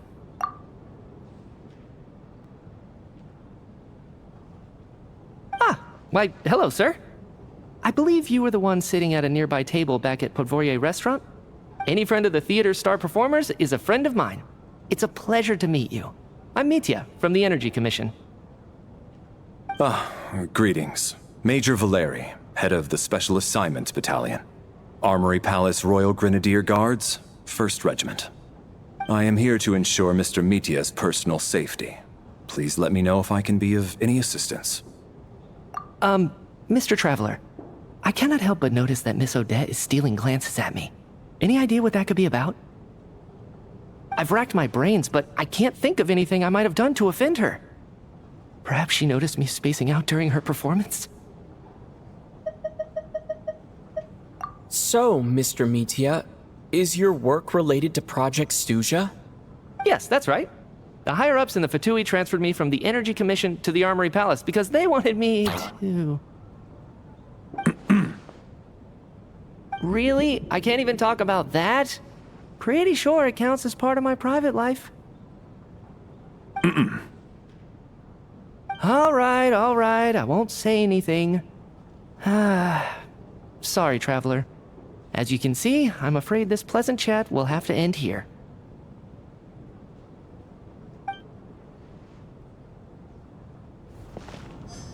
This is highly irregular. A delay of over an hour during an operation like this theoretically warrants a Harbinger-level response. I wonder what the issue is. The storm, or something else.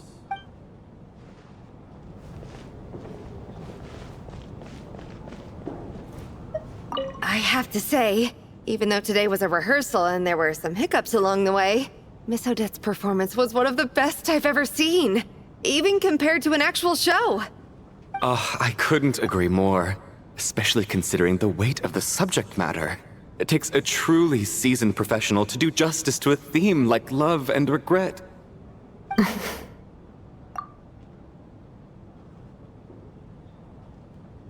Do you think we were coming on too strong? Odette's ignoring us again. What about you? What did you think of today's performance? Oh my, that's very flattering of you. Thank you. I'll make sure to save a ticket for you when the show's performance ready. This doesn't seem like the time or place to bring up the subject of Lelic. I need a chance to speak with her in private. So unfair. Talk about double standards. And now it looks like I've been spotted.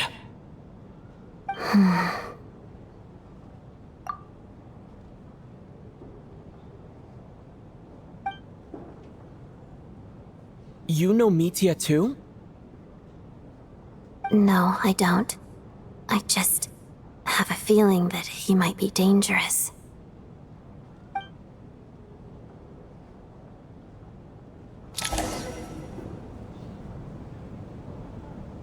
How's it looking, Alyosha? No change from this afternoon. Heavy snow with no sign of slowing down. May I have your attention, please? The storm is unlikely to stop tonight, and it'll be even more dangerous outside at night than it was during the day. We at the theater owe everyone here a duty of care. Therefore, we strongly suggest that you stay on site overnight and avoid going outside unless absolutely necessary. In a few short moments, we'll give you a tour of the theater's various quarters. You can choose to sleep in the VIP room, the office, or backstage. Or on the stage if you'd prefer. We won't mind. I'll pass on sleeping on the stage. What if the snow is stopped by tomorrow morning? The early birds in the audience might think we're part of some experimental new show. A drama about sleeping? That could be fun. Maybe we could come up with a title for the production. What? Gotta admit, I didn't get that one. Anyone who doesn't wish to sleep on the stage, please follow me. I'll show you to the rooms.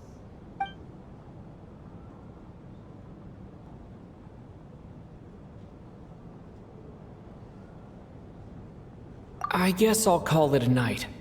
Though I feel like I won't sleep very well without Paimon here. I'm sure she'll be worried that I haven't made it back yet. But as long as she looks out the window, she'll probably realize what's holding me up.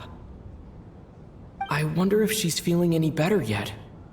At least she hasn't been getting any worse. Still, I should try and get back first thing tomorrow morning.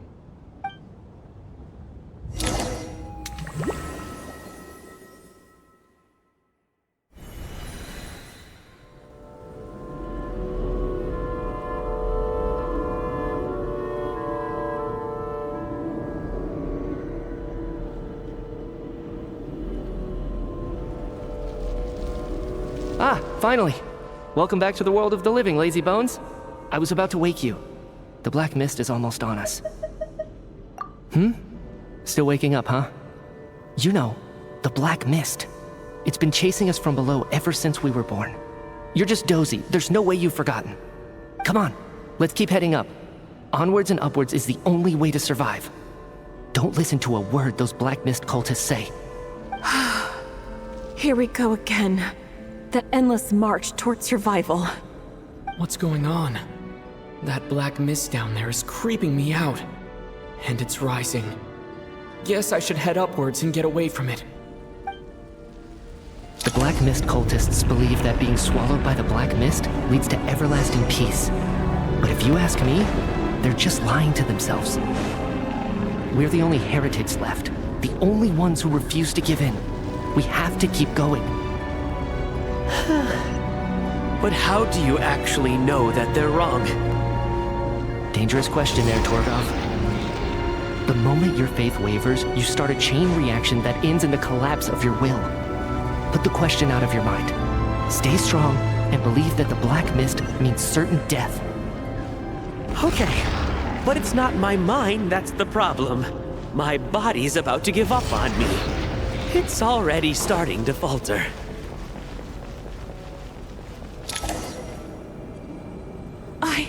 I can't do this anymore. I've had enough of being forever on the run. What's the point of it all? All this will pass eventually, I promise. Keep fighting. It will be worth it. You accuse the Black Mist cultists of being liars. But you're lying too. There is no end to this path. It keeps going up forever. There was never any hope to begin with. The cult of the Black Mist has poisoned your mind, Sobolova. Are you thinking of giving up as well?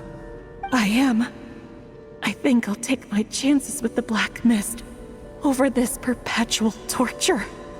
As much as I detest the Black Mist cultists, I'm just too weary. Then I bid you both farewell. Let me put my personal opinions aside for a moment and say, I hope that you both find peace within the Black Mist. Fate always appears so impossibly complicated. But at moments like this, its raw simplicity is laid bare. Their fate was sealed from the instant they entertained doubt. From then on, the outcome was both inevitable and irreversible. Let's go.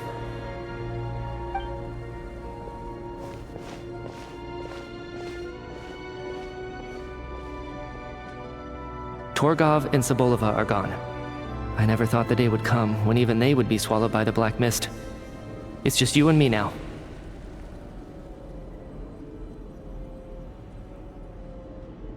Yes, it looks like it's satisfied. For now. This happens from time to time, but it won't be long before the Black Mist starts chasing survivors once again. No one knows how to stop its advance for good.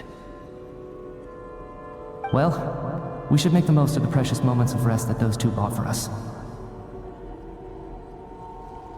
Huh? Are you really that sleepy, traveler?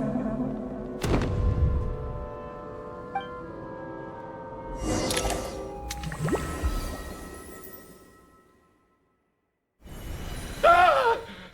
Help! Somebody, come quick! What is it, Chuganov? What's wrong? Huh? Is it morning already? What's all the commotion? Sounds like it's coming from next door. I should check and see what's going on.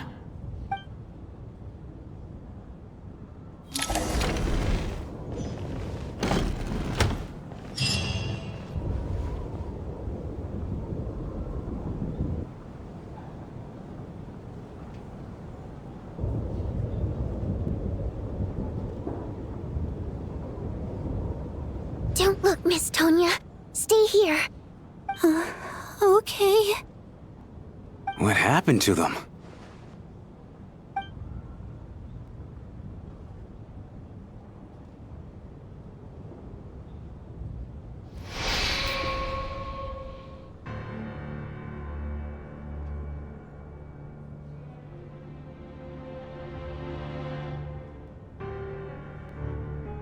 These two people have passed away. And the strange thing is that somehow, I knew this was going to happen. I knew that they would be the ones to die. Have I seen this moment before? Or did I have some kind of premonition?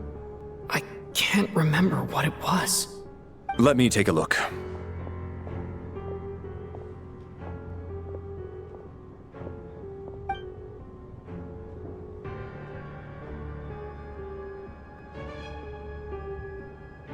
No vital signs in either of them.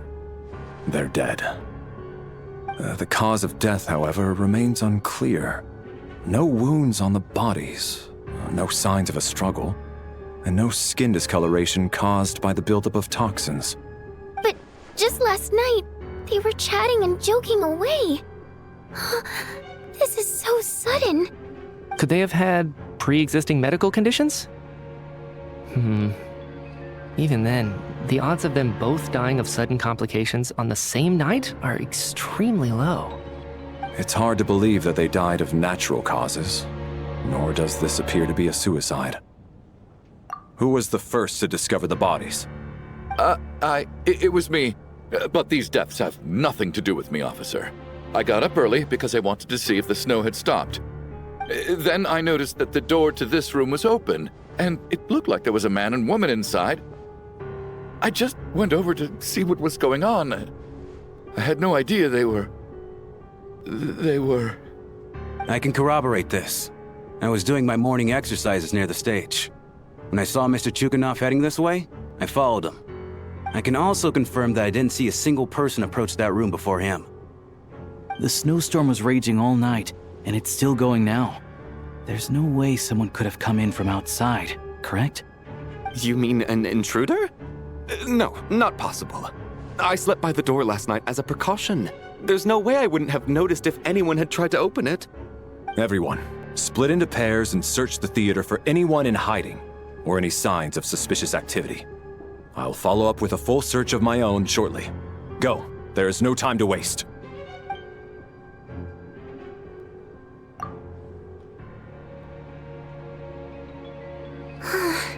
Nothing on your end either? Backstage is clear. No signs of suspicious activity. We checked the basement. Also clear. I don't think there's anywhere here that a living person could hide. Are we certain that the theater doesn't have a back door? Or any tunnel or passageway wide enough for a person to fit through? No, there's nothing like that. If people were sneaking in through some secret tunnel to avoid buying a ticket, we'd have sealed it off ages ago. I also checked the windows. All of them are locked from the inside, and there's no sign of anyone entering or leaving. It sounds like we can safely rule out the intruder theory.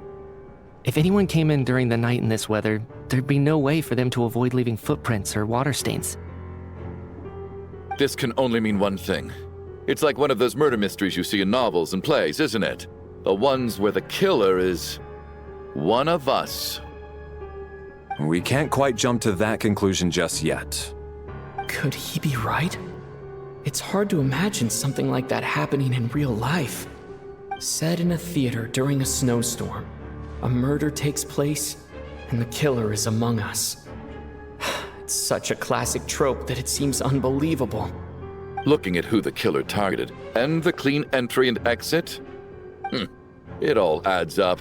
I know what this is. It's obvious now that I think about it. What is? What have you figured out? Both victims were wealthy, well-known local merchants. And the door was deliberately left open so I would discover the bodies and witness the crime scene first thing in the morning. Such ruthless methods. This was your doing, wasn't it, Lelek? Lelek? You mean Lelek is among us? And he's the killer? Lelek. I know this code name. Member of the Rokot, anti-Project Stuzha. Always works alone. I've read the case files at the Armory Palace. Walk me through your reasoning, Mr. Chuganov. What do you know about Lelek?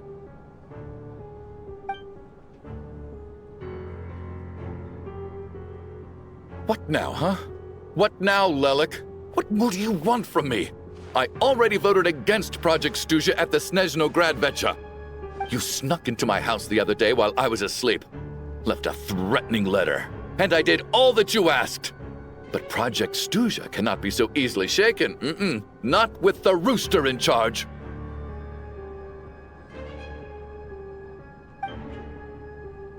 So he really was threatened by Lelek. That makes sense. And now you're resorting to murder to threaten me. Isn't that right? I knew it. The Rokot despises the rich. The lives of the wealthy are but refuse in your eyes. Show yourself! Which one of you is Lelek, Tell me! I'll do whatever you want! Just stop playing these mind games!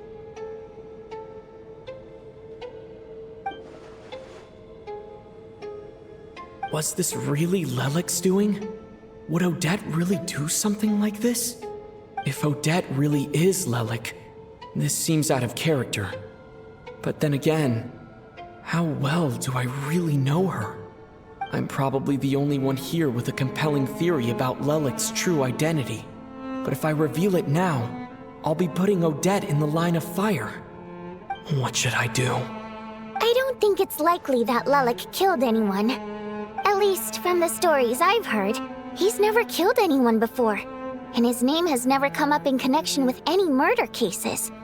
Besides, even if Lelek did want to threaten you, why resort to such an extreme and roundabout method? It's not his style at all. Vodyanitsa doesn't know that Lelek might be Odette, but her assessment is pretty much identical to mine. Miss Vodyanitsa, Why do you suddenly feel the need to speak in Lelek's defense? Defense? Oh, no, it's just... I'm worried that we're jumping to conclusions here, so I wanted to share my point of view. Also, I don't think the Rokot is as bad as you're making it out to be. Well, if you think I'm so wrong, what's your theory then, Why don't you tell us who the killer is? The case is still evolving, Mr. Chuganov. Please do not prevent others from expressing their opinions so early on in the discussion. Even so, there's no denying that the recent threat received by Mr. Chuganov may well be an important clue. So there's still a good chance that Lelek is right here among us. I can't do this anymore. I don't care if it's still snowing outside. I have to get out of here. Whoa, take a beat. We all know it's far too dangerous out there. Even the soldiers can get to us. Go out that door, and you might not live to tell the tale. And whoever this Lelek is, they're surely not going to murder anyone in broad daylight. Be sensible, my man. You're safer inside. As much as I regret having to say this, I'd like everyone to cooperate and refrain from exiting the premises until further notice. Because as things stand, every one of us is now a suspect. Unless anyone has further information to share, let's adjourn for now. Feel free to keep searching for clues, but make sure you don't go off alone.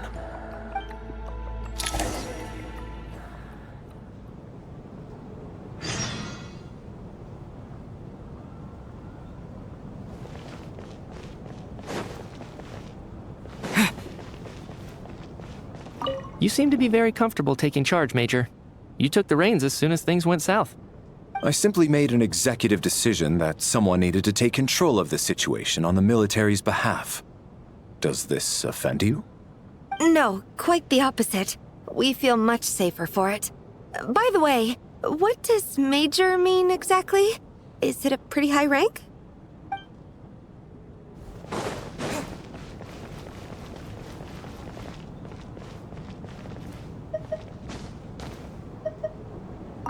I still find it hard to believe there's a murderer among us. Just last night, I imagined we were like classmates out on a hiking trip. There's no guarantee that you can trust your classmates, especially not when you're locked up together. Why did they do this? Was it for money? Even then, they could have just kidnapped the people. They didn't have to die.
You're right, that was my bad.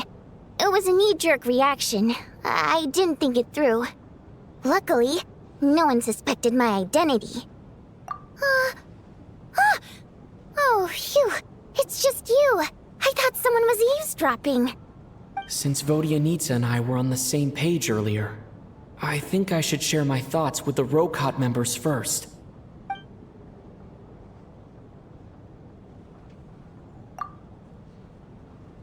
Whoa. Are you serious? I don't know if this counts as gossip, but it's definitely on track to be the juiciest this whole year. Odette? Really? Odette? Oh god, how dumb does this make me look? Lelek has been right under my nose this whole time, and I didn't notice a thing. Actually, it's exactly what you'd expect. Sometimes, hiding in plain sight is the best strategy. And now that you mention it, the more I think about it, the more sense it seems to make. It all adds up. What are we up to now? 1, 2, 3, 4... Odette's identities. She's my coworker, specifically a ballerina, and also a Fatui, a member of the Rokot. Now, Lelek.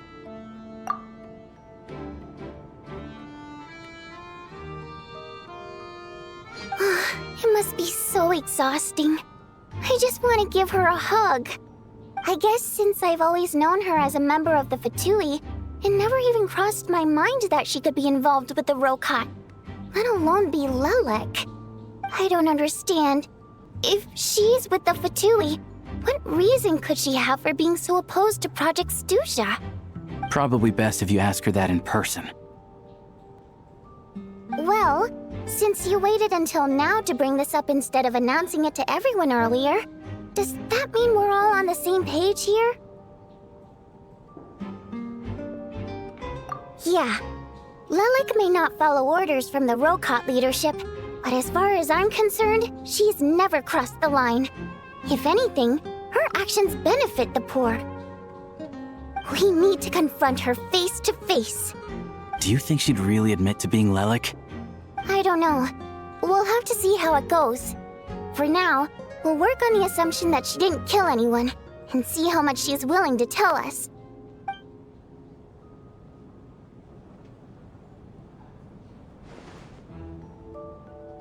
Now's her chance. Odette's alone. Let's go.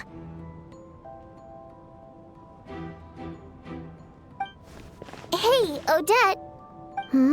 What is it, you guys? Shh. Keep your voice down. We need to talk. So, you're Lelek, aren't you?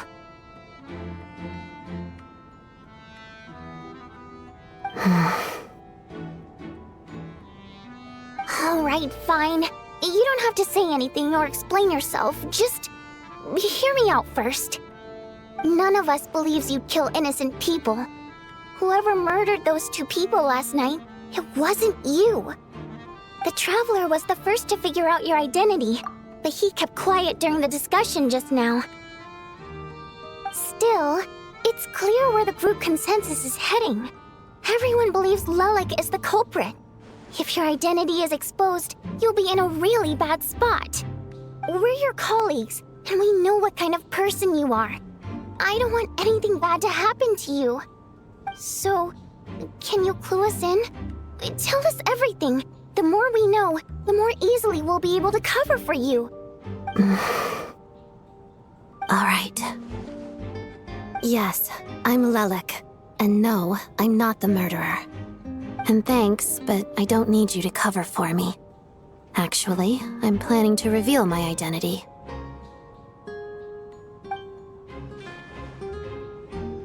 Huh? You're gonna reveal that you're Lelek? Here? That's right. I'll admit I was surprised at first when Shuganov guessed that I was here. It was just a lucky guess, but it caught me off guard. But after taking some time to assess the situation and confirm where everyone stands, I don't believe I have anything to worry about. Are you sure you don't need a second opinion? Given the circumstances. Mr. Valeri! What?!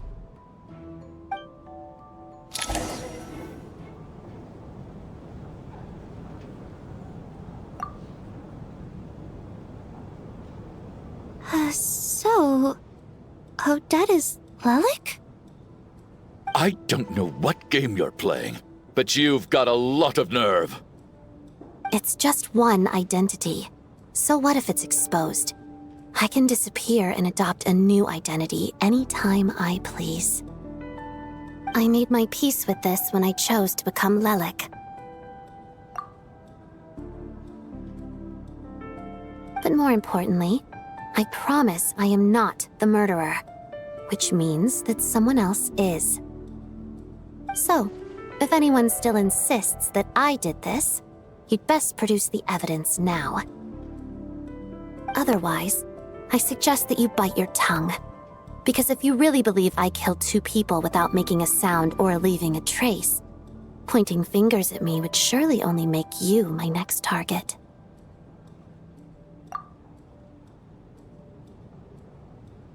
Is this really the truth, Miss Odette? That's confidence, all right. I believe you. A real no-nonsense attitude. I can see why Marionette said that she's on track to inherit the title of the Fair Lady. Are you seriously buying this? Hey, officer! She just admitted to being Lelic. Aren't you going to do something about this? I do have one question, Miss Odette. Why have you chosen this moment to come forward and reveal your identity? If I didn't say anything, everyone would be focusing all their efforts on finding Lelic. And that is exactly what the real culprit wants. I don't want to be the scapegoat who lets the murderer get away with this crime. Despite all the accusations, she made the smart choice. A remarkable display of rational thinking under pressure.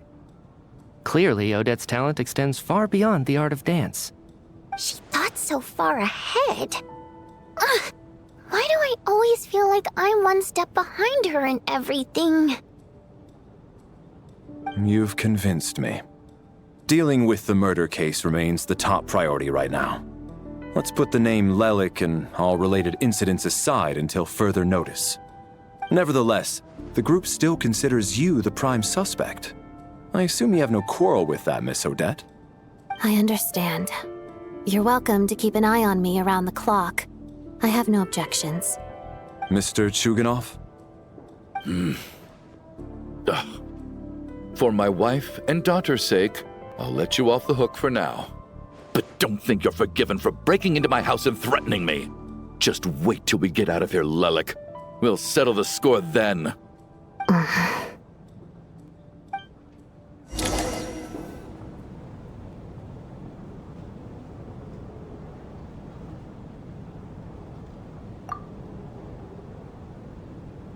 Good work, Lelic guard team. And Lelic, too. Here, have some hot water. Turns out Valeri knew about my exploits. So now I've been told I have to guard Lelic with him. Shouldn't you be facing my way if you're guarding me? At the moment, it looks more like you're my bodyguards. If the true culprit is indeed still at large, as you have claimed, we must keep our guard up against them also. Don't worry, Tonya. We'll get through this. Once the snow stops, the officials will step in. The investigation will get easier, and then we'll be safe. But once the snow stops, won't everyone just leave? You're gonna miss us, huh? Well, some of us work at the theaters, so we'll still be here. I'll even give you a special backstage pass. Really, Miss Vodyanitsa? That's awesome! You've made a fan for life. Aw, you're so cute, Tonya.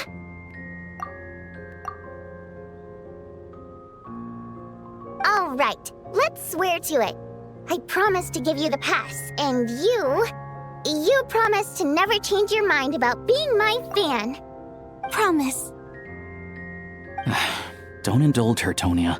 You don't have to swear an oath over things like that. You really do get carried away sometimes, don't you, Miss Vodyanitsa? Hey! Mind your own business!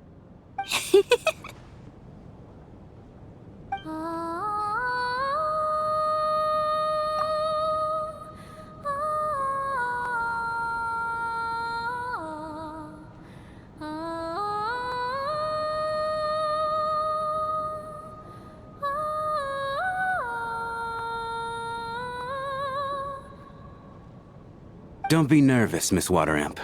Everyone's here. There's nothing to be afraid of. Excuse me? Do I look nervous? Don't be ridiculous. No. You sound nervous, lass. Oh. Wait, but how...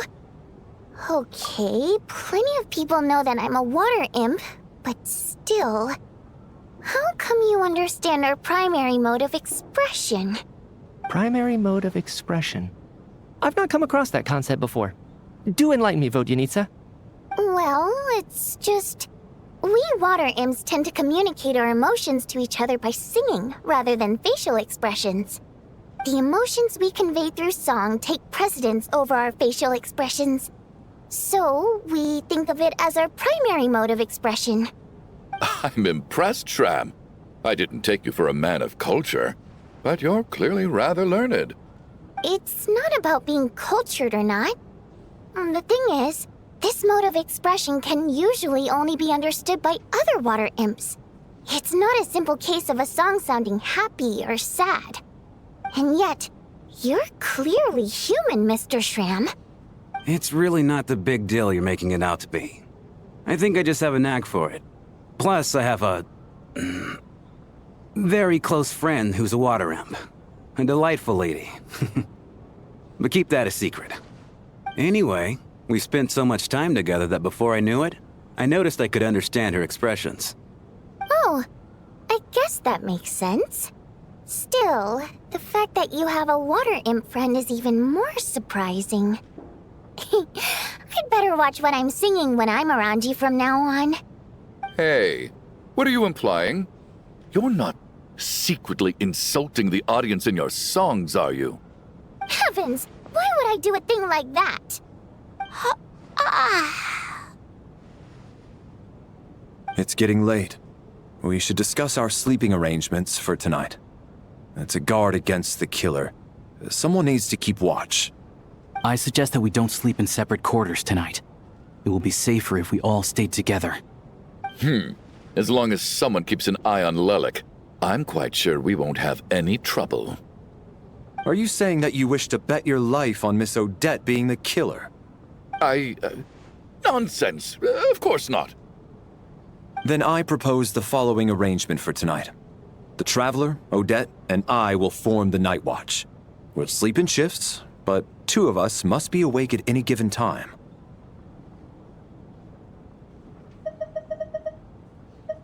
An excellent idea. This allows us to handle the Night Watch while also keeping an eye on Lelek. Meanwhile, the rule of taking shifts in pairs resolves the other issue. Namely that we can't necessarily trust the Traveler or Valeri either. I expect that plan took you quite some time to come up with, didn't it? Actually, our field combat manual outlines a similar approach. Although the scenario there involves guarding prisoners overnight during field operations. That being said, I must clarify that I harbor no disrespect towards you personally, Miss Odette. In fact, Lelek's numerous covert operations make fine textbook examples for military agents. I care less about respect and more about the fact that you just robbed me of 2/3 of my sleep tonight. I'm calling dibs on being the first to rest. Good night.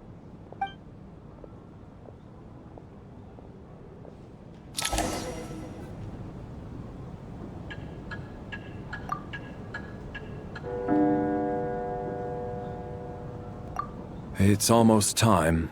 We should wake Odette. How are you faring? Oh, not going to argue with that. I'll take a quick nap. If you start to feel sleepy, wake me up anytime. It's finally time for Odette and I to share the Night Watch. I should wake her up.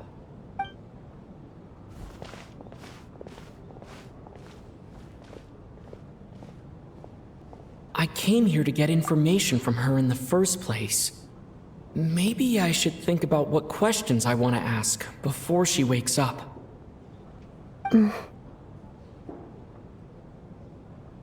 How long are you gonna keep staring at me?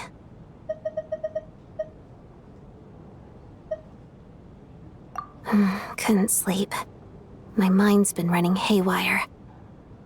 Plus, there's something I've been meaning to talk to you about. I had a hunch that you wanted a conversation too. Let's take this chance to clear the air, shall we?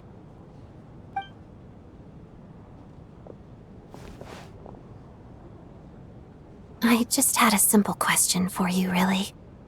It's, Rosalyne. In her final moments, did she have any last words or anything?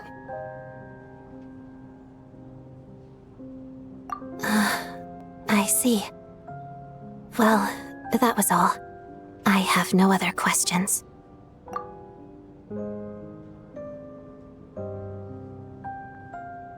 No. She was utterly ruthless in pursuing her goals. That kind of person should be hard to miss. And yet, even though I never approved of her methods, and she was an abrasive person, the fact remains that I am indebted to her. Oh, she told you. I guess that makes sense. I think she and Rosalyne were on pretty good terms.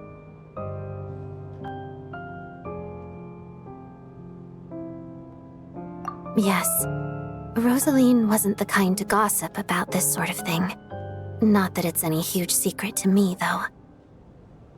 When I was a child, I had to join the Fatui for the sake of my mother and me. I trained under Rosalyne. It was extremely grueling, and it didn't exactly come naturally to me. All I could do was try to ignore the biting cold and practice. I was a newcomer who'd managed to make a good first impression on a harbinger. There was pressure to live up to her expectations, to be worthy of the fair lady's reputation. Every day was a struggle against the cold, pain, and fatigue. And most nights, I struggled to fall asleep. After enduring all that, I've become almost immune to the sensation of pain. I suppose that was the cost of survival. Surely, any child who had to experience that would grow to hate her lot in life, don't you think?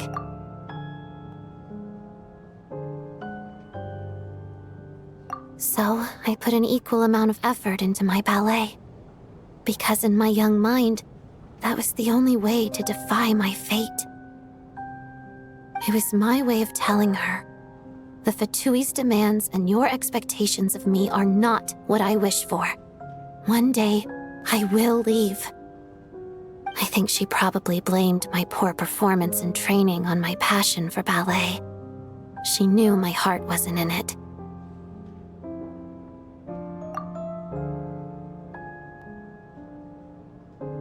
One time, when I was secretly practicing a dance at night, she suddenly showed up. I knew she was there to catch me red-handed. I told her, "You don't deserve to watch the dance I learned from my mother."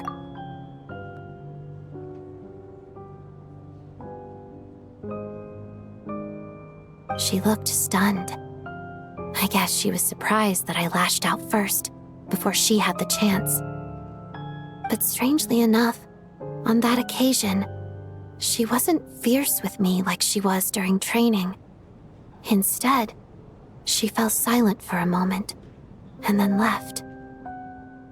After that, she never interfered with my dancing or asked me how it was going. She never came to watch me dance again either. Not even once. She was. But even now, whenever I take out this core Ignis, I can't help but think of that night. Of the look on her face. Sort of. Although gift might be too kind a term. This is her flame sealed within ice.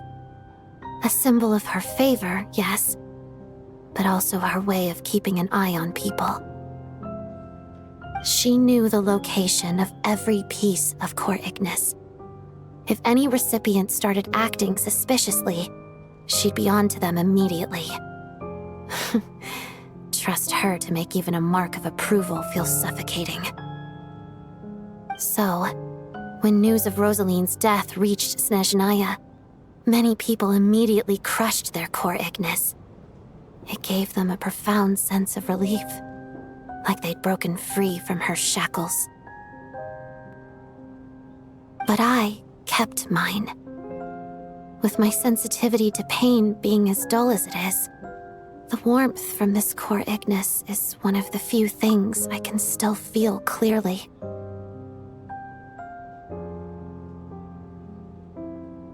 I still wonder, did she really come to stop me that night? I wasn't sure, but I was scared, so I said some really awful things. I guess she didn't leave anything behind. Not that I expected her to. It's fine. It's just a bit of a shame that we couldn't settle our differences before the end. She did. Are you sure she was talking about this event?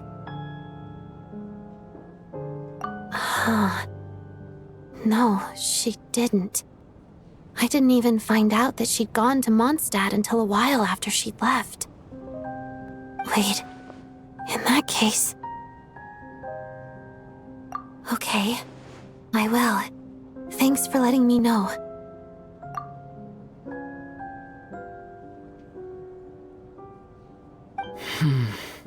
There's something I'm trying to figure out.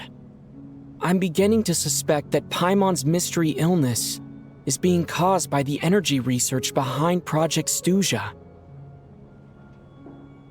Paimon's very important to me, so I have to get to the bottom of this.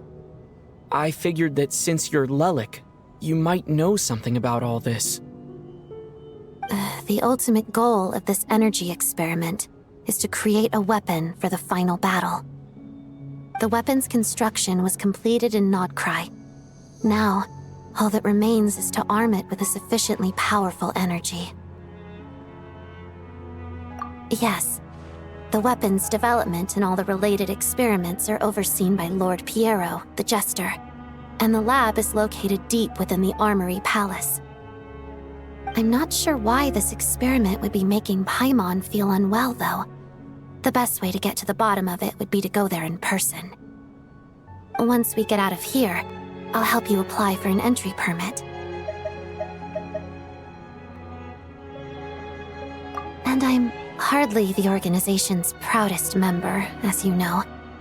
You answered my question about Rosalyne. I want to do you a favor in return. It's that simple.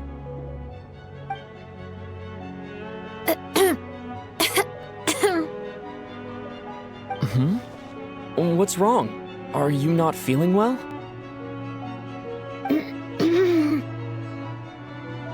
You two seem to be hitting it off.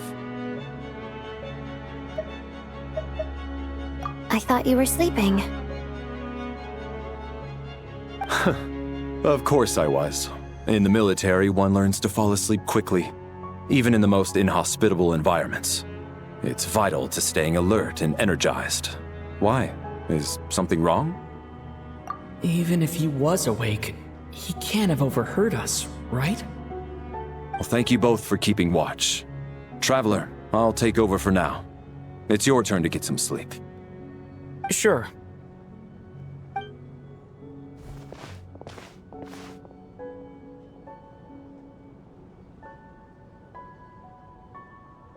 This is our second night here, but at least I've found out a little more about Paimon's condition.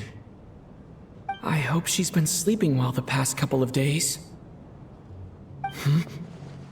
Why do I feel like I'm being watched?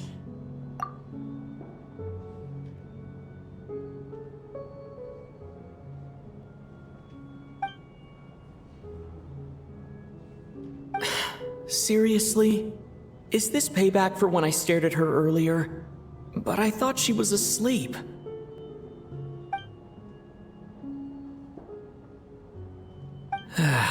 Never mind. I'd better try and get some sleep myself.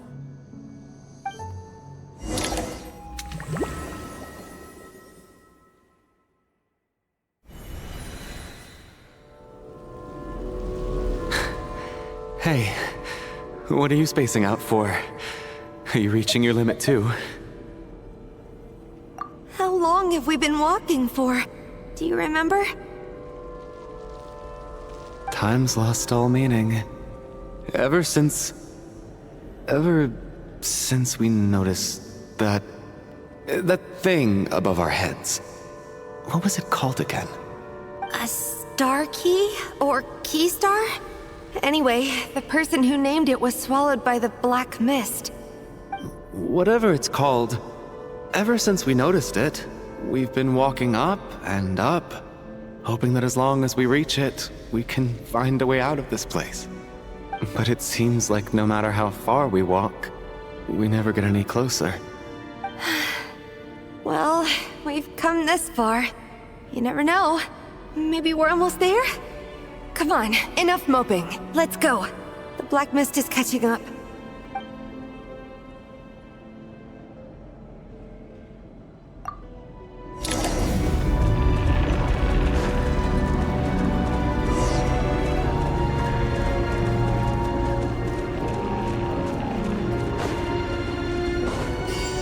Monsters!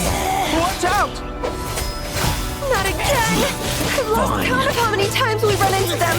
Careful! What the?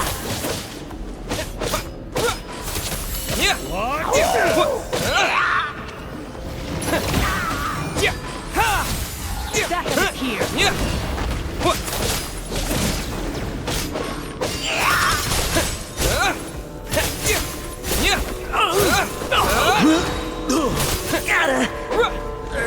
Condense!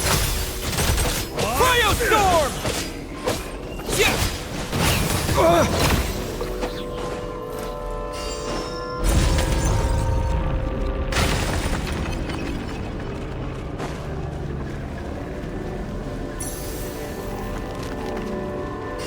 Here they come again! Get ready!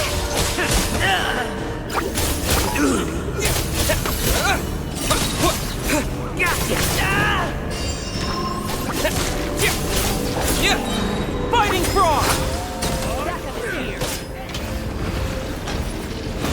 Out the way!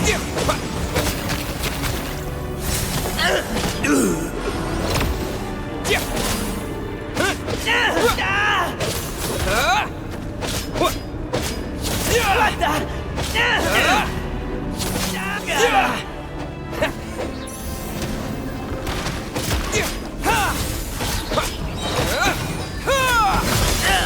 Backup is here.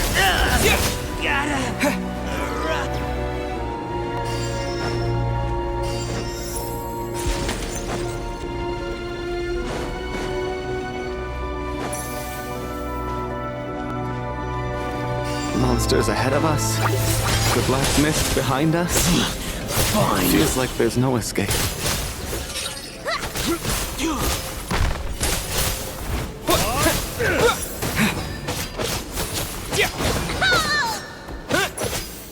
Cryostorm! Fighting frog! Backup is here.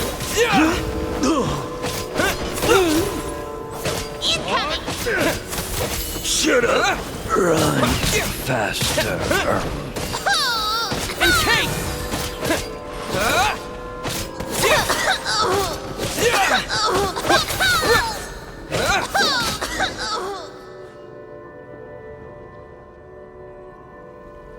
Are you hurt, Coolish? No. I'm fine. It's just... Suddenly I don't want to walk any further. I get you.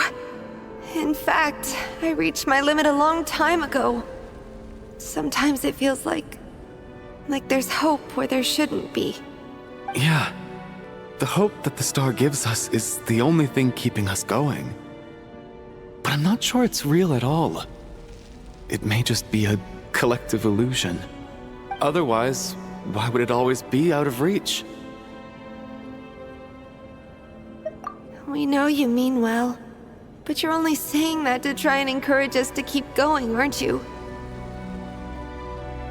Thank you, friend. But enough is enough. Please don't give me any more false hope. Hope is poison in this place. You're going to continue, aren't you? I admire that. I've given up, but I wish you the best. May there come a day that you catch up to the storm and leave this godforsaken place.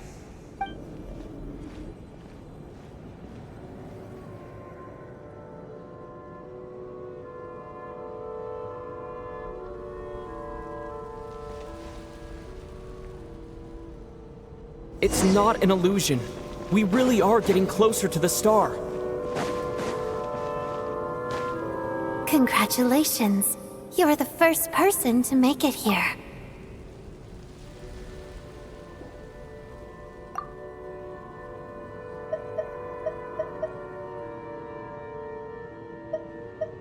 I'm the star's envoy. The black mist has stopped rising. Its hunger is satisfied for now, having devoured your two companions. This is a good opportunity.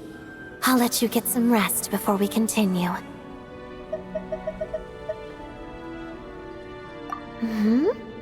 What do you mean, leave? The star represents the starting point. It's the waypoint for the beginning. Congratulations on reaching the starting point. Once you are ready, we will head out and walk upwards. I will be right by your side the whole way.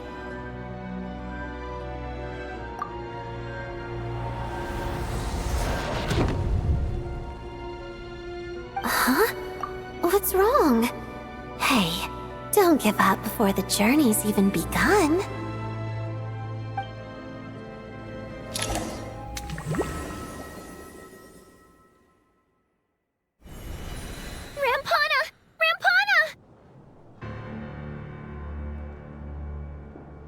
Is that Vodyanitsa's voice?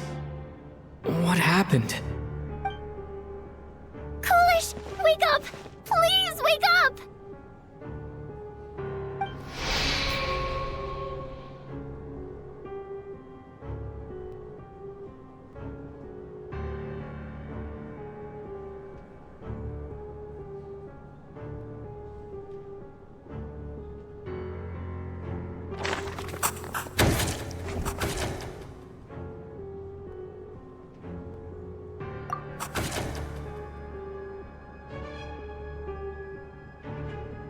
The situation is identical to that of the two casualties yesterday.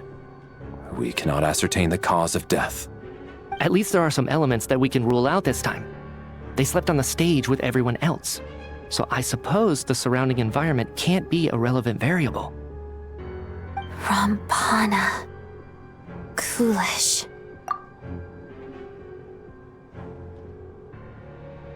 Weren't some of us keeping watch last night? 3 of us, in fact. How could you not notice something was wrong? I'm as confused as you are. Certainly nothing unusual happened on my watch. Likewise, and from what I've observed so far, both Miss Odette and the Traveler can be trusted. To be honest, I didn't get a wink of sleep last night. I couldn't help but think I was the target, so I just laid there with my eyes closed. I heard the Traveler and Lelek chatting, but otherwise I don't recall hearing any commotion during the night. Me too. I didn't want to wake everyone up, so I was concentrating hard, trying not to cough. I hardly slept at all. If anything had happened, I'm sure I would have noticed. Then, what could possibly be causing this? Once was bad enough. I can't believe it happened again. I worked closely with Rampana and Coolish for so long. I never imagined that one day they'd... And on the stage of all places... Vodyanitsa... 4 victims in just 2 days, and we still don't have a single lead. I need to get to the bottom of this as soon as possible. And above all, keep Tonya safe. I'd never be able to look Childe in the eye again otherwise.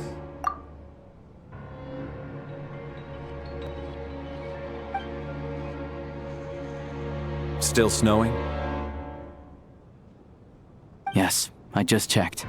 Still no sign of anyone outside either. So we only have ourselves to rely on. If you ask me, this killer can clearly strike whenever they please. The Night Watch was a useless endeavor from the start. Lelik must be an expert in poisoning. Clearly she used some poison that can't be detected on the corpse. Here we go again. Listen, I was already thinking to myself last night, was Lelik's reason for revealing her identity the real story? Well, now I have my answer. It most certainly was not. She's been playing us for fools. You get off on this, don't you? Revealing your identity, only to carry on with your killing spree? That's a hideous thought. One that only a hideous mind like yours could dream up. How dare you? That's enough. Yesterday, you named Lelik as a suspect because the victims were both wealthy merchants. Lelik might have had a motive then, but today's victims were just ordinary people. Not to mention that they were colleagues of Odette and mine. What reason would she have to murder them? Let me guess, just to scare you? Who knows? Maybe you don't know her as well as you think. I implore you all to ask yourselves, how many people are there really in this world that have what it takes to kill another person? Not many, I'd wager. Lelik is well known to be a ruthless operator, and now she has revealed her identity. How could it be any more obvious? Everything you've said so far is still just conjecture, which doesn't constitute a concrete lead. You need to back up your claims with some evidence. How can you defend her, officer? What did she say to you while you were on Night Watch? Maybe I shouldn't be so surprised. You military types are always colluding with criminals to target the rich.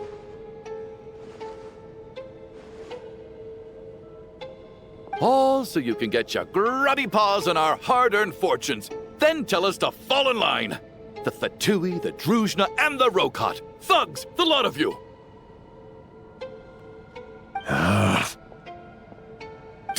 Don't you dare!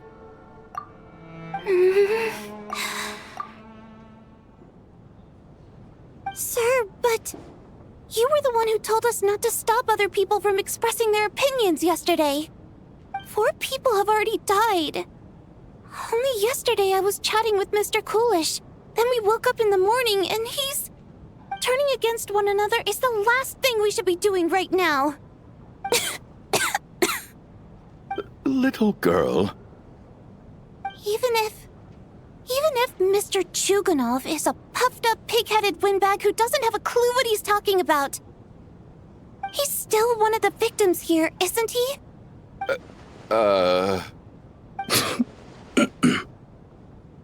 Quite. I had no intention of resorting to violence. But you're right, Miss Tonia. I ought not prevent him from speaking his mind. In any case, I believe Mr. Chuganov has calmed down a little now. We may resume our discussion. I don't think there's any need for that. What is there to discuss? Nothing about this situation is normal. Did you have an idea, Mitya? You're the brainiac here, right? Come on, clue us in. I've been mulling something over. All the leads we have so far concern things from outside the theater. Miss Odette's alter ego, the threats Mr. Chuganov received. But then there's the 2 double murder crime scenes themselves, which have given us absolutely nothing to go on whatsoever. That's highly unusual. Even with the most careful killers, there's always some evidence left behind. So what are you suggesting? I think this could be a supernatural event. It isn't characteristic of human-on-human homicide at all. Correct me if I'm wrong, but aren't you supposed to be a scientist? That doesn't sound like a conclusion someone like you is supposed to make. I got into scientific research because of my insatiable curiosity. But if the present situation defies all known scientific explanations, I don't mind shifting my curiosity toward the paranormal instead. Now that you mention it, I remember when I first came to the theater. I heard rumors about this place being haunted. Haunted? I think I heard the same thing. But I mean, they're only rumors, right? We've worked here for years. Surely we would have noticed any spooky goings-on by now. Well, this has taken an unexpected turn. A haunted theater? If Paimon were here, she'd probably be hiding behind me in fear right now. Why don't we take this opportunity to look for clues again with a more open mind? Maybe a different perspective will help us see something different. Very well. Whether it's criminals or ghosts we're looking for, the same rules apply. Everyone needs to tread carefully. I'll move the bodies into the same room for now.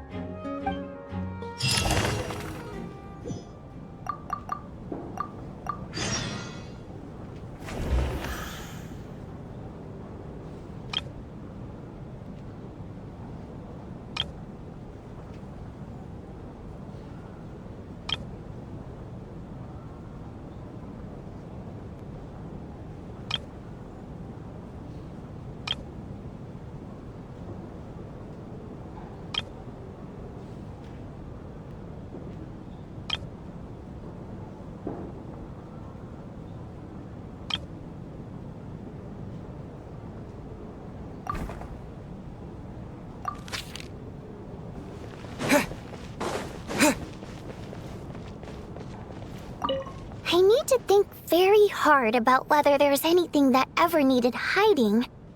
After all these years, there must be some things even I've forgotten about.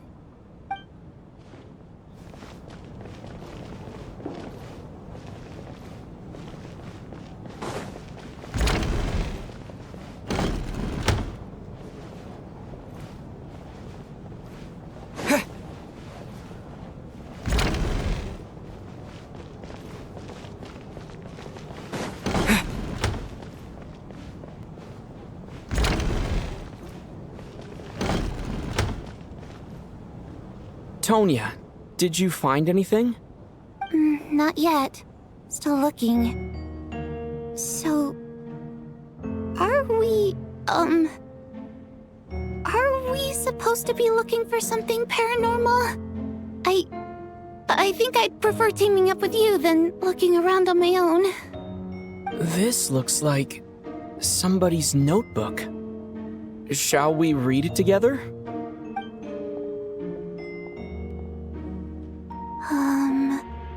Well, it doesn't look scary or anything, so I guess it should be fine. Alright, let's read it together.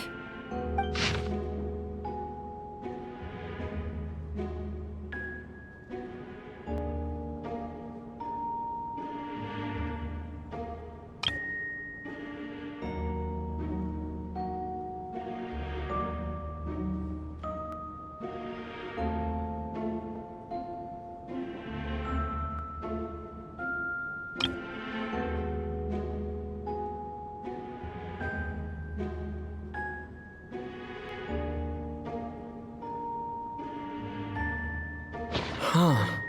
This has to be Vodyanitsa's writing, surely.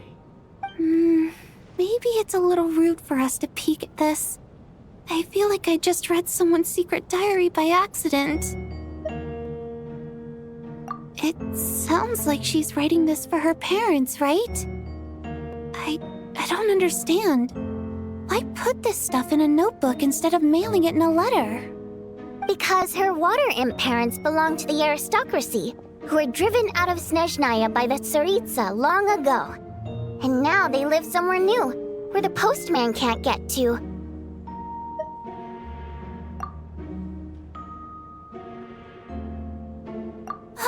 We're sorry! It's fine. My fault for not storing it properly. I can't leave things lying around and expect them to get ignored when everyone's scouring the place for clues. All right, give me my notebook back. I'll take over the investigation in this room.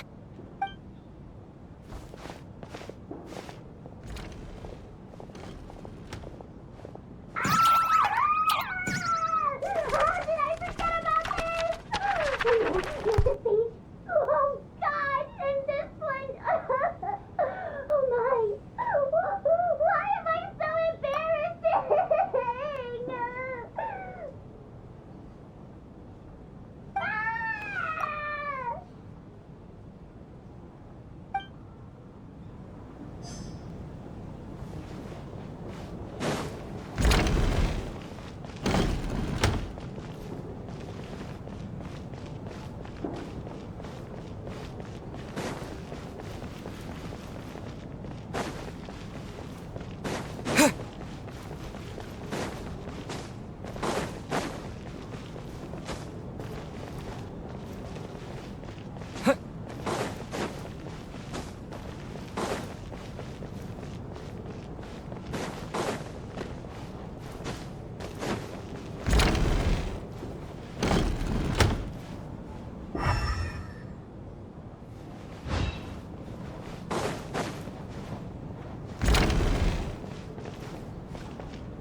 Chin up, my man.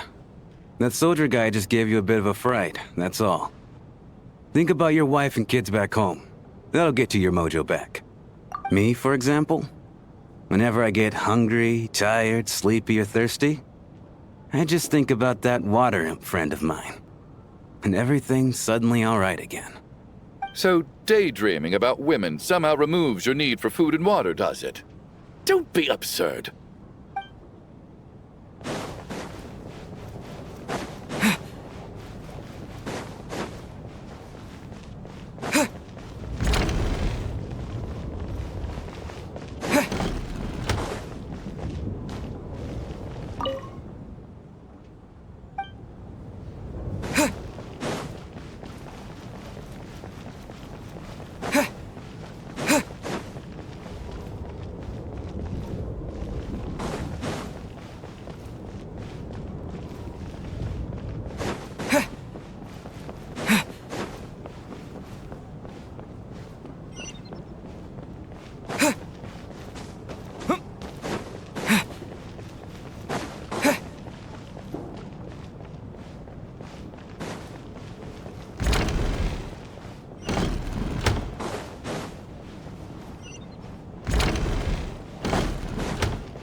Ah, Traveler. Since you're here, come take a look at this. Alyosha found it. We're both curious to hear your perspective. It appears to be an investigation report. And the focus of the investigation was the rumors of haunting we heard about earlier.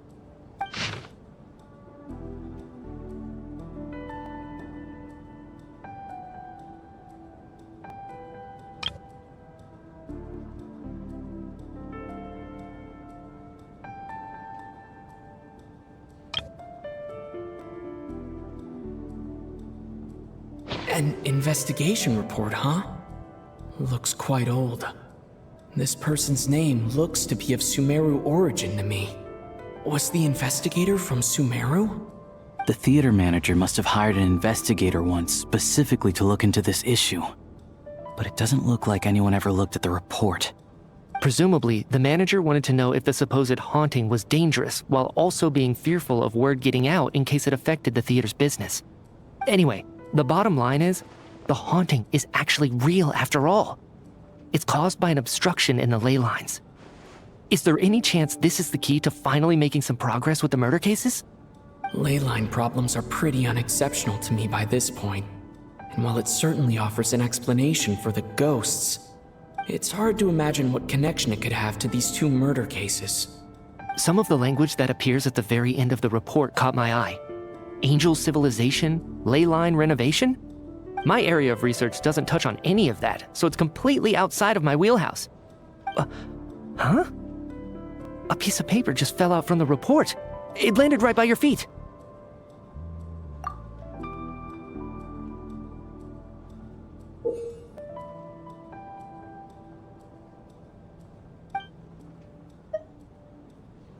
How unnerving. It was tucked inside the report, so it must be a note left by the author. Death is near. Is that supposed to be what's going on here? With us, in the theater? But if so, how did the author foresee it? Could he predict the future somehow? Maybe things are more complicated than we thought. No, wait a second. If we take the report and the note at face value, they completely contradict one another. The report definitively concludes that the hauntings in the theater are harmless and cannot affect the real world. But the note seems to be warning of potential danger. The question is, what exactly does the note mean by death?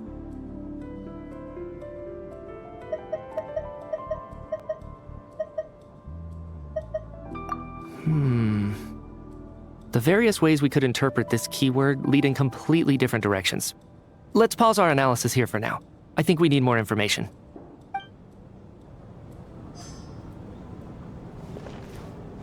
The question is, what exactly does the note mean by death?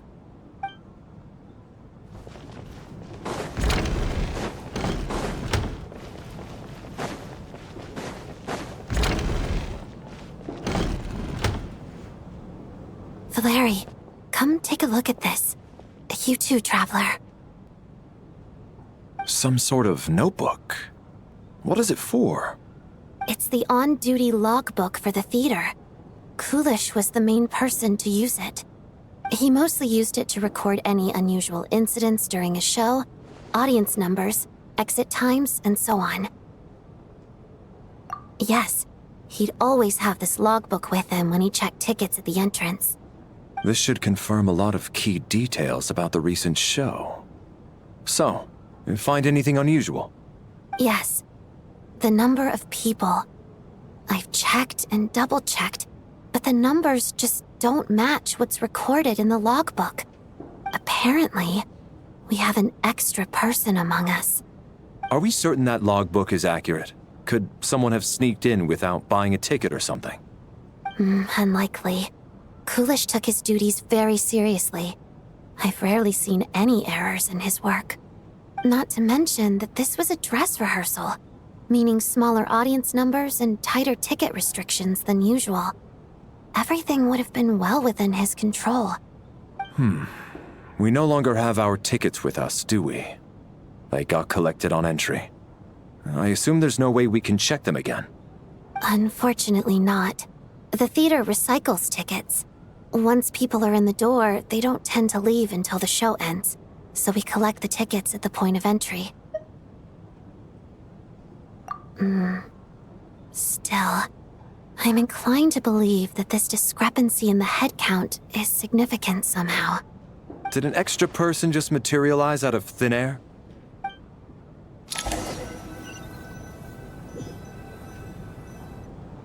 If we take all this together, it's not impossible, is it?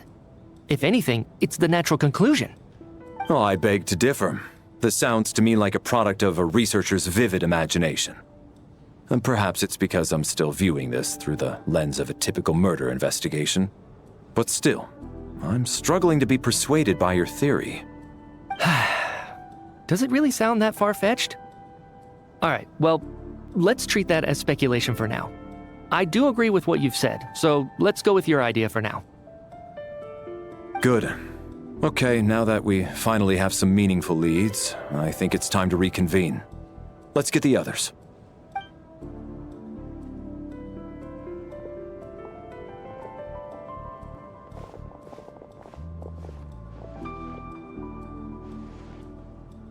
So, that's about everything we've discovered so far. I'll share my theory first. Based on what we've learned from the logbook, I believe the extra person among us is most likely the killer. If the killer had simply bought a ticket, it would have greatly increased the risk of their identity being exposed. I expect he or she either hid in the theater ahead of time, or found a way to slip past the ticket inspection. They then blended in with the group and waited for an opportunity to strike. What about the note found in the investigation report? Any thoughts on how that fits in? The killer may have simply planted it there as some sort of sick joke. I've seen my fair share of psychopathic killers.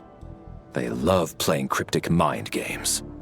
So, it has nothing to do with the haunting of the theater after all. This theory makes sense to me. If we have an audience member unaccounted for, chances are they didn't come here to watch the show. Could it really be that simple? So, in other words, all we have to do is find out who got in here without a ticket, and all our problems will be solved? Then let me make one thing clear. All the theater staff should be well aware that I came here for the rehearsal legitimately, yes? There's no way I'm the one who didn't have a ticket. It's true. I hear you used every trick in the book to get a hold of that ticket, too. Everything short of throwing a temper tantrum and rolling around on the floor at the entrance.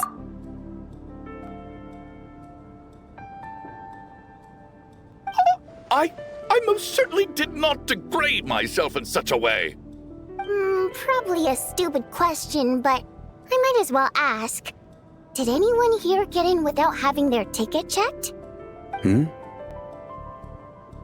Guess it was naive of me to expect them to just admit to it. Especially after the unprompted Lelic reveal. Once was already a miracle. Twice would be unfathomable.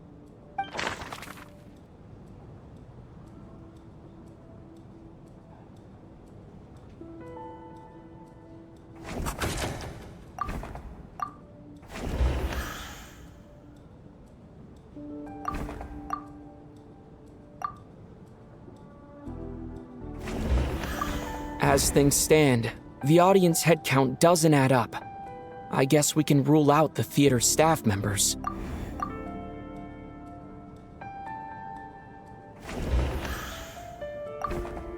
I don't believe any of us here knew Shram before all this. If no one can verify Shram's identity... Mr. Shram, did you really go through the ticket inspection to get in here? Huh? Me? Why am I being singled out, my friend? Do I seem that suspicious? It's not that you stand out as suspicious, more that everyone else has been ruled out as trustworthy. Okay. Well, we spent the best part of 2 days together now, so I'm sure you can all tell what kind of person I am. I'm a true gentleman. I never dream of doing something like sneaking to the theater without a ticket. Yeah, I have no doubt that you're a good person. But the problem is, none of us here actually know you, so no one can say for sure that you are who you claim to be. Although, actually, what was it you said last night?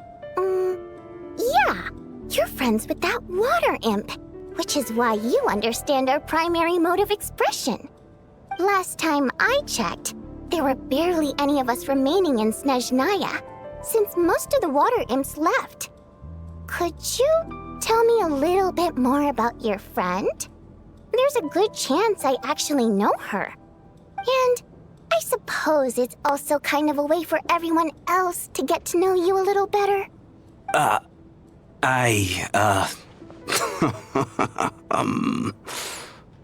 Good grief. Are you blushing? Pull yourself together, man. Stop giggling like a teenage boy. It's revolting.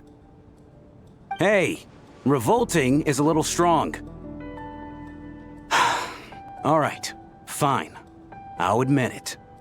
That water imp friend of mine, the truth is, we're dating. I was just the bodyguard hired by our family. But the stars must have aligned, because sparks began to fly between me and their daughter. Never in my wildest dreams did I think I'd get so lucky. We don't need details. Just get to the point. Okay. I'm just a little hesitant to reveal her name, that's all. You know how it is. These are delicate times. Even with me to protect her. If word gets out that she's dating a human, both the Fae and human factions will give her a hard time. Really? Wait, no. That can't be. Huh? Shram, what the devil are you talking about? Why is everyone looking at me like that? Surely you can understand where I'm coming from. Delicate times? Factions? Yes? You know, the Civil War? Last time I checked, the Fae and the humans were still at each other's throats. If I'm not mistaken, the last significant civil war in Snezhnayan history was over 400 years ago, when Her Majesty the Tsaritsa had just taken the throne and was consolidating her reign. What do you mean, 400 years ago? What's going on here? Is Shram from the past? All right, Mr. Mitya, you win this round. As far-fetched as it is, it appears that your theory may be correct. I'm just as amazed as you are. I didn't even believe it myself, to be honest. Is someone going to explain what's going on here? From the look on your face, you figured it out too, haven't you, Traveler?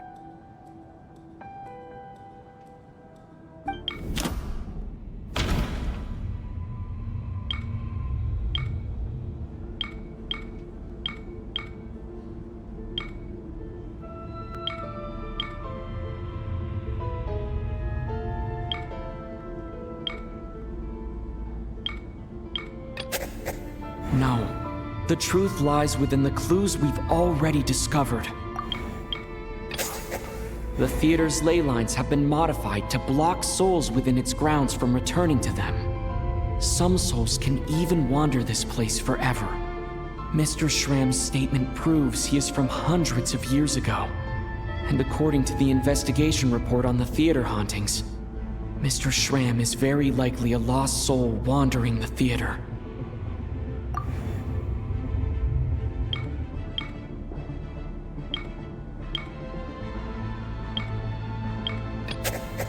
This is Mr. Valeri's hypothesis.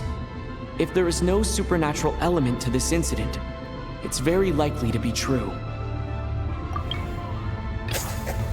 For some unknown reason, the soul that has been wandering the theater due to the ley line issues has joined our group and blended in. Yeah, that must be the immediate reason why the ticket count doesn't match the number of people present.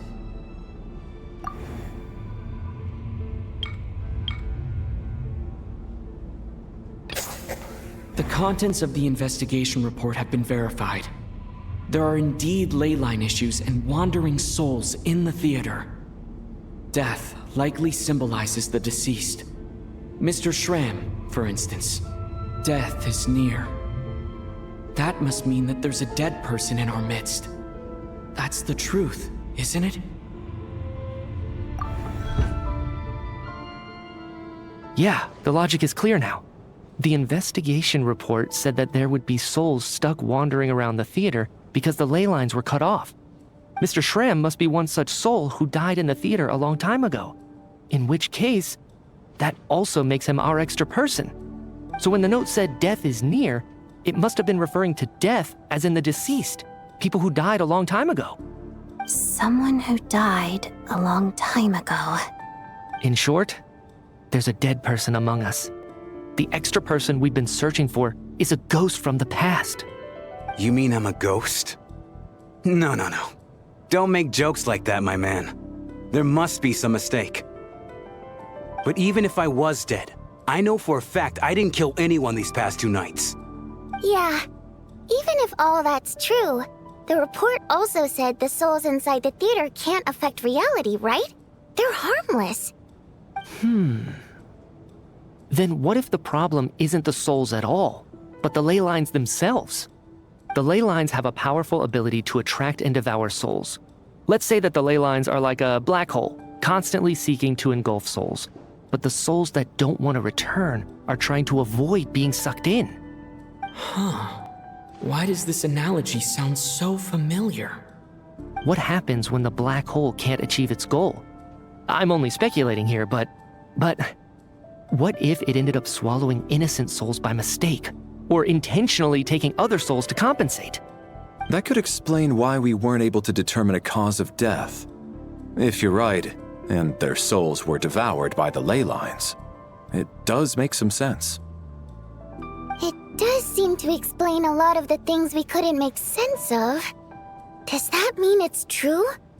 Except there's no concrete evidence. Mitya is relying on a lot of logical leaps. Still, it seems like the best explanation we have under the circumstances. Alright, so how could Schramm not know that he's dead? Seems a little unlikely that he hasn't noticed anything unusual even after several days interacting with us. On the contrary, it's perfectly normal for a soul to wander the theater for centuries without questioning their existence or reason for being there. It's simply what's natural for them.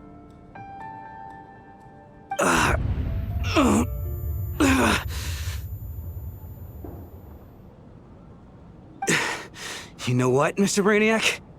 I think you might actually be right after all. I'm trying to remember and...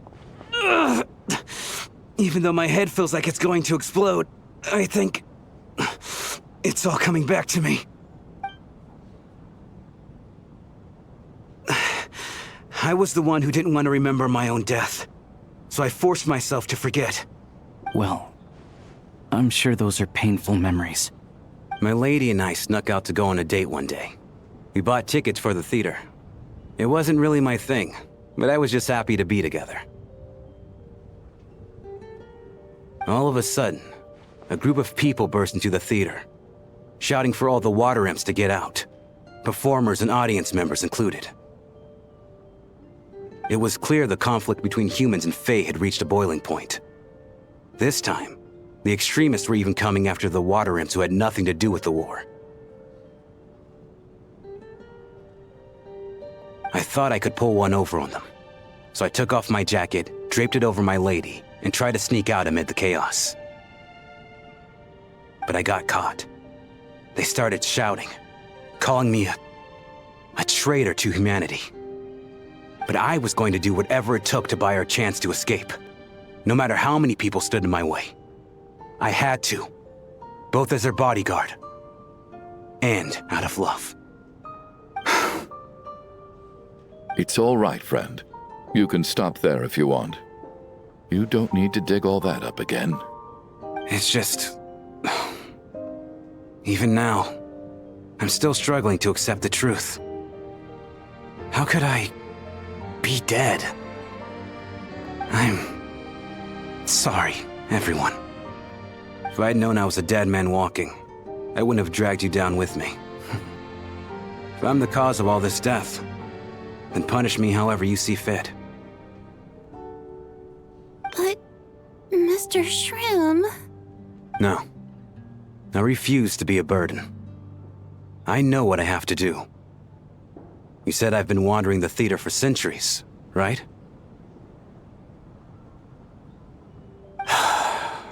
I guess it's high time I got a breath of fresh air. Out there, I mean. I'll leave this place and take all this death with me. Go out on my own terms. Mr. Shram, I'm sure we can figure out a different course of action. My good sir, we both know I'm not supposed to be here. I should have accepted my death long ago. One way or another, this has to end. Unless you're saying this goes against another one of your military principles somehow. No, I'm speaking on a personal level this time.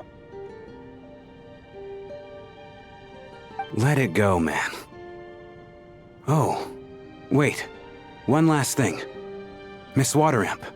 My lover. Her name was Mitya. Mitya Ozarova. Do you know what happened to her? Ozarova. Oh, Auntie Ozarova. That's what we all called her. I remember her as a very kind elder. She had a bunch of kids, too. I'm so glad she survived. And she had lots of kids? Good. That's... good. I could hardly expect her to stay single just because of what happened to me, right? As long as she went on to be happy, that's all that matters. Besides, I'm dead. My soul's been wandering around here for so long because I was worried about her. But now, I can go without regret. There's no need to see me off, my friends. I've enjoyed our time together over these past few days. Perhaps we'll meet again in the next life.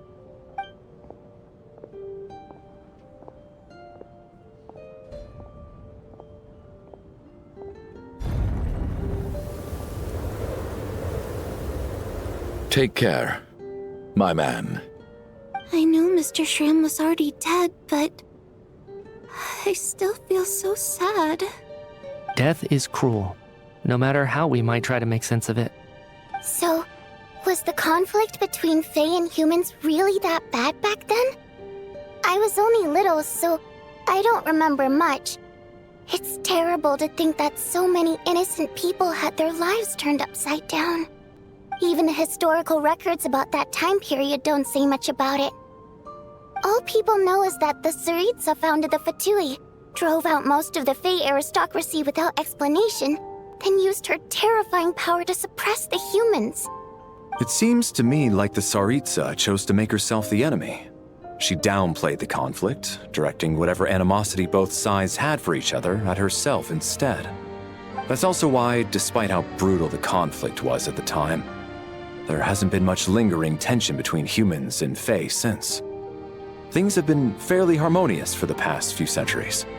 So, the Tsaritsa banished the Fae to protect the Fae living in the city? She offered herself up to be hated in exchange for peace. Maybe it's not quite as bad as it sounds. I don't think Her Majesty is too concerned if mortals hate her or not. And besides, there are very few who truly do. All this time, I had no idea. All right. If Mitya's theory is correct, then I think we can consider this matter settled. Let's all take a break.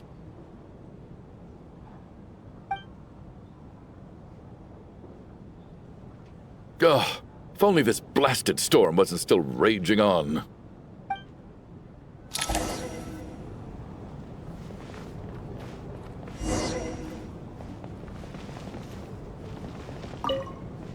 I was actually planning on hiring him as my bodyguard after we got out of here, you know.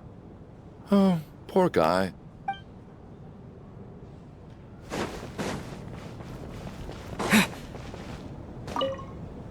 Even though Shram was already deceased, his decision to walk into the snowstorm was still a sacrifice, and a very brave one.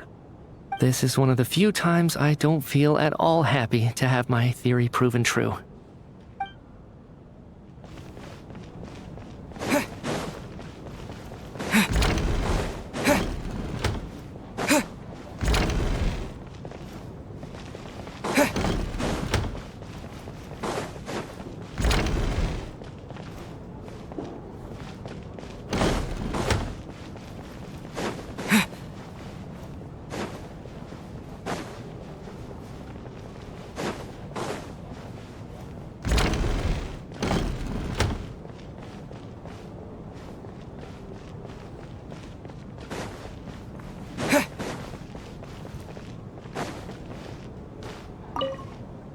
Well, at least it seems like Mr. Shram stayed optimistic until the end.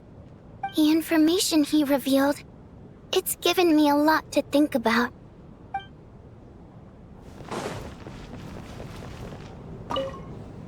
At least the lingering regret that kept him here has been put to rest. That's not necessarily a bad thing.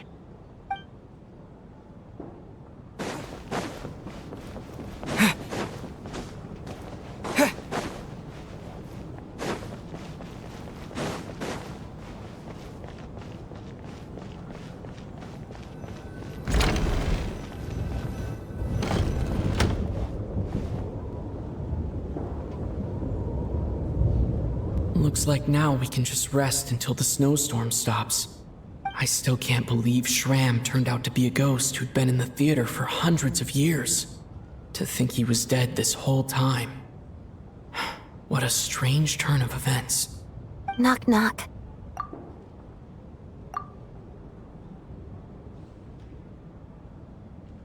Huh? Knock knock.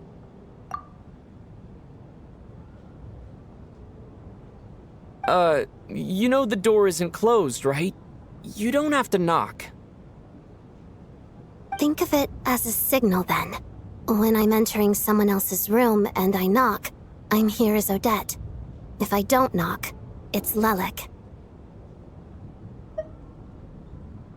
Thanks.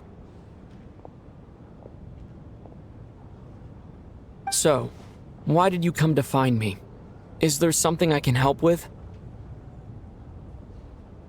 Vodyanitsa said you knew about my secret identity from the start.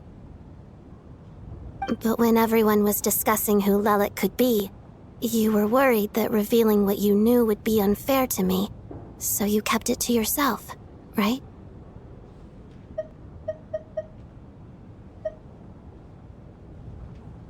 Yes, I'm extremely grateful for that. It's nothing. I mean, you didn't hold what happened with Signora against me, so I should thank you for that as well. Actually, there's something else as well. I found myself in a situation similar to the one you were in when you helped conceal my identity.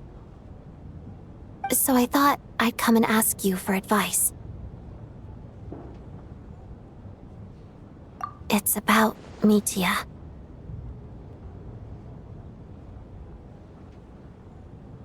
Before all of this, the last time I saw him, he was dead.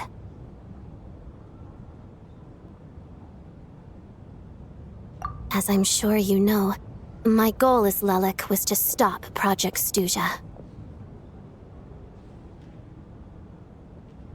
Well, when I found out the tech lead for the experiment behind Project Stuzha was Mitya, I immediately started planning to track him down and threaten him to back out. I often saw him around the theater, but I soon concluded that making my move there would risk exposing my identity. So I decided to infiltrate the Armory Palace and go directly to his lab. That way, the threat would be much more effective.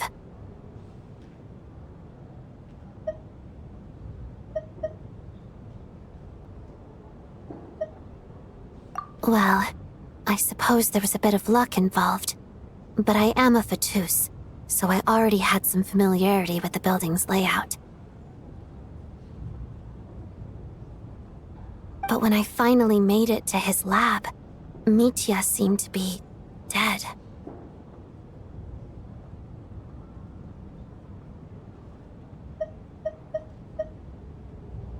I checked his breathing and his pulse. He had no vital signs whatsoever. I'm certain of that.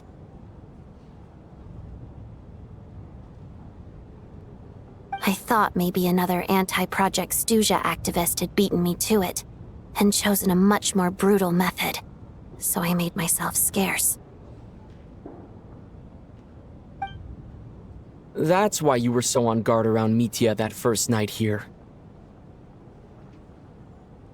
Yes. When I saw him sitting in the audience during the performance, I could barely contain the shock. To me, it was a miracle. Somehow, he'd come back from the dead. But then, the murders started happening and things got so complicated that it wasn't really at the front of my mind. That is, until Mitya himself said there must be a dead person among us. Then I couldn't ignore it any longer. And yet, you thought that bringing it up right away would single Mitya out. Just like when everyone was suspecting Lelik. Exactly. I thought there could be something I was missing. Besides, we soon figured out that Mr. Schramm was a ghost, and we knew there was only one extra person, so we thought he had to be the one. But now, it seems like there's another candidate. I understand why you kept it to yourself. There was so much information being thrown around during that discussion. Bringing up Mitya would have just introduced more confusion. So, what do you think we should do? Let me confirm one thing first. When was it that you found Mitya dead? Around a week ago, sometime in the afternoon. A week ago? That's earlier than I thought. I saw him just a few days ago at a restaurant. That definitely would have been after you found him dead. He seemed completely normal to me, chatting with Vodyanitsa, trying to avoid Valeri. So he was definitely alive on that day. Huh. Well, all I can say is I know what I saw. Here's a thought. The reason we even suspected a dead person could be among us was because of the problem with the theater's ley lines. But Mitya's death happened inside the Armory Palace. The ley lines affecting the theater shouldn't reach that far. You're right. I guess he doesn't fit the profile of the person we were searching for. I think the chances of it being him are very low. Surely he can't have died for real in the Armory Palace. Unless... Unless what? Unless he really did come back from the dead. You're right. Do you think we need to disclose this to the others? Huh, what's this? A private meet and greet?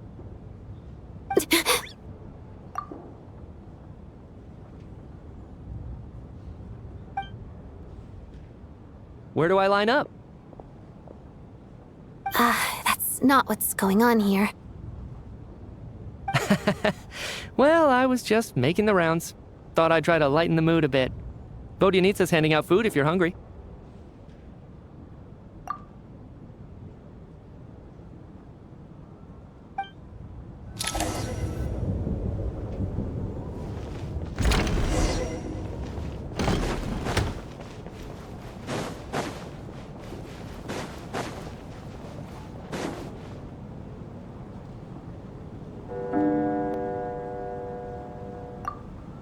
What is going on with this storm? Could it be connected to that monster that just arrived in Snezhnaya? I almost hope it is.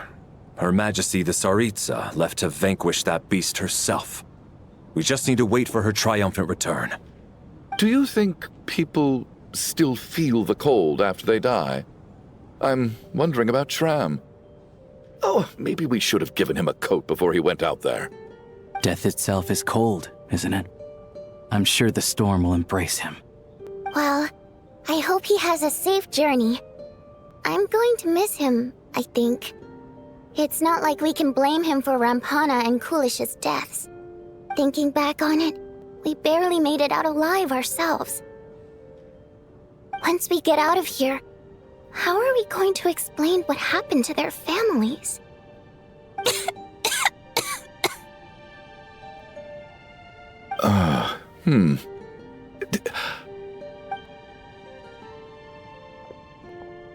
Are you okay? Here, take this. I've never used it.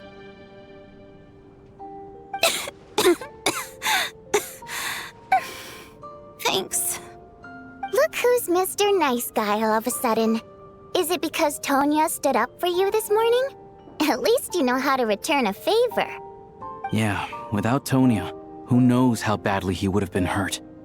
I told you already, I never intended to resort to violence.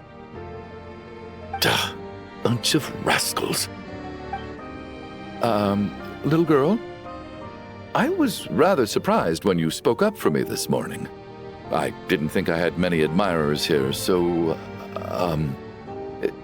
thank you. Oh, no need to thank me. I said some bad stuff about you too. I've been, too embarrassed to admit it, but, you remind me a lot of my daughter. So kind to everyone, but never lets her old man off the hook. Unless my wife and I are having a fight, then she's always on my side. Especially when she was little. Every time I took her out...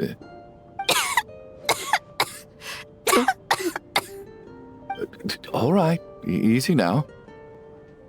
How long have you had that cough, Tonya? I don't know. It's probably been a while. I'm fine. Are you taking anything for it? Yeah. I'll be fine once I see my brother. He's gonna pick some frost fairy flower leaves and brew a tonic for me. I'll feel much better once I drink that. I see. That's good to hear then. We should probably discuss arrangements for tonight. Now that the deceased has left our midst, there shouldn't be any more incidents. However, out of an abundance of caution, I'll keep watch. Shouldn't we take shifts? I can take one if needed. No need. I managed to get a nap in earlier, so I have plenty of energy right now. After all the tension of the past few days, everyone else should just focus on getting a good night's sleep.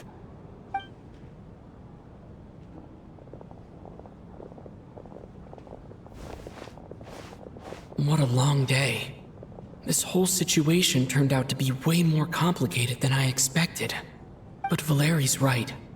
I should just try to calm down and get some rest. The last thing I want is to give myself nightmares.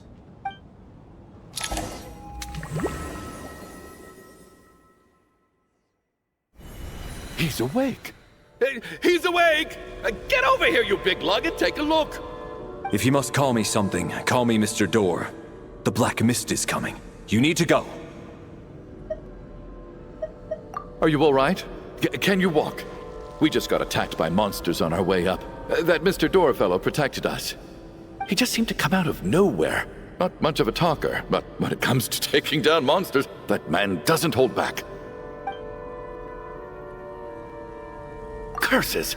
The Black Mist is catching up to us. We need to keep going. Mr. Door, I don't believe I've ever seen you around here before. Why is that? There's no need to try to get to know me. I'm just Mr. Door. I have to find the door that belongs to me. Oh, well, anyway, we're lucky to have you here. Thanks for saving us earlier. No need to thank me. This is where my duty lies. Mr. Door! Looking for trouble! Get rid of them! I can just push these ones up.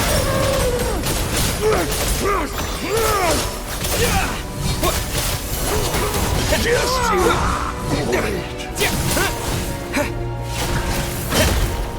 What? Encase! Blade! What the?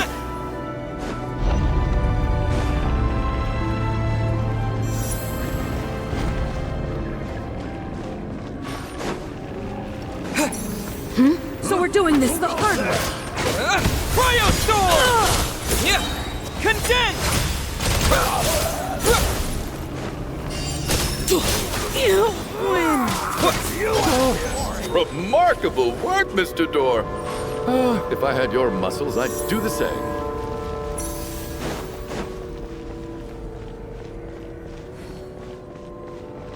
Are none of these doors the one you're looking for? No.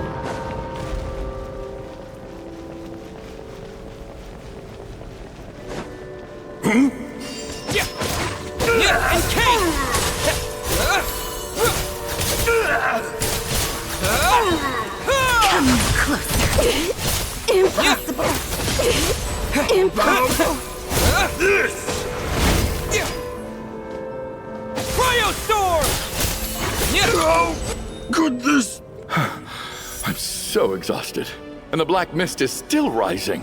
Oh. Wait, look! There's more monsters down there. Are they coming from within the black mist? No! They're gaining on us! Quick, keep going, or they'll be at our heels any second!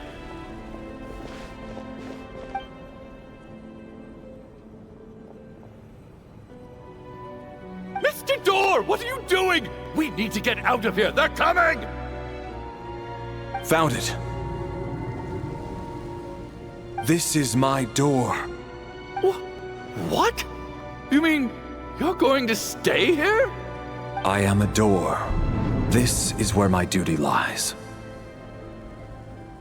No! You saved us. We can't leave you behind. You must keep going. A door can only keep things out for so long. You must make haste.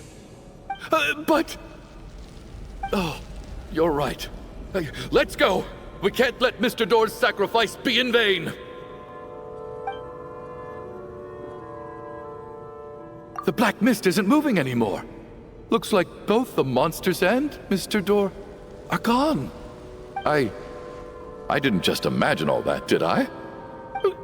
Surely I wasn't so scared out of my mind that I hallucinated a door as a human being. Oh, okay, good. There's no way we both hallucinated the same thing. Getting sleepy? Well, looks like we're safe for now. Go ahead. Let's get some rest.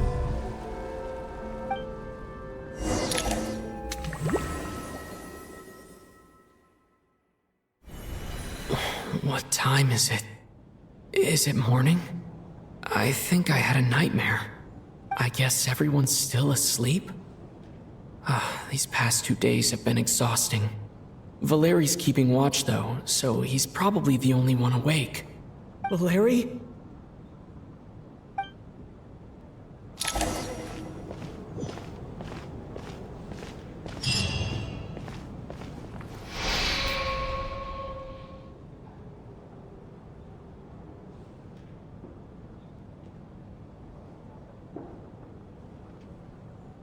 Wake up!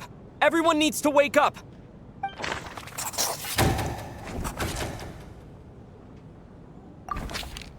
Just like the last 2 nights. No clear cause of death. I've been a real thorn in your side, haven't I, Mr. Valeri? Now you can rest in peace. But for me, life will be all the duller for not having to run away from you, my friend. How's Tonya? Is she okay? I just checked on her, and it doesn't seem like anything serious. She's just exhausted from the past couple of days, and she's still recovering from her illness. We should let her sleep a bit longer. That means Valeri was the only one who died last night. If Valeri was awake and keeping watch, it would have been impossible to kill him without waking everyone else up. That much is certain. This is so frustrating. Why has nothing changed since yesterday? I thought we already dealt with the dead person causing all this. Actually, one thing has changed. There's only one victim this time, not two. Does that mean...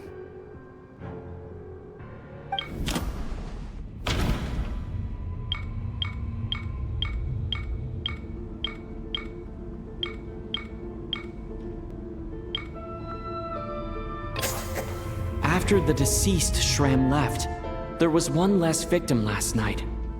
That more or less tracks. It's a reasonable conclusion, considering the only variable that changed. The number of people who die each night is equivalent to the number of dead among us. That's your theory, right? Exactly. We identified Mr. Shram, and the night after he left, the death toll dropped from 2 to 1. By that logic, there must be one more dead person left among us.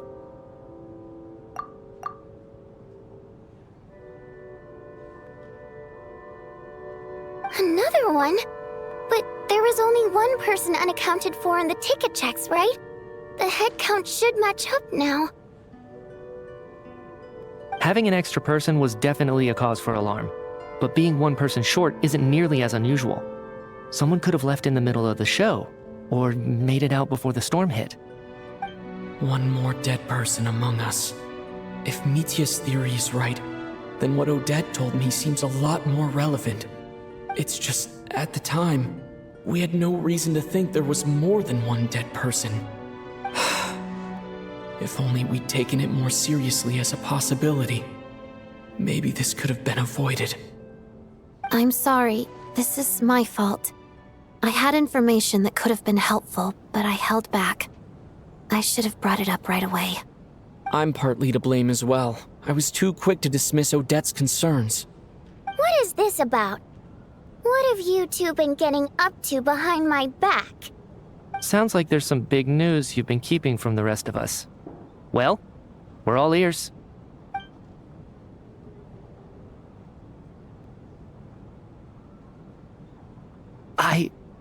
I'm the dead person?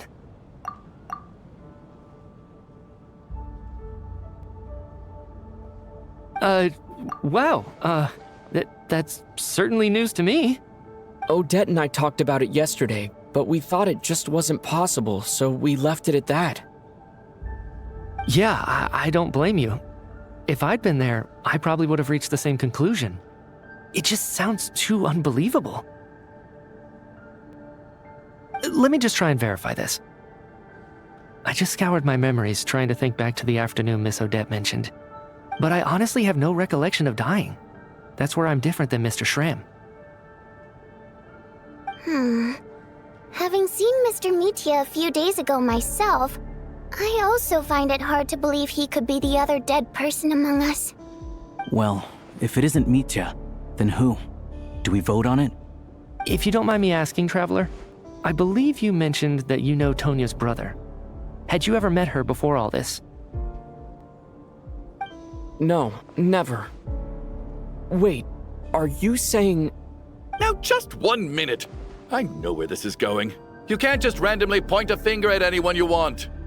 You're in the hot seat, and all of a sudden you want to divert our suspicions onto somebody else? Trying to pick a fight, Mr. Chuganov? Whenever you open your mouth, all you do is attack people, and I've had enough of it. If you don't want to engage in a civil discussion, you can shut up. You little brat! Did Mitya ask about Tonya because he suspects her? I suppose I only identified her by age, and nothing else. Could that mean... I'm just saying, you're going around casting suspicion on people for no reason. How could Tonya be dead? I can vouch for her if nothing else. I've seen her before. She's The sister of that Harbinger, isn't she? The one called Childe. Oh, really? You're telling the truth? Since being here, I don't think I ever mentioned she was Childe's sister specifically. Does Chuganov actually know her? If Chuganov can vouch for her, then it can't be Tonya either. In which case, it seems unlikely that there's another dead person among us at all. Miss Odette, could you go over that afternoon with me one more time, when you found me dead? No problem.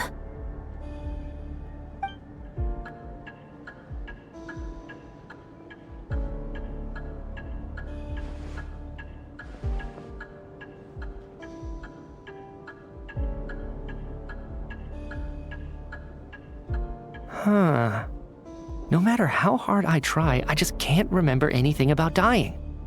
But I do remember something else.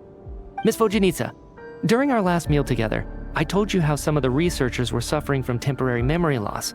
Do you remember that? Oh, yeah.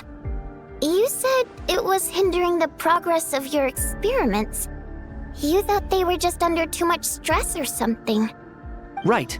And even though I don't remember dying that day, I'm pretty sure I experienced something like amnesia. Some of my memories from that afternoon are missing. Are you suggesting you're missing the memory of your... Of course. How am I only just realizing this? Humans aren't necessarily aware of their own death. You mean being silently assassinated, or dying in your sleep? Situations like that? The researcher's amnesia. Suddenly it all makes sense. I must thank you, Odette. I think your perspective just helped me reach a breakthrough on a series of issues that have been troubling me for quite some time. All right. It's decided then. I'll be the one to leave today. Oh, leave? Hey, wait a minute. Aren't you rushing into this? What if you're wrong? You'll pay with your life. Come on, kid. Aren't you gonna fight for your life? This seems like a rash decision. I have other reasons beyond what's been discussed. In fact, thinking back, I remember during Miss Odette's performance, while I was sitting in the audience stalls, a brilliant new idea for my research popped into my mind. But then, my train of thought suddenly cut off. I can't remember it now at all, and I didn't take any notes. I guess that must be another instance of temporary amnesia. No. Hold on. I see where you're going with this. You're suggesting that each instance of temporary amnesia is a death, right? There's a glaringly obvious flaw in that idea, no? How can one person die so many times? I believe Miss Odette's account. During the period where my memory is blank, I must have been either dead or in a similar state.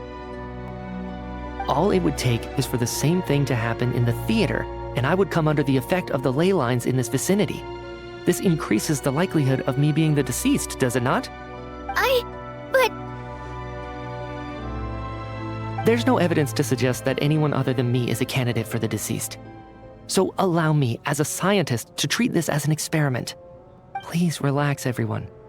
I don't think things are as bad as they may seem. If I really am the deceased, then to leave the theater will be a relief for me.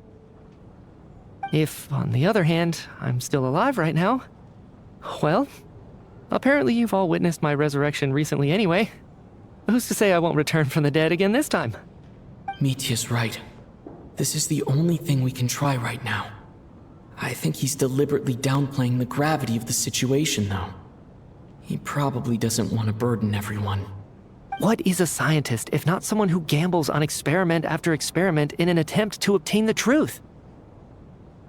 With this snowstorm, the ley line phenomenon, ghosts of the dead, and my amnesia, we've been paralyzed by not knowing and powerless to do anything about it. It's a terrible feeling. But if I do get resurrected, you can be sure that I'll come back with the truth of all this. Just you wait.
Mr. Mitya.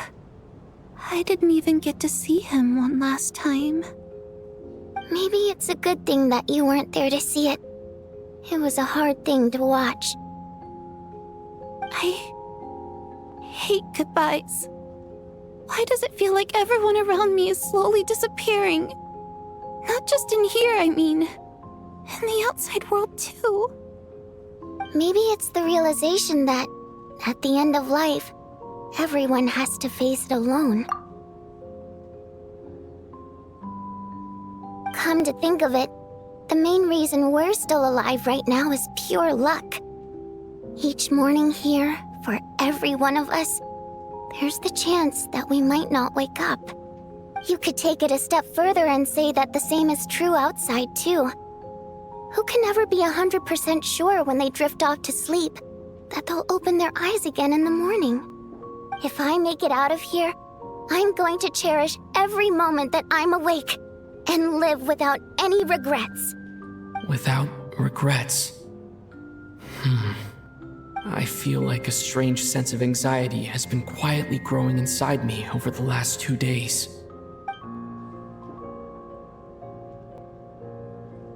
Are you okay? You look really glum. If something's bugging you, let's talk about it. There's only a few of us left here now. After everything we've been through, what's the point in keeping things bottled up? I have a travel companion named Paimon. Alyosha and Odette have met her before. She's been feeling unwell recently. You're worried about her, aren't you? That makes sense. We've been trapped in here for days. To be honest, I used to feel like I was just a spectator in this world, watching everything that happens from the sidelines. Maybe it's because I'm a descender. A descender? But with Paimon by my side, over time, I slowly felt my connection to this world growing stronger. She loves eating, sleeping, and having fun, but she's also a great guide. It's her authenticity that makes this whole world feel more real for me. Over the last few days that we've been apart, I've often caught myself wondering, what would Paimon say if she were here right now?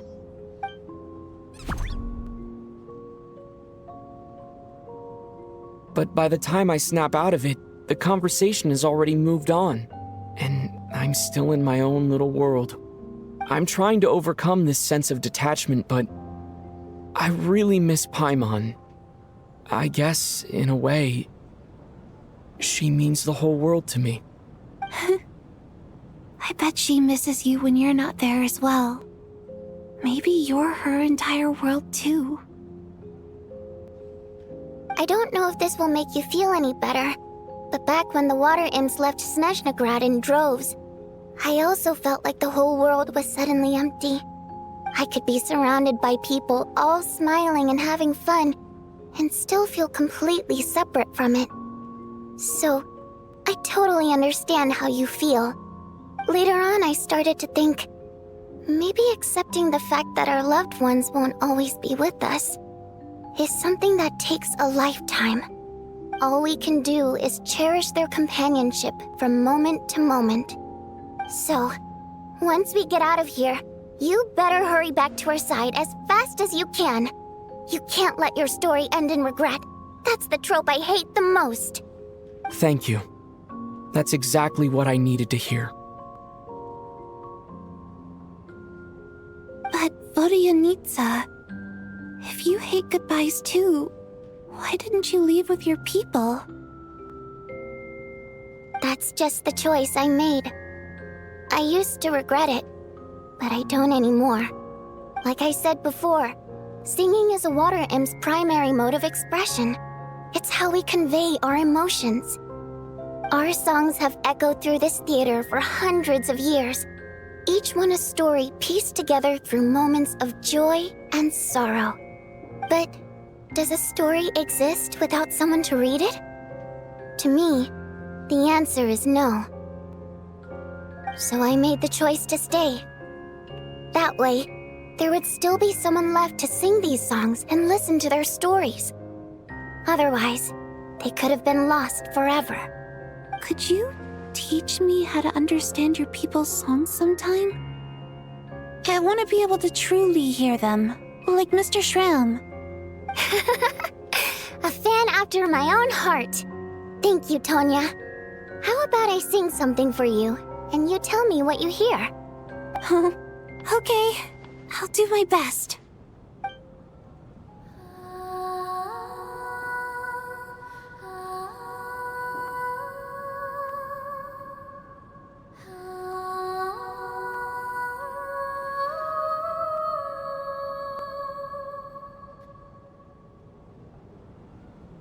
I've never heard that one before. I feel like I can hear a sense of longing somehow. I wonder why that is. Color me impressed, Tonya. You're a keen listener. Most people can only tell if a song is happy or sad. I didn't think you'd be able to pick up on such specific details. So, what's the song about then? Come on, tell me! I've actually never performed this song in the theater before, because it has more of a ceremonial purpose for our people. It's not meant for the stage. It means something like, "May those we have lost watch over us, and follow this song back home in the night, so that we might be reunited once more."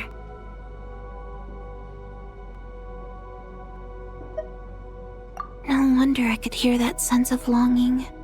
You sing it for loved ones who have passed away. I hope it reaches them. It's getting late, Tonya, and you're not well. We should all turn in early. I suppose there's no reason to keep watch tonight. Okay, but, before I go to bed, could you sing that song a couple more times for me, Vodyanitsa? Of course. Anything for my #1 fan.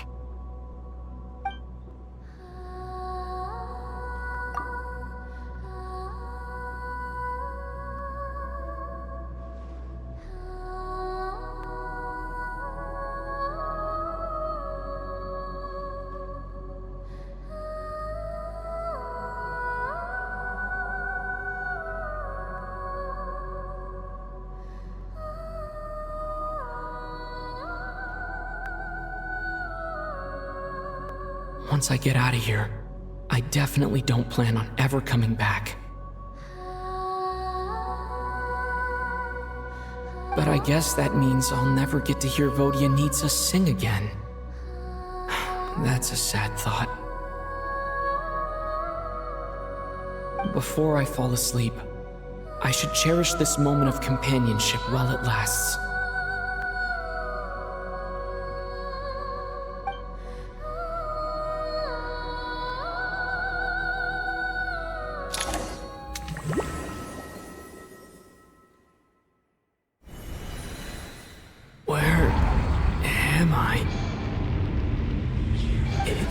Dark in here, and I feel kind of dizzy. Am I alone?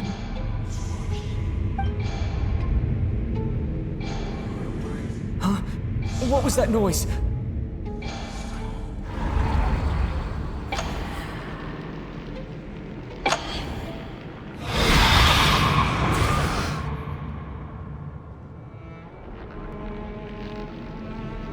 Return, O spirits. Fulfill your oath of protection.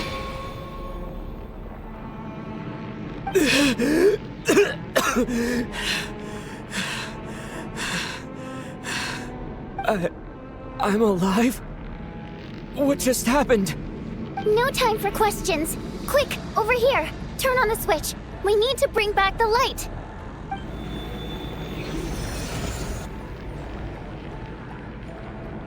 All right, we're safe.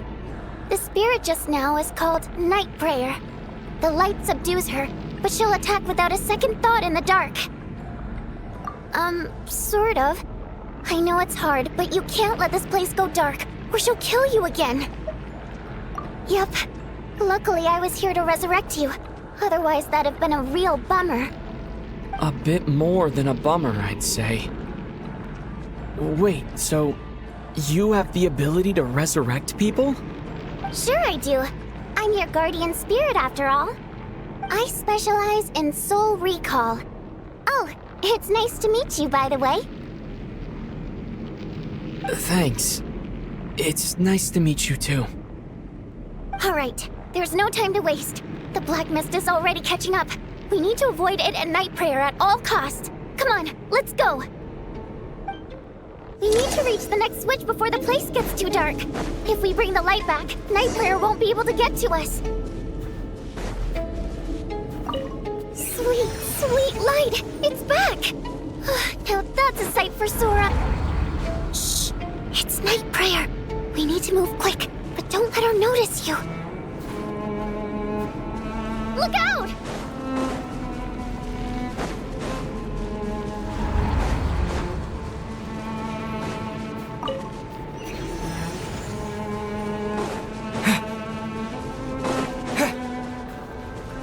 The next switch is over there.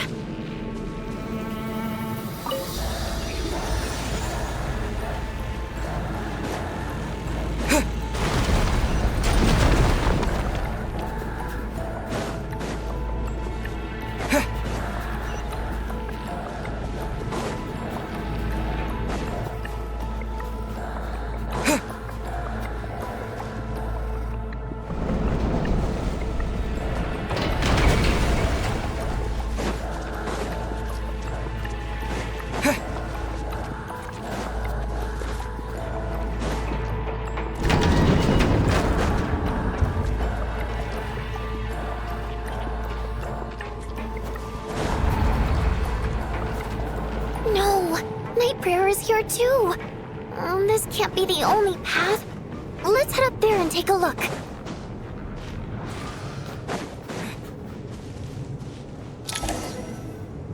It's too dark. We're not gonna make it. Come on, faster!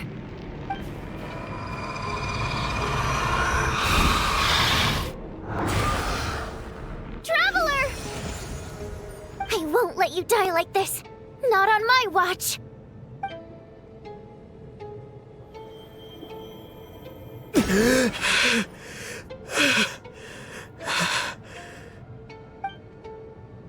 Even though it's not permanent, dying is definitely not a pleasant experience. Great.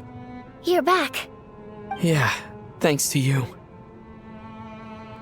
Time for you to get out of here. Quick, before the light runs out. What about you? You're not coming with me? I can't. I've already been used up.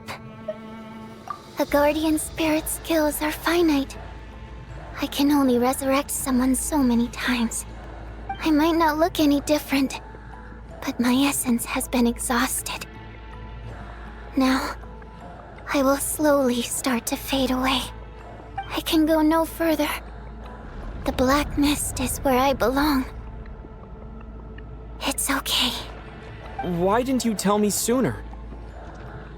Because it wouldn't have changed anything. That knowledge would have just burdened you.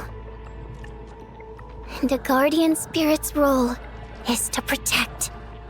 But... Go. Now, before it's too late. I already hear Night Prayer approaching.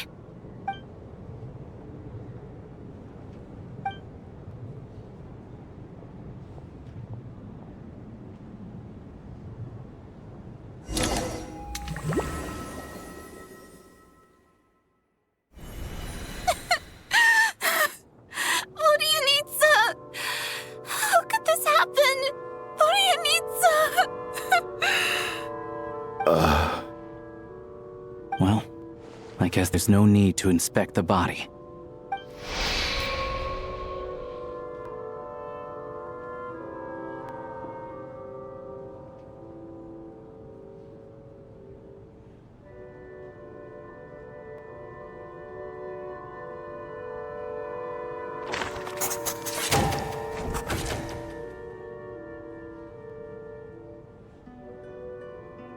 This wasn't supposed to happen.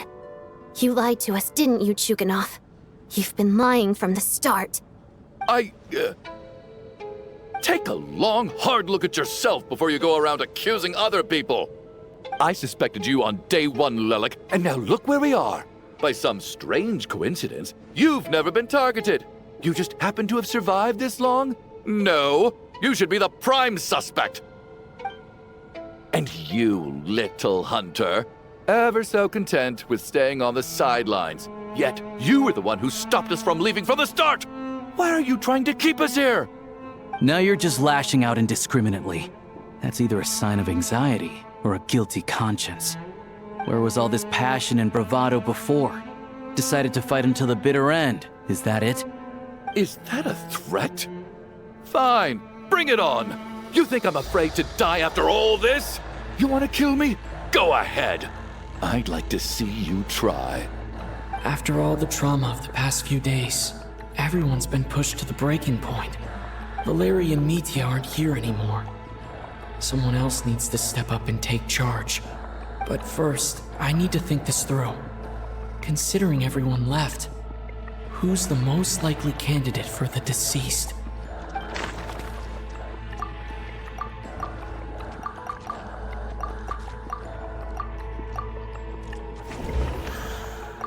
He's arguably the first friend we made after arriving in Snezhnaya. While he works at the theater, we've also met him outside of it. So he can't be the deceased.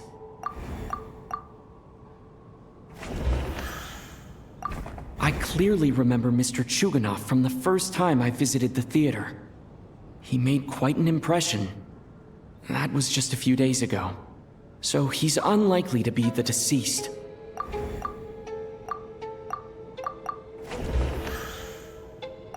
She's been recently active as Lelic, so she's unlikely to be the deceased.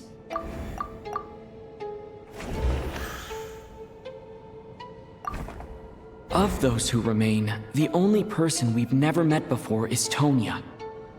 There is room to doubt her true identity. People are easily misled by first impressions. Now that I think about it, Childe's sister was in fact a label I imposed on her due to my own assumptions. But Mr. Chuganov vouched for Tonya's identity yesterday, with basically no other possibilities left. Could it be?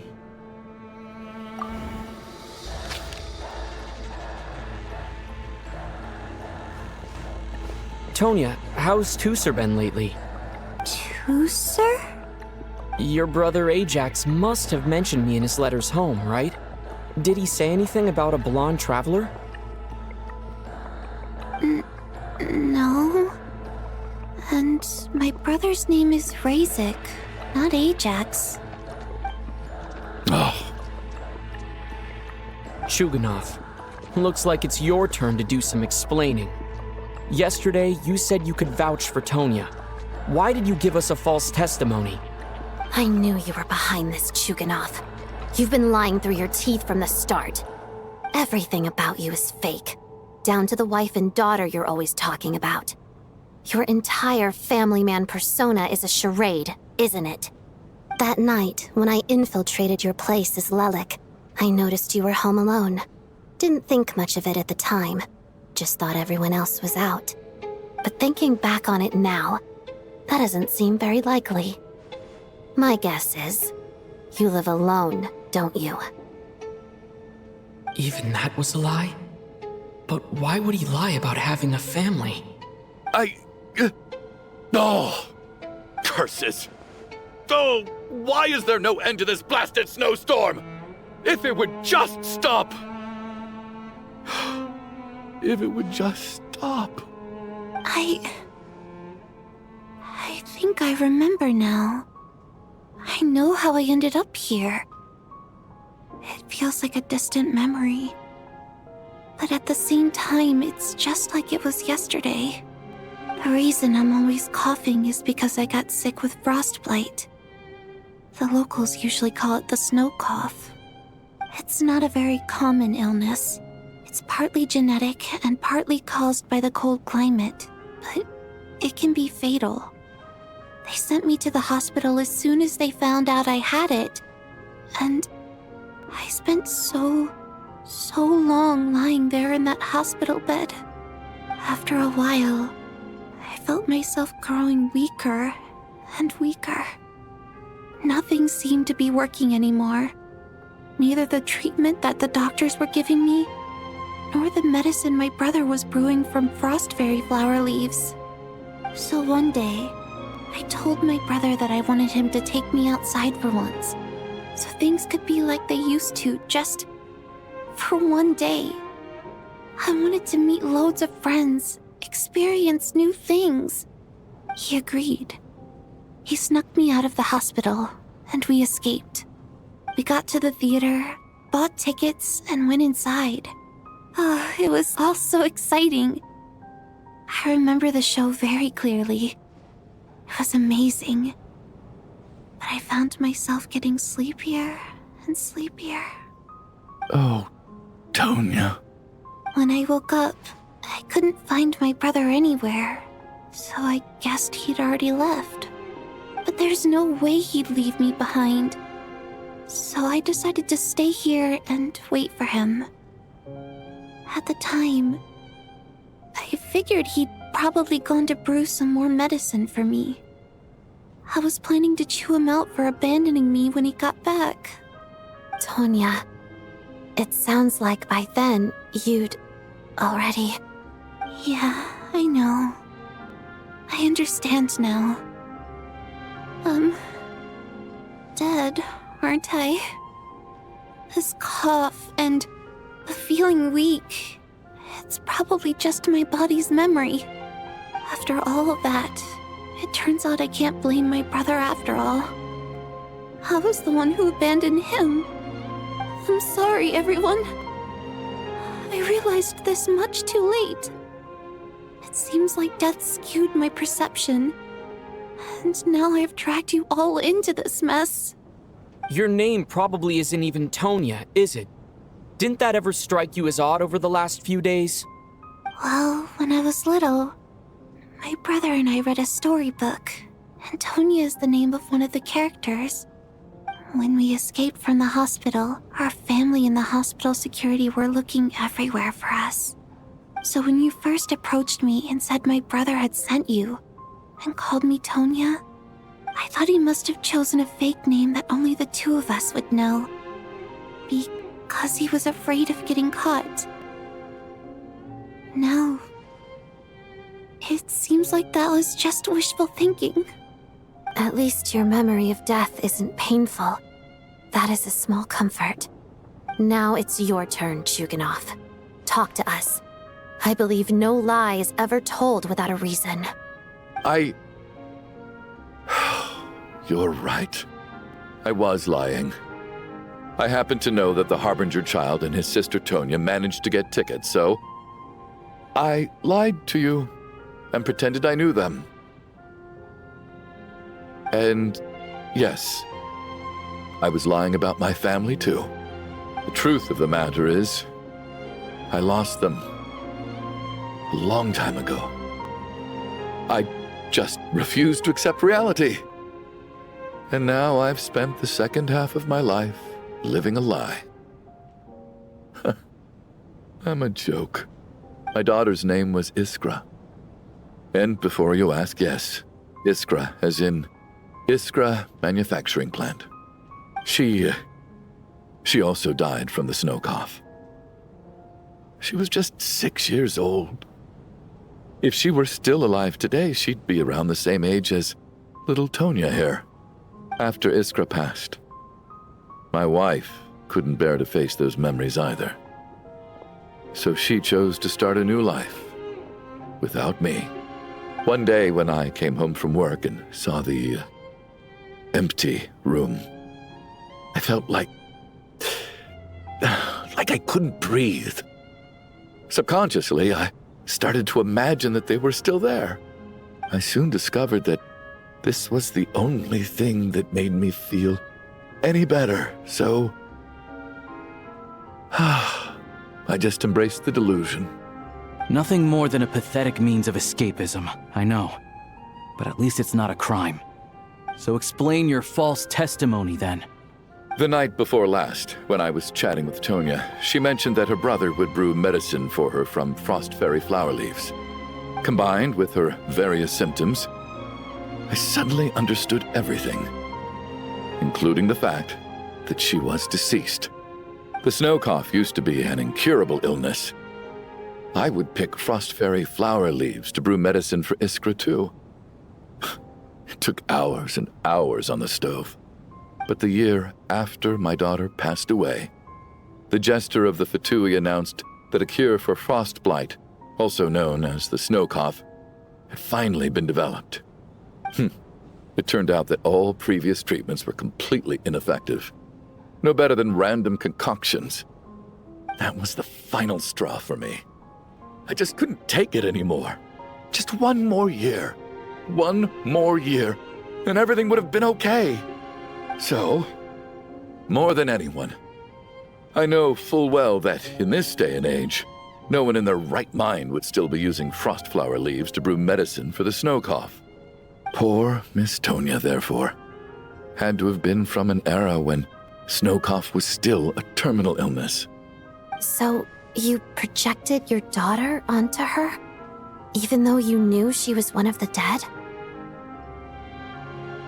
That doesn't make any sense. You knew she was already dead.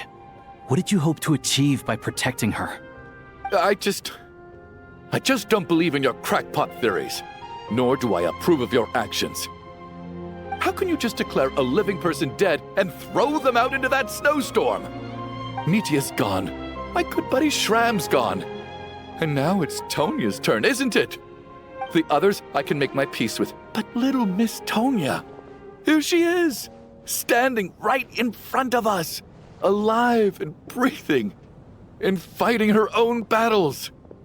Yet you're quite happy to say she's dead? I just want her to live. Once this snowstorm is over, the very moment it stops, I'm going to march out that door and find someone who can fetch the very best medicine for her snow cough. I'll be damned if I'm gonna let you cast her out into the snowstorm before I have the chance to cure her. Not again. Not this time. Not when the cure is right within our grasp. I'd never be able to forgive myself. Mr. Chuganov, stop. I can't let you do this. Tonya. By the sounds of it, you've known I was dead since the night before last, right? I really liked Mr. Valeri, Mr. Mitya, and Miss Vodyanitsa. And now they're all dead because of me. I'm not happy about that. The reality is, you've been trying to fight your own demons through me. But all you've really done is trap me inside your delusion along with you. No! Listen to me. I want to save you. I do! Well, at this point, I'm quite sure that I'm dead. I don't need to be saved. The time I got to spend with all of you is more than enough for me. Despite all the bad things that kept happening, I got to meet so many interesting people and spend so many days and nights by your side. Since the day I escaped that hospital until now, this has been an adventure I never even dared to dream of. I'm very fond of you all. If it were only possible, I'd trade my soul to bring back the ones who died.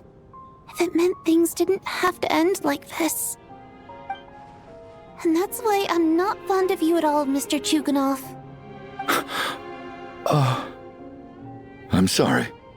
It's them that you owe an apology to, sir. Not me. Well then, I suppose this is it.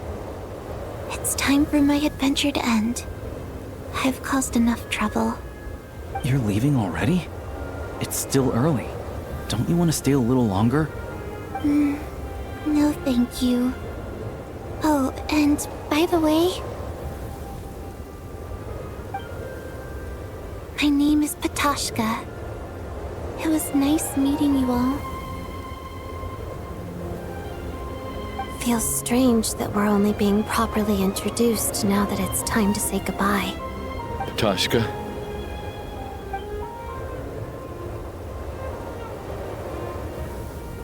What are you doing, Chuganov? Are you crazy? Let me leave. I can't keep lying to myself anymore. In your dreams.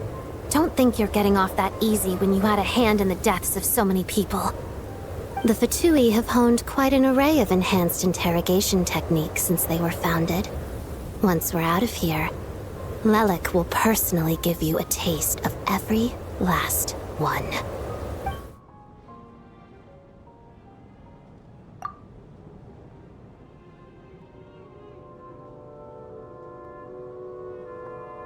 I think we should leave. I doubt this snowstorm is ever going to stop. For all we know, this storm might have destroyed all of Snezhnaya by now. Maybe even the whole world. Wait, we finally solved the mystery of the haunted theater today. Maybe let's at least try to enjoy tonight? Fair enough. I don't particularly feel like dying in Chuganov's company anyway. And yet you won't let me die first.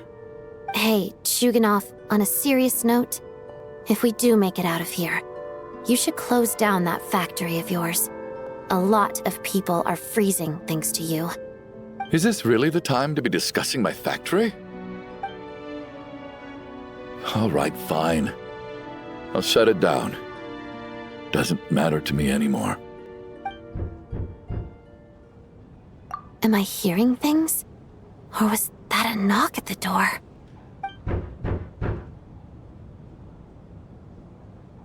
There it is again. But I don't understand. The snowstorm hasn't stopped, has it? Should we open the door? Is this it? Is this nightmare finally over? If the last few days are anything to go by, I probably shouldn't be getting my hopes up. Whatever lies beyond that door at this moment, it could be something even more terrifying than everything we've been through so far.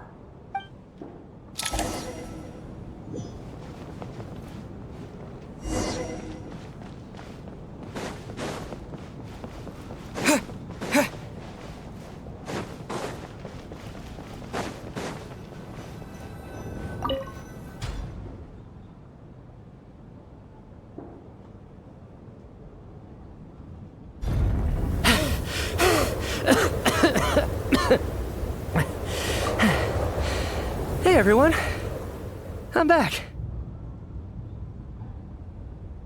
How are you doing? Feeling any better? Much better, thanks. Whew, it is so good to have you guys here. I was a little worried that the theater would be empty by the time I got back. Let me see. Tonya and Vodyanitsa are missing, which means Vodyanitsa died last night. And then you discovered that Tonya was the other dead person. Am I right? Not Tonya. Pitashka. First, tell us how you made it back here. Given the conditions outside, no one should be able to return alive. You're right. The thing that got me back safely was a song. I heard someone singing. After walking into the snowstorm, my mind grew hazy. I don't know how long I walked through the storm before my mind completely slipped away. Then, suddenly, I heard the sound of singing. The voice instantly brought me back to my senses, and I regained consciousness. So I followed the voice, searching for the source of the singing. I searched and searched, until finally, just a few moments ago, there was the entrance to the theater, right in front of me. I've actually never performed this song in the theater before, because it has more of a ceremonial purpose for our people. It's not meant for the stage. It means something like, "May those we have lost watch over us, and follow this song back home in the night, so that we might be reunited once more." That must have been Vodyanitsa's Requiem. Who knew it actually worked? That song is meant to guide the souls of the dead. Mitya, that must mean that you... Huh. No kidding. Seemed like I guessed right then. This is what I've been so desperate to tell you about. When I first stepped out of the theater, I was still quite lucid. My memory of it is still pretty intact. I remember the outside world being completely different than what I'd expected. It was like this was a world where only the snowstorm existed. There wasn't a trace of any humans or buildings ever having been there. I don't know how else to describe it, except to say that it just didn't seem like the real world. And as for the Requiem, if I was guided here by Vodyanitsa's song, it can only mean that I must already be dead. And this is my soul, not my body. But I didn't experience a clear moment of death while I was out there. Nor do I feel any different now than before I walked into the snowstorm. You don't seem any different to me either. In fact, this is something I've been wondering about for a while now. If souls aren't physical, shouldn't they lack tangible form? Both Shram and Patoshka were clearly deceased, and yet their souls didn't look or feel like ghosts at all.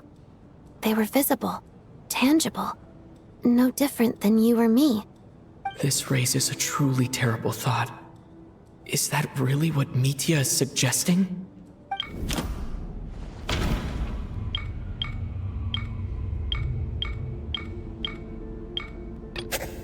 Dreams can't explain everything. And this isn't the Sub-Zeru's festival. Mitya's soul was summoned back by the Requiem, confirming that he is indeed already dead. And yet, he looks no different from us. Of course, if even the long-deceased like Mr. Shram can blend in with us undetected, then maybe we've all been dead from the very start. And all of us are now souls wandering the theater.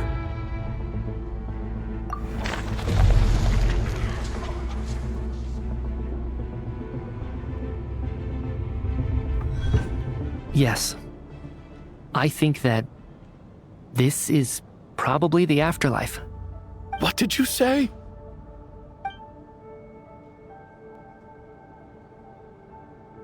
You heard me. We died in the theater. All of us did. But due to an obstruction in the theater's ley lines, our souls are trapped here, while an endless, infinite snowstorm rages outside. It's ironic, really. All that time, we were working so hard to figure out who the deceased among us were, when the truth was, we were all deceased. The only difference being some of us died more recently than others. Do you remember that note, "Death is near"? Seems like we misunderstood what it meant after all. Death was nearer than we wanted to think all along.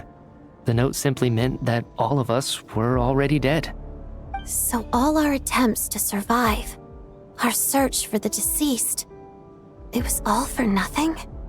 Hard to say. At the very least, we helped 2 lost souls find clarity and go to where they belong. The presence of those 2 is probably what caused our souls to be drawn in by the ley lines. In which case, the deaths we've awoken to over the past few days were just souls returning to the ley lines for good. If what you're saying is true, doesn't that make us the lost souls now? Huh, no wonder. This afternoon, when I was moving Vodyanitsa's body, I noticed that the other bodies in the room hadn't decayed one bit after all these days. That's further proof that those aren't physical bodies at all, but merely our shells here in the afterlife. Am I really dead? This doesn't feel real to me at all. No, that's impossible. This cannot be how it all ends. I still find it hard to believe that all of us are dead. How exactly did we die in the real world? None of us have any memories of dying, right? Not even knowing how we died is preposterous.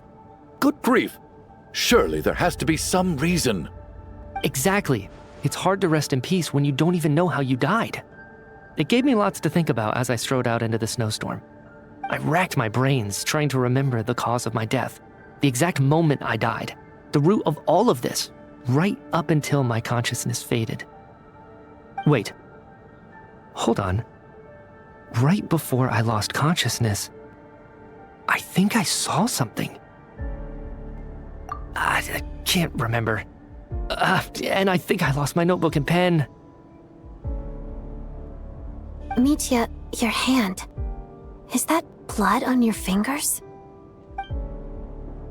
Huh? You're right. There's blood on the fingertips of my right hand. Looks like it's already dried. When did that happen? What the?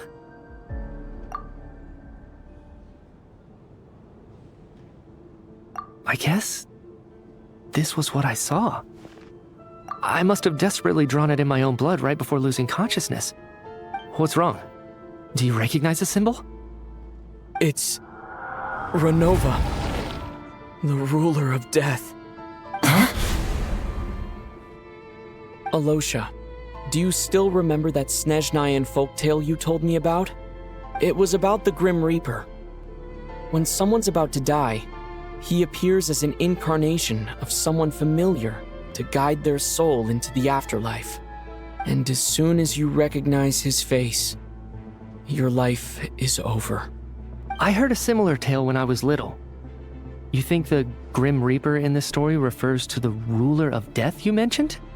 That's right. In which case, death is near could also mean that the Grim Reaper is here disguised in a familiar form. Death, the deceased, and the Grim Reaper? So it's a triple entendre. When I first saw this note, I thought it contradicted the investigation report. But now it seems like that was the whole intention. So the Grim Reaper deliberately misled us. Then, we started suspecting each other and searched for the deceased while they hid in plain sight. By that logic, the one person most likely to be the Grim Reaper incarnate is...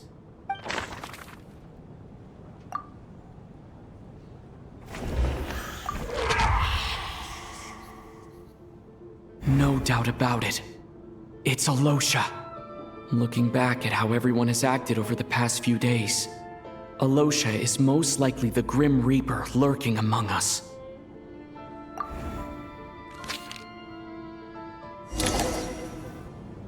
Is it you, Alyosha? You were the first to discover the investigation report, and you had plenty of time to slip the note inside to mislead us. So? Surely you can't suspect me based on that alone. What if someone else found the investigation report first, slipped the note inside, and then put it back without telling anyone? There's no denying it. The note could easily have been slipped in much earlier than it was discovered. That's not all. I've also noticed that although on the surface, Valeri, Mitya, and sometimes I were the ones taking charge of the situation, looking back now, even though you didn't say much, you were always subtly guiding everyone from the sidelines. What do you mean? You were the one who emphasized how dangerous it was outside and insisted we all stay here. It was also you who suggested that we all sleep in the same place. And earlier today, you tried to convince Patashka to stay. I don't understand why, but it was out of character. So, you didn't understand my intentions, and now you're assuming the worst. Seems pretty unreasonable if you ask me. He still won't admit it. Fine. Let's see how he responds to the most damning evidence of all. The biggest question I have right now is, if the Grim Reaper is impersonating Alyosha, then where's the real Alyosha? When did they switch?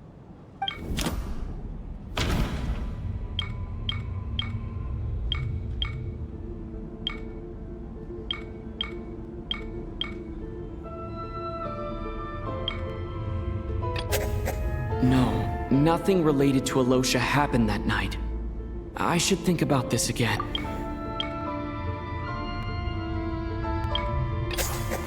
That's right. This was the moment. Right at the start. Before any victims had even emerged, Alyosha was switched with the Ruler of Death while everyone's guard was still down.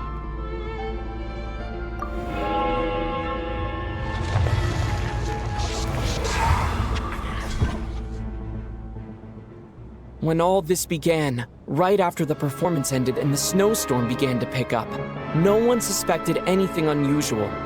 We just assumed we were snowed in. It wasn't until we discovered the bodies the morning after that we realized something out of the ordinary was going on. But it's clear now that the oddities actually started earlier than that. when Demoth walked into the snowstorm and never came back. Right. So Mr. Demoth was the first victim, not Sobolova and Torgov. And if we pinpoint that moment as the beginning of this incident, then one thing becomes clear. Alyosha, you are the only person who walked into the snowstorm and came back without the help of Vodyanitsa's Requiem. More precisely, Alyosha never came back at all. The one who came back was the Grim Reaper. Not bad. Well, since you've backed me into a corner, I suppose there's no point in keeping up the act anymore.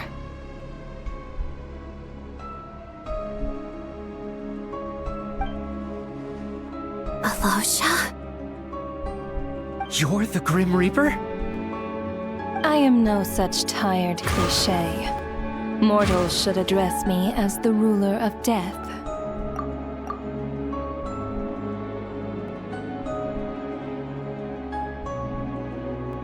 Before being wiped out for good, you identified the two deceased, and even sensed my presence. A commendable achievement. Far beyond what I expected. I heard you can ferry souls. Those deaths each night. Were they your doing? Your initial conclusion was correct. Due to the existence of the two deceased, the ley lines yearned to reclaim those long-lost souls. Every night they devoured an equal number of souls to fill the void. This required no intervention from me. Though, of course, ferrying souls is indeed my authority. Here, take a look.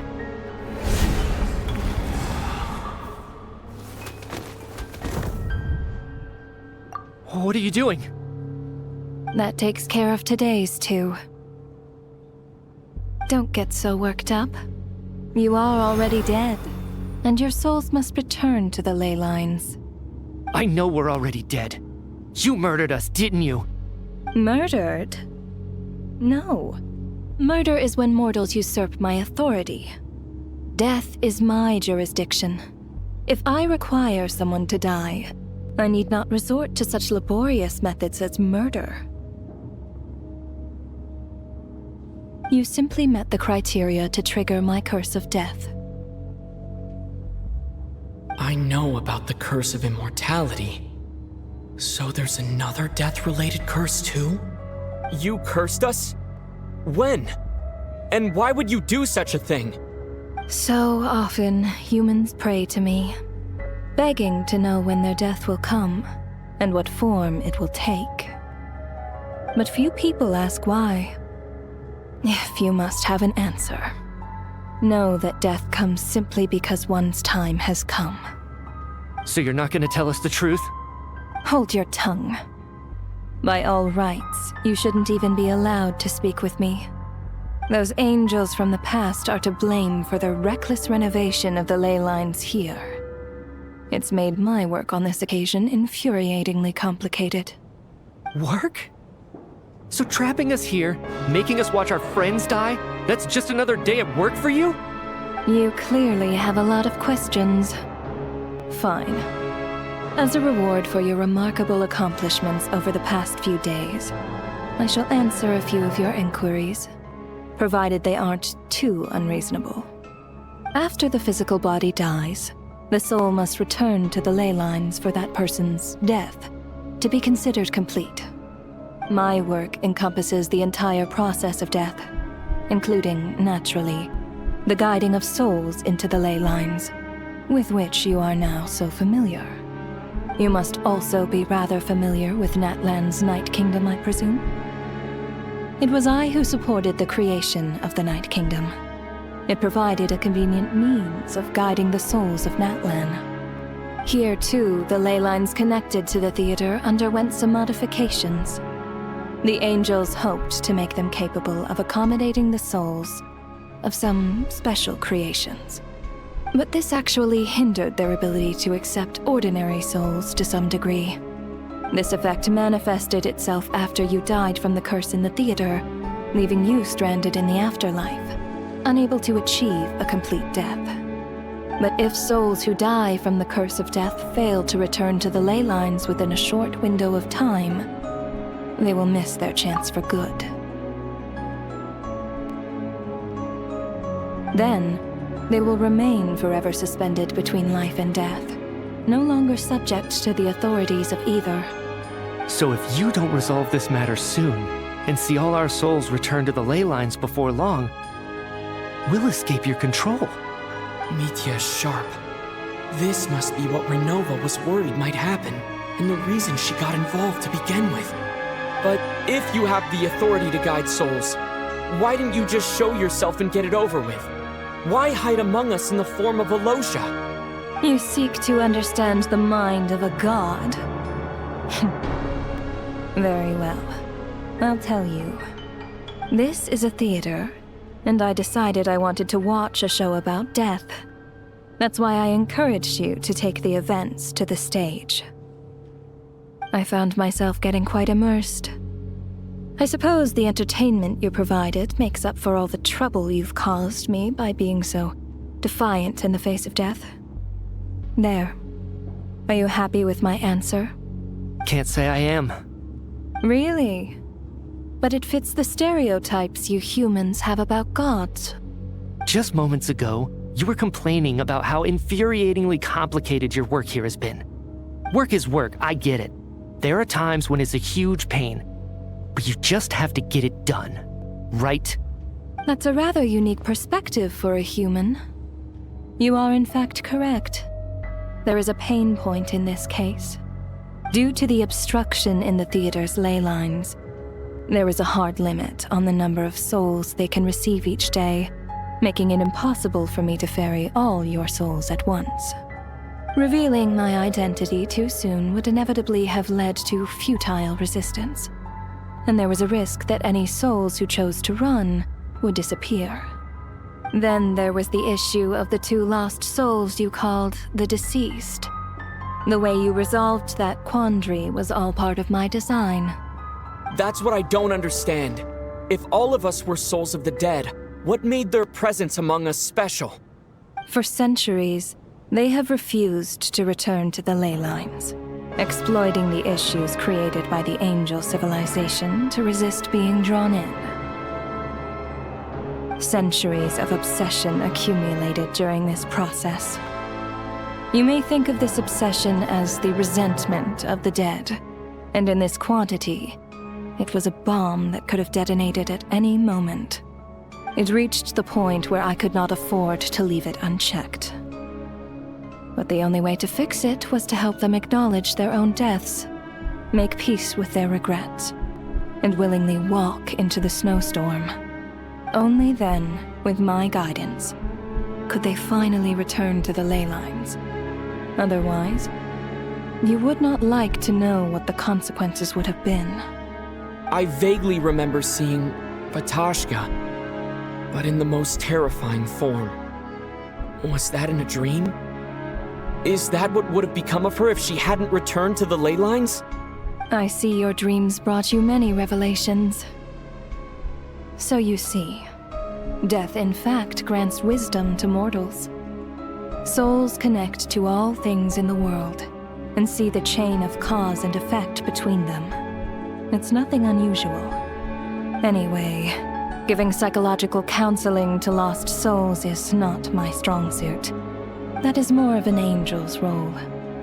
It was something I could not resolve directly using my authority, so I decided it was easier to leave the bomb defusal to you. Meanwhile, of course, their presence caused the souls of other members of your party to return to the ley lines each night. From where I stand, that was killing 2 birds with 1 stone. As both issues slowly resolved one another without me having to lift a finger, all I had to do was stay close by and keep the situation under control. Then use my authority to wrap things up at the end. And, of course, while I was at it, I thoroughly enjoyed watching this drama, dealing with death from a mortal perspective, play out on the stage. Sounds like you had it all figured out, Grim Reaper. I just did the math. You said there's a hard limit to the number of souls the ley lines here can receive each day. It's 2, isn't it? That much is obvious, even to a fool. It's time to review this whole affair. If the ley lines can only take in 2 people per day, I need to go over the deaths from these past few days again.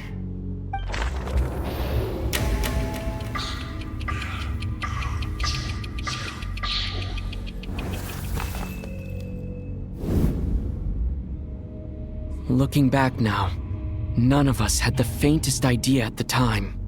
From the moment that staff member named Demoff walked into the snowstorm, the incident had already begun.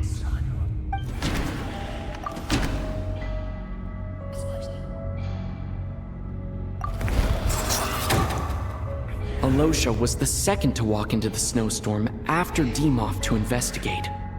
During this process, the ruler of death assumed his identity, making him one of the victims.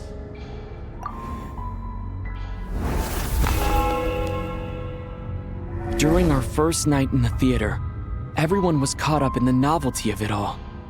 No one could have expected there would be victims the very next morning. Despite all the confusion, and with the help of hindsight, we finally began to realize that something was amiss with the snowstorm.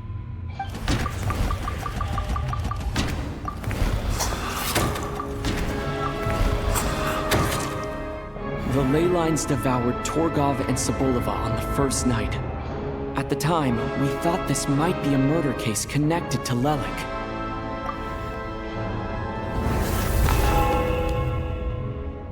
Odette and I spoke a lot that night. 3 people were on watch, but in the morning, we discovered that someone had fallen victim all the same.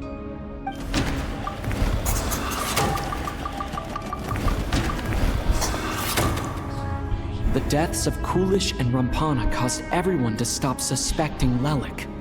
Unexplainable phenomena occurred one after another, leading Mitya to suspect that we were caught up in a supernatural event.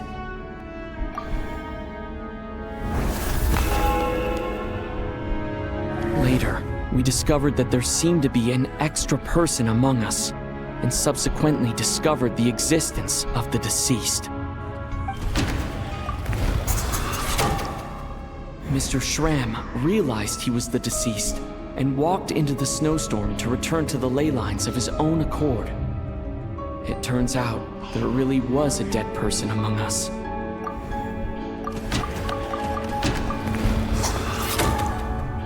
He thought it was all over, but Mr. Valeri's death was a rude awakening for everyone.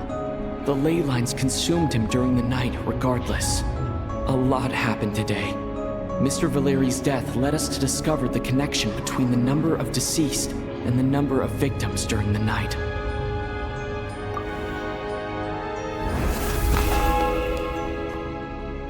The fact that there was more than one deceased seemed to bring us back to square one. Odette revealed some information she had been keeping to herself.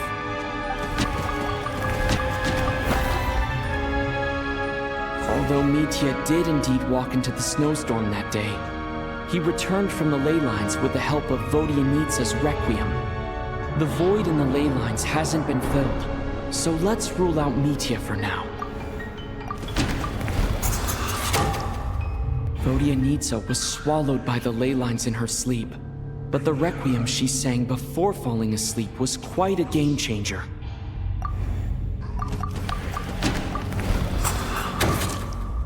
As it happened, Patashka filled the void left by Mitya's return from the ley lines by walking into the snowstorm this morning.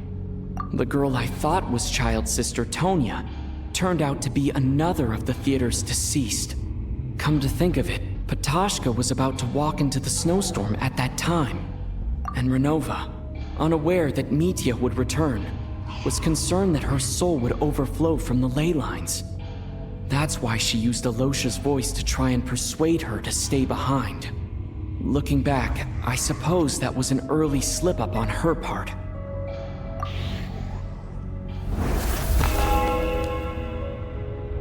No one could have expected anyone who walked into the snowstorm to return. But just after nightfall, Mitya returned, bringing crucial information with him. Various truths began to surface, including that all of us were already dead, and that the ruler of death was here among us. Then, after revealing her true form, Ronova callously claimed 2 souls.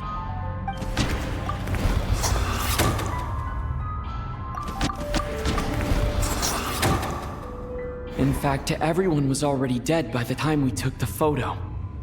And in the days since, we've experienced many more partings in the afterlife. Now, only Mitya and I remain. And the true culprit behind everything still stands before us. In Mitya's eyes, I see the same anger and frustration that I feel. That covers everything. It's all clear now. Your work isn't finished here yet, is it? The Traveler and I are still standing here, safe and sound. The water imp's song threw things off a little, but it is of no consequence. The ley lines have already anchored your soul, and the first ray of light tomorrow morning will take you back. I, meanwhile, need to review my attitude towards the water imp race. So the reunion in the night that Vodyanitsa mentioned, I suppose that was never meant to be a permanent reunion. That just leaves you, Traveler. My power only allows me to temporarily separate your soul from your body. The ley lines of Teyvat would not accept you, and your soul is firmly anchored to your body by your will. For a descender like you, who is not bound by Teyvat's rules, your death can only be brought through the most violent of means, such as directly destroying either your body or soul. I have no interest in involving myself with Descenders, for now. Although, this may change if Asmodee remains missing, or you insist on interfering with our affairs. One last question then. All our struggles and sacrifices here, they were meaningless from the very beginning, weren't they? Death abides no reason. Besides, what you call sacrifice is merely a concept created by humanity. To me, it is nothing more than a self-indulgent charade in the face of death. Mere mortals fantasizing that their actions could reclaim something from my grasp. A truly laughable idea.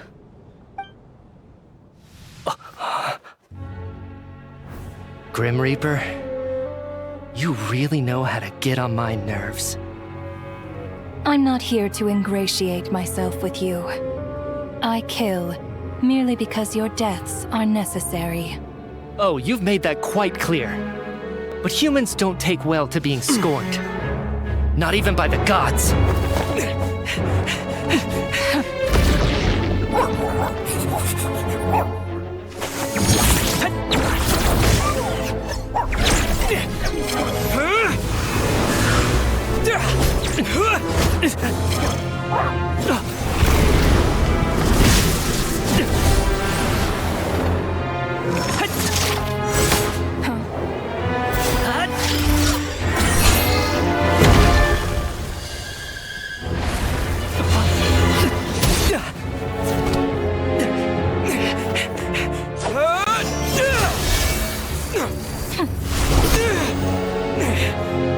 This is futile.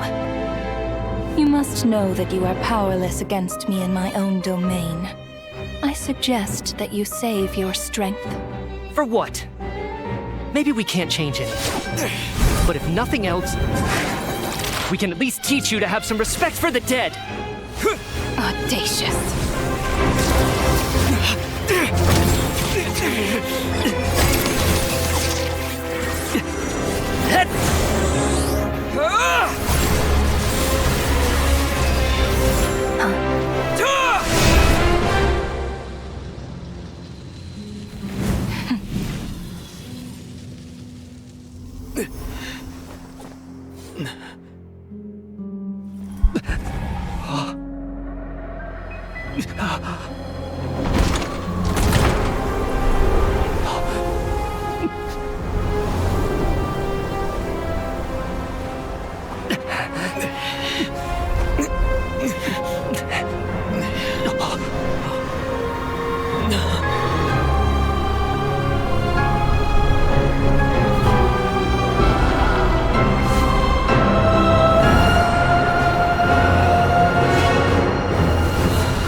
How are you holding up, Odette? What happened to me? How much do you remember?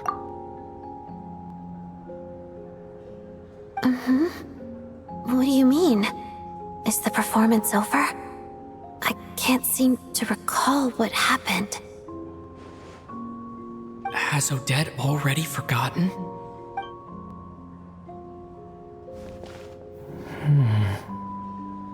Mitya?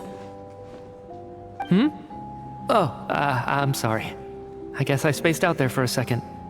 Remind me who you are? Don't you remember anything?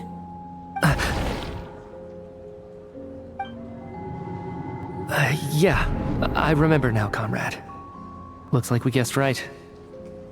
Just like me when Odette found me at the Armory Palace. For some reason, everyone killed by the Ruler of Death eventually came back to life. Just with one catch. They forgot what happened while they were dead. Odette and the others have already forgotten everything. Why were you able to remember this time?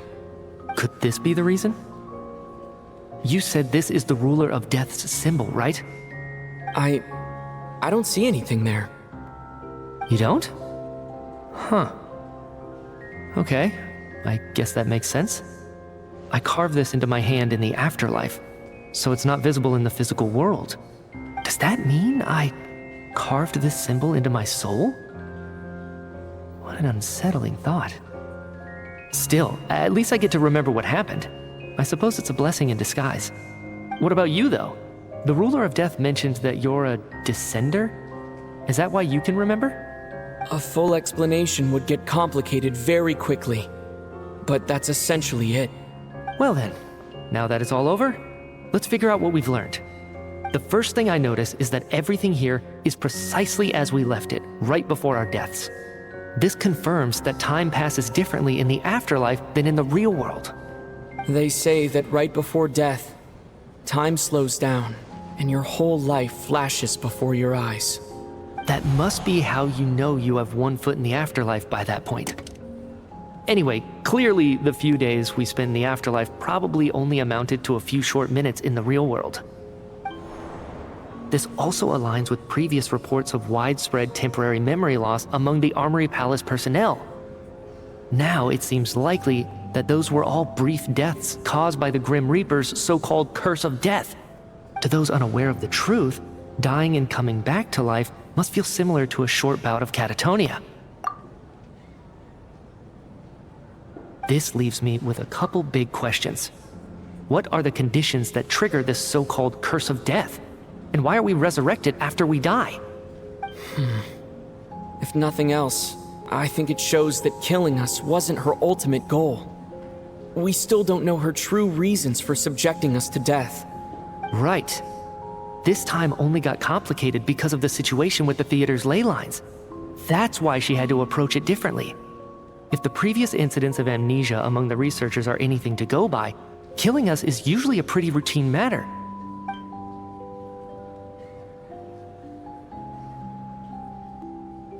Come to think of it, wasn't I about to note something down before I died? I can't remember what it was, but I think it was something related to my research project. Sorry, Traveler. I'll catch up with you again later. Right now, I have to make a trip back to the Armory Palace. Sir, if I may, no one of your description has ever shown up in my investigations into Mr. Mitya's friends. Yet, you two seem very familiar with each other. Could you perhaps tell me where he was in such a rush to get to? And, by the way, have we ever crossed paths? Forgive the presumptuousness, but I feel a vague and indescribable sense of familiarity about you. I can explain everything. Could you help me gather everyone in the theater in one place?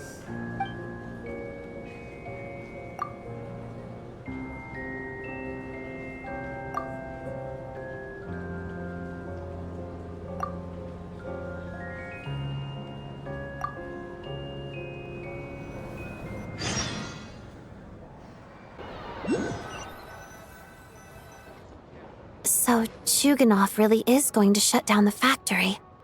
I guess this theater incident actually did us some good after all. So, you said I promised to take you to the Armory Palace while we were in the afterlife, yes? I believe you. I think I even have a vague memory of it. Agreed. Let's check in on her first. The whole reason for our trip to the Armory Palace anyway is to figure out what's going on with her.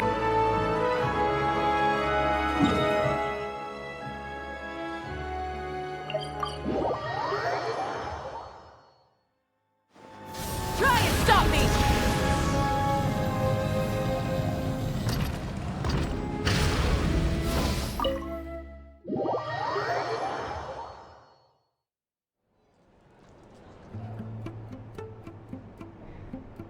I'm finally back, even though a long time has passed from my perspective. As far as Paimon's concerned, I probably just went out to watch a very short show. I should keep my emotions in check when I see Paimon again, or it'll seem weird.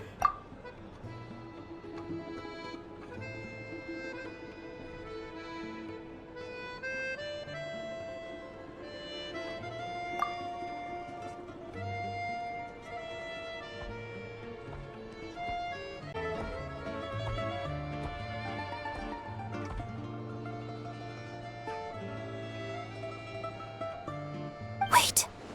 The atmosphere here feels off. Shh. Stay quiet. Let's go inside and take a look. Have we still not been able to notify Childe yet? We need new orders. What if that person comes back again?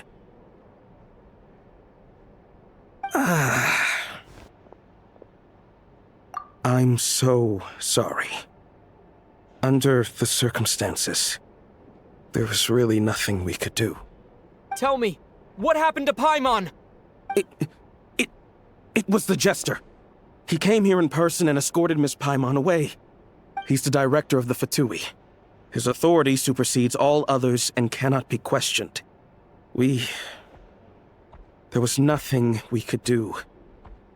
How long ago did he leave? And what was Paimon's status? It was about an hour ago. Miss Paimon was fast asleep at the time. The Jester simply walked off with her as if it was only natural. I assure you, he absolutely did not use any force. Do you know where they went? The Armory Palace, most likely. Lord Pierro, the Jester, has been overseeing the experiments there lately, keeping a close eye on their progress. Everyone in the Fatui has heard about it by now. I'm surprised he came in person. Whatever his reason for taking Paimon, he'll most likely return to the Armory Palace first, which is exactly where we were headed anyway. Then lead the way, Odette. Okay, let's go.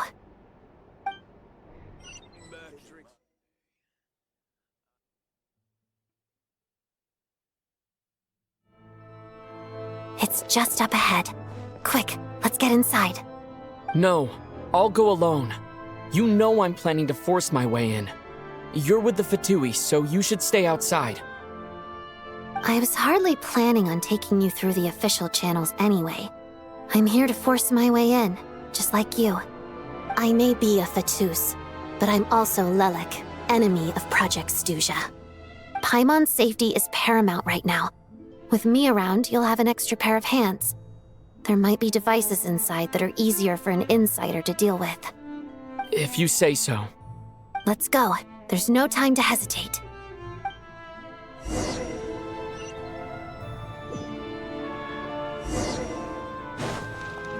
Light it up! Try and stop me! Hey, who are you?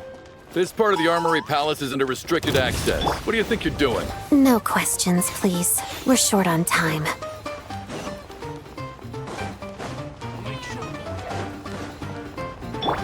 Burn it down! Trespass at your peril.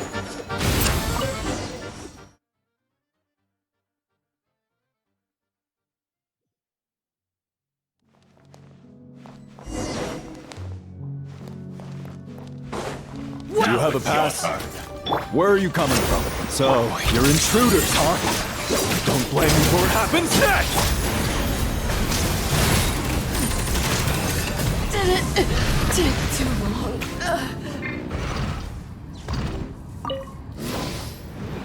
The Armory Palace is hidden this deep in? This place is much bigger than I imagined. They're conducting top-secret research, after all. The deeper it's hidden, the better, is standard Fatui logic.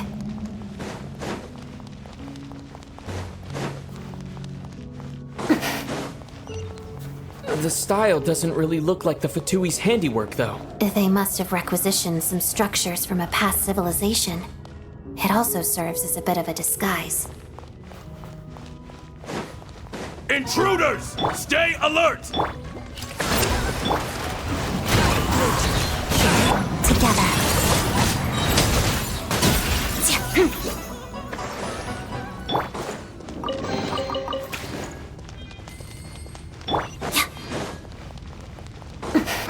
Intruders? Don't come any closer! Just what are you guys trying to do here? I'm short work. It's your skull! Hold the line! Fulfill our pact! Waltz of the snowflakes. Pirouette. He couldn't go! Let's begin. Suffer the wrath of the Eastlink! Light it up! Light of the blazing sun! No one interferes with the Jester's work!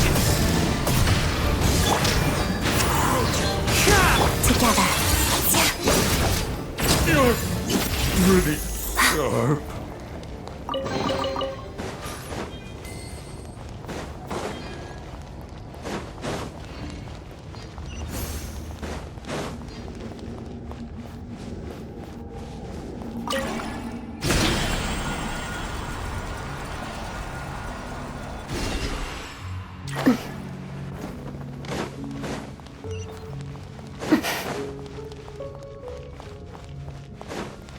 Looks like no one's guarding this place. There's something off about that decoration over there. Look out! Let's deal with these before we move on.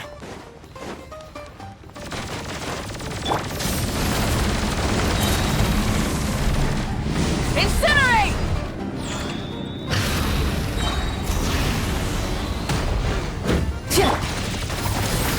Allow me!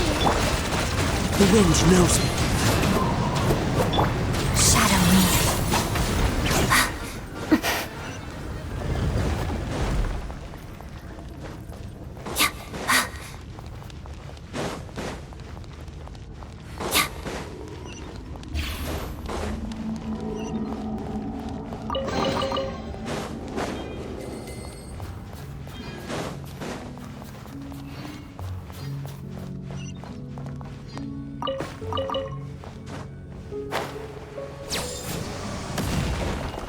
The researchers here probably don't know that we're uninvited guests. Let's try not to hurt them. What's the big star from the theater doing here? That's Miss Odette. She's a member of the Fatui. Don't tell me you didn't know that.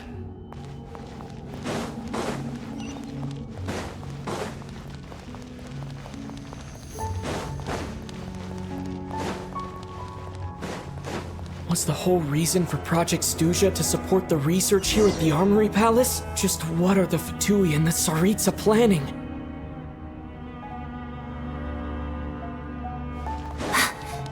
Rise with the sun!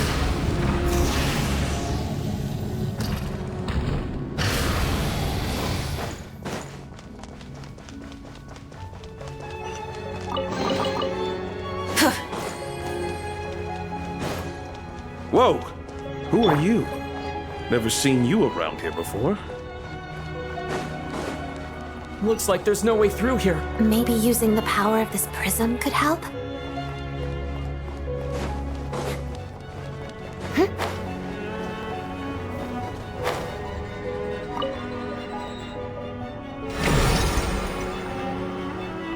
I think I see some images. It's the prism's power at play, causing images of the past to reappear, albeit only as illusion. Paimon. And the Jester. Is this another scene from the past? Yes. It looks quite old, though. I don't think it happened in the recent past.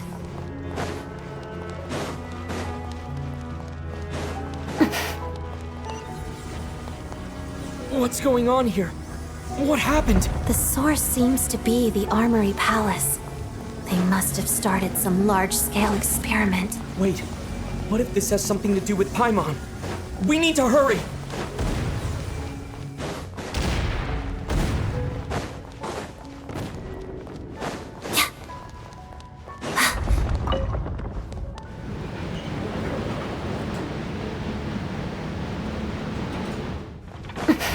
We're almost there. The Armory Palace is just up ahead. Paimon, please be okay. Light it up!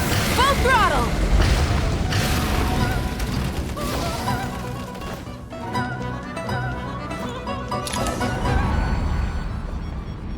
What's going on? Wait, I remember this feeling. It's the curse of death. No, no, not now! Why is the curse of death striking again already? Odette!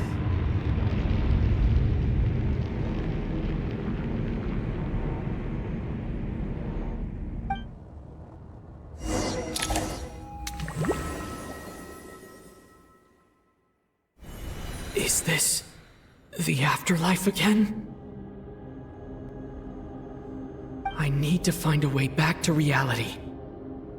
Is that Odette's core Ignis? Could that be what just woke me up?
Odette?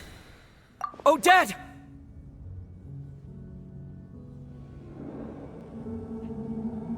No signs of life.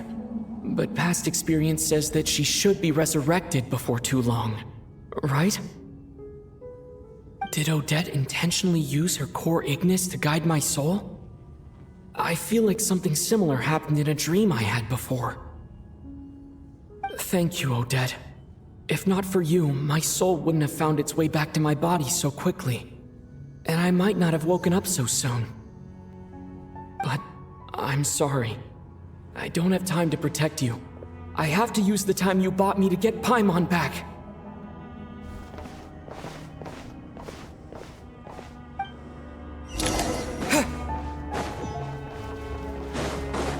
Sure enough, everyone here has been affected by the curse of death. Paimon! Paimon! No, wait. Paimon probably didn't escape Ronova's curse either. She won't be able to respond to me right now. I'll have to find her myself.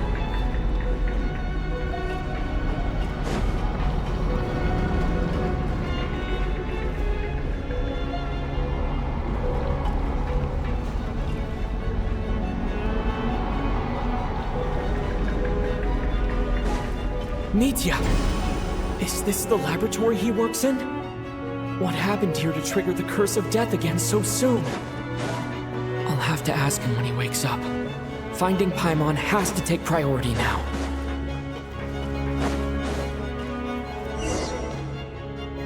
Found her! Paimon really is here!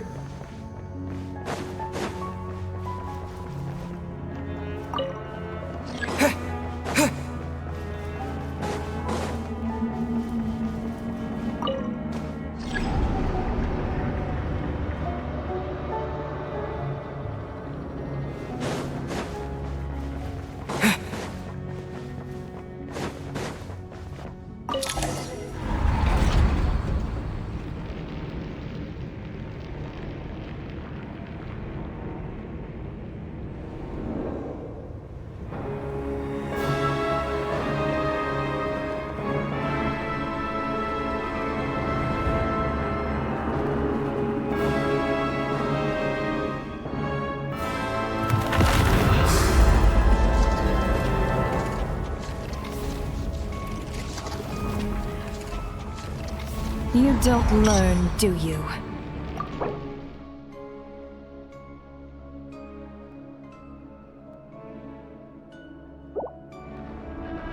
You've already been involved in one mass death, and now you show up at the scene of another.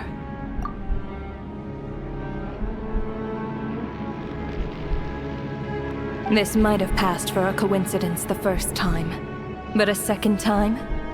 Am I to assume you are intentionally interfering in Snezhnaya's affairs? Judging by your expression, it seems that you understand little of what is going on here.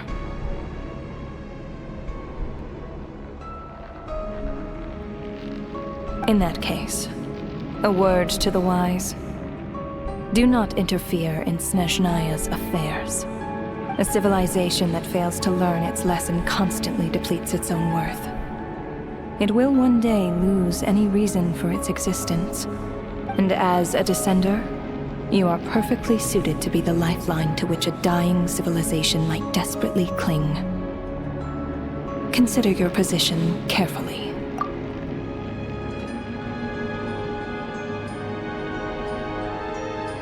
No advice needed. I'll make my own judgments. Suit yourself.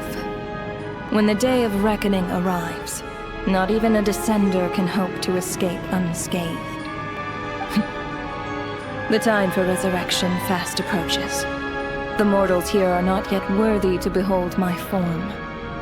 So that will be all for today.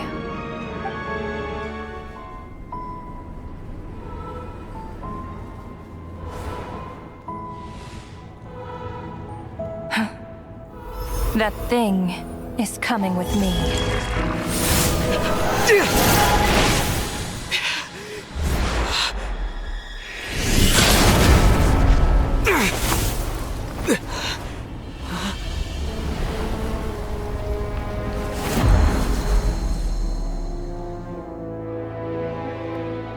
You awoke sooner than I thought. The curse of immortality is stubborn, unable to enter the ley lines, yet not content to remain a spirit. Ruler of death, what do you want? You perplex me. Both you and you. That thing may be a creation of Celestia, but it possesses none of Celestia's power, let alone authority. Your obsession with it baffles me. No matter, the resurrection will soon begin. It's worthless anyway. I'll reclaim it next time.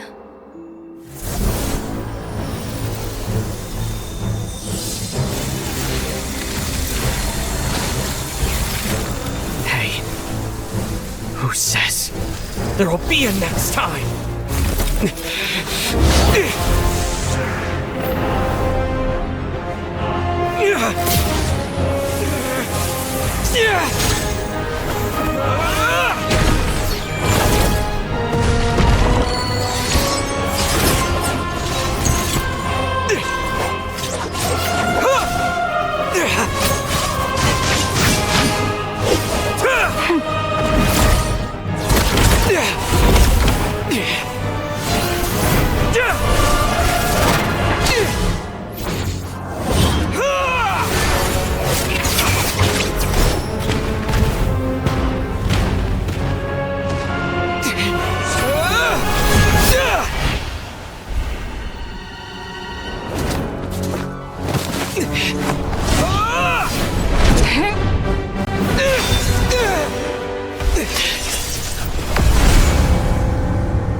I missed you, Paimon. What are you talking about? We haven't even been apart for that long, have we? It was different this time. You seem to be in pretty good shape. Yeah, Paimon's back in tip-top condition. It's the weirdest thing. Paimon fell asleep earlier, and when she woke up, she found herself here. The Jester and that guy talking to him used some kind of energy on Paimon, and she could kind of feel it canceling out that other thing that was making her feel unwell. So, Mitya helped too? Apologies for leaving in such a hurry at the theater earlier. I was in a rush to verify some theories. Rest assured that your companion is perfectly safe. We reversed the effects that the experimental energy had on her. The Jester specifically instructed me to do so. I suppose this is our first official meeting, Traveler. I could not let Paimon suffer in her condition for a moment longer, and so I simply took her without explanation. I hope you do not mind. But why would a big shot like you care about what happens to Paimon? As I said when you first arrived in Snezhnaya, we once spent some time together in the distant past.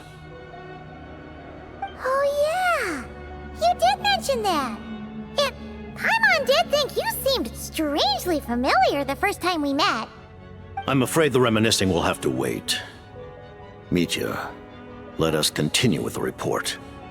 What conclusions, if any, did you reach from conducting the final experiment of our energy research ahead of schedule? The good news is, my hypothesis regarding the Ruler of Death has been verified.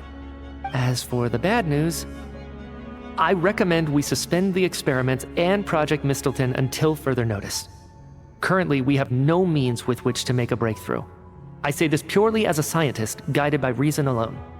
I will trust your judgment. We shall put the project on hold until the Ruler of Death has been eliminated. Wait, what are you guys talking about? You want to get rid of Ronova? Like, how? By killing her? By whatever means necessary, so long as it removes the threat she poses to us. Until then, everything we do will be in vain. After what just happened, I've ascertained Ronova's goal. Or rather, the trigger condition for the Curse of Death. Okay, let's hear it. What she's doing is blocking Snezhnaya's technological progress, preventing us from possessing any means with which to threaten the heavenly principles. Just like the little lapdog she is. So, any ideas, research, or experiments that lead to technological progress can trigger the curse. Just now, for instance, I was set to launch a final phase energy experiment ahead of schedule. If the experiment was successful, we could have achieved a crucial breakthrough. As expected, though, the moment the experiment began, all the researchers, technicians, and witnesses died from the curse. All that effort, not to mention the energy and materials we relied on Project Stuzha to gather for us, went to waste. In the end, nothing was gained. Does that mean something similar happened when we were at the theater? That's right. During the performance, I thought of an important breakthrough regarding the experiment, and wound up dragging everyone into this. So the nature of the curse seems to be something like, when moments of technological progress occur, all life in the vicinity is taken away. What a violent method. Of course, that meant the curse was normally limited to the Armory Palace. Since outsiders are forbidden from entering, this mass death phenomenon went unnoticed, until Odette came along. I believe she was the first witness. The curse of death was triggered just before she infiltrated the Armory Palace that day. But you mentioned something about a final stage experiment. Doesn't that mean you've actually made some progress? That's right. Even with the gods locking certain key components out of reach, humanity can still advance technology in incremental steps accumulated over time. But, as I'm sure Ronova anticipated, even incremental progress has its limits, a point where the truth you're seeking must be put to the test in an experiment. You mean, the experiment you were just about to do? Yes, we were at a critical juncture, a moment where the quantitative was about to translate into fundamental qualitative change. With this single experiment, we could have brought everything we've worked for to fruition. But now, after already being forced to fumble around in the dark all this time, it feels like we've truly hit an impenetrable wall.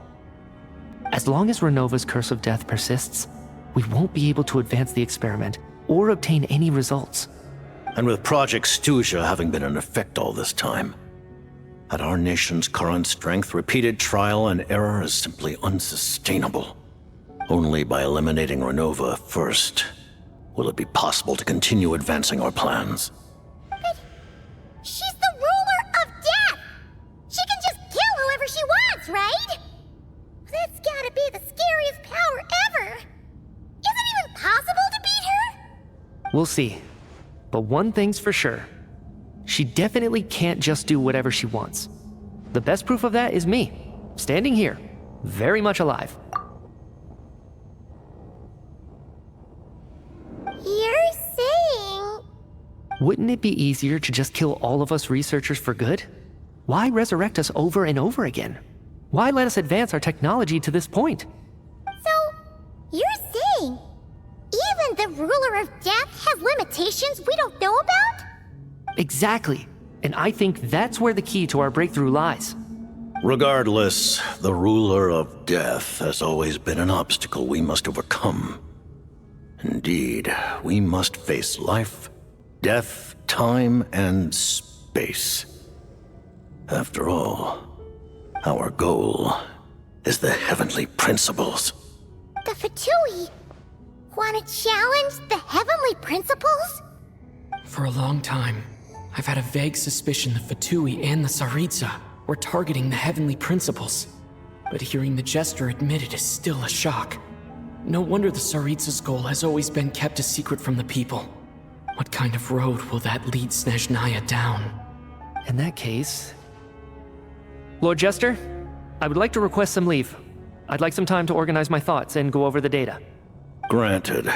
Get some rest, put the experiment out of your mind, and take care that the curse of death doesn't affect any civilians.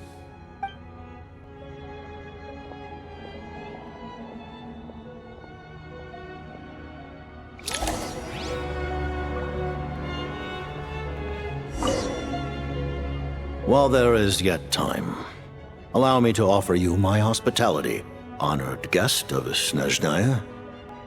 Is there anything you wish to know? I remember hearing the term Mistelton from Columbina. Yeah! Paimon wanted to ask about that when the name came Paimons heard of Project Snezhnaya, but not this one. As you know, Project Snezhnaya is a series of measures enacted to consolidate our nation's resources, the greater purpose of which is to serve Project Mistleton.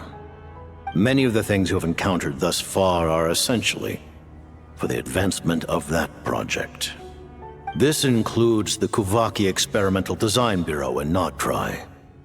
Researching Kuvaki was merely a facade. Its core objective was to use local resources and research findings to build Mistleton itself. And that's a weapon built for the final battle against the Heavenly Principles, isn't it? Huh? How did you know that? I was given some intel, and I made some deductions. Wait. You must mean that thing over there. Oh, Paimon's gotta take a closer look at this thing.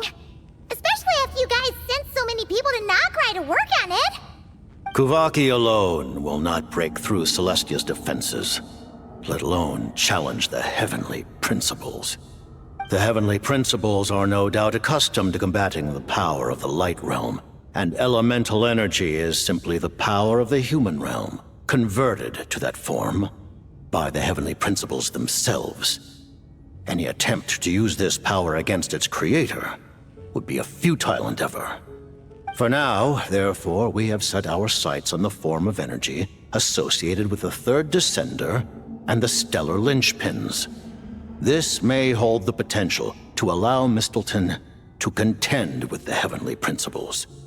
You could say that by reverse engineering the stellar linchpins to extract the energy within, we have obtained a source of anti-Celestia energy. The Kuvaki Experimental Design Bureau, Project Snezhnaya, and the new energy experiments. Huh. So, Project Mistleton is what ties it all together. And it looks like your plan is almost complete. No wonder the ruler of death came after you. Her Majesty the Tsaritsa has embarked upon an expedition to vanquish a monster. Were it not for this, I imagine she would have been delighted to grant you an audience. Seems like the powers that be in Snezhnaya don't intend to hold my past conflicts with the Fatui against me. The Harbingers have been granted significant autonomy in retrieving the Gnosis. But by the same token, they do not completely represent Snezhnaya's official stance. You read my mind. Speaking of the Gnosis, Paimon's been dying to ask this question since forever. Why exactly does the Tsaritsa want to collect them? Is it something to do with the fight against the Heavenly Principles?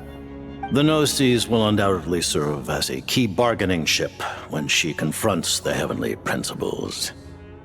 Beyond that, you had best ask the Tsaritsa herself. I am not sure if this information is mine to disclose. What do you mean, not sure? Don't you make the rolls? You're the highest-ranking Harbinger! Ugh, never mind. Taking on the Heavenly Principles is something most people wouldn't even entertain in their wildest fantasies. Why is the Tsaritsa so fixated on this? In Teyvat today, civilization is nothing but an illusion. Something whose very existence can be negated at any moment. Our civilization may very well be destroyed in the struggle, but as things stand, the Heavenly Principles could choose to negate our existence on a passing whim. And we must not sit back and accept that fate. Only by changing the state of affairs, only by overthrowing the Heavenly Principles, can our civilization truly be said to have taken root. Otherwise, the fate of the people of Conria and Hyperborea is a cycle doomed to repeat itself. Accepting potential destruction in return for getting to control your own fate. Furthermore, perhaps this is still somewhat difficult for you to understand. Are you aware that all the rules of this world are made up of curses. Huh? All of them? Paimon knows about the curse of death you mentioned, and the curse of immortality that you and Dainsleif have. Then the birth of the Hilichurls, the rules of Natlan's Ode of Resurrection. Those are curses too? Farina's long life seems to stem from a curse placed on her by Focalor as well. Yes. Even a god's love for humanity is a curse the heavenly principles inflicted upon the gods. What? The Tsaritsa has always had ample reason to hate the heavenly principles. If she can seize their authority, she will reconstruct the entire world, and when that time comes, humanity will be completely liberated from curses and lies. Look forward to it. It will be a world beyond your imagination. Though the ordinary people of Snezhnaya may not understand these details, in this frigid land locked in a ceaseless struggle against the environment, in this nation to which the gods have never shown favor, we all believe that standing in solidarity with the Tsaritsa in our shared struggle will surely usher in a new and better world. Paimon really doesn't remember! He's basically a stranger! You've gotta believe Paimon! Allow me to explain.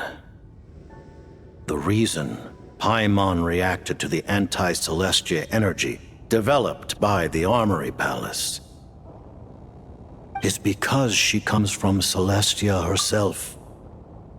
More specifically, she is one of its creations.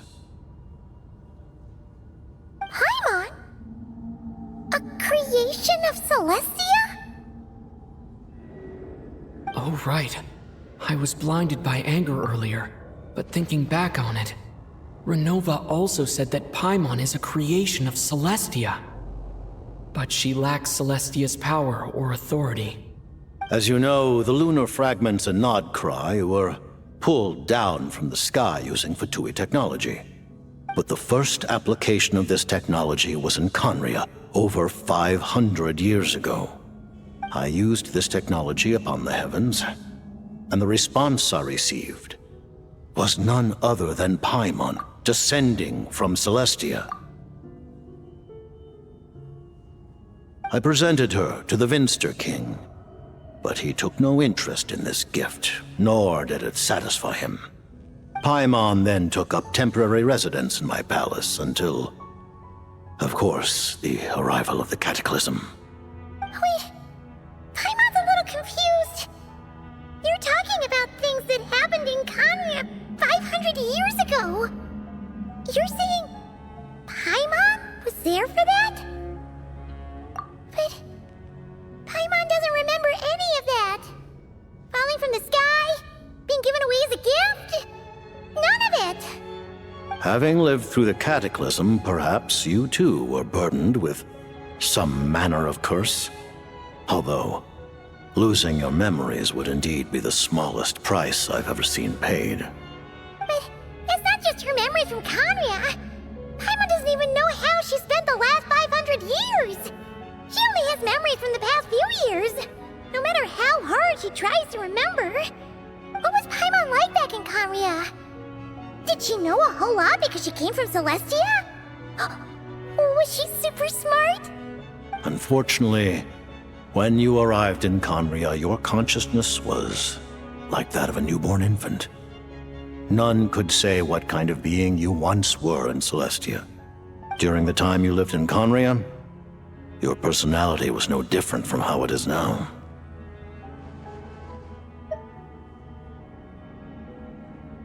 Aw, man!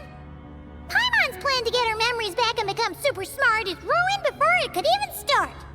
You know, even though Paimon lost her memories, she still feels weirdly close to you for some reason. That must mean you took pretty good care of Paimon back then, huh? On the contrary, I completely ignored your existence. I was entirely focused on my struggle against Troptatir the Wise. But now, as I see it, it is as if you are the only sane thing that survived that era of insanity. And thus, are worthy of protection. Noted. Man, Paimon's gotta stop projecting friendship on everyone she meets. But, Traveler? Even though you know Paimon's some creation of Celestia now, you still want her, right? You're not going to abandon her? Oh, phew! That's a relief. Paimon's just learning about this too. She's barely even processed it.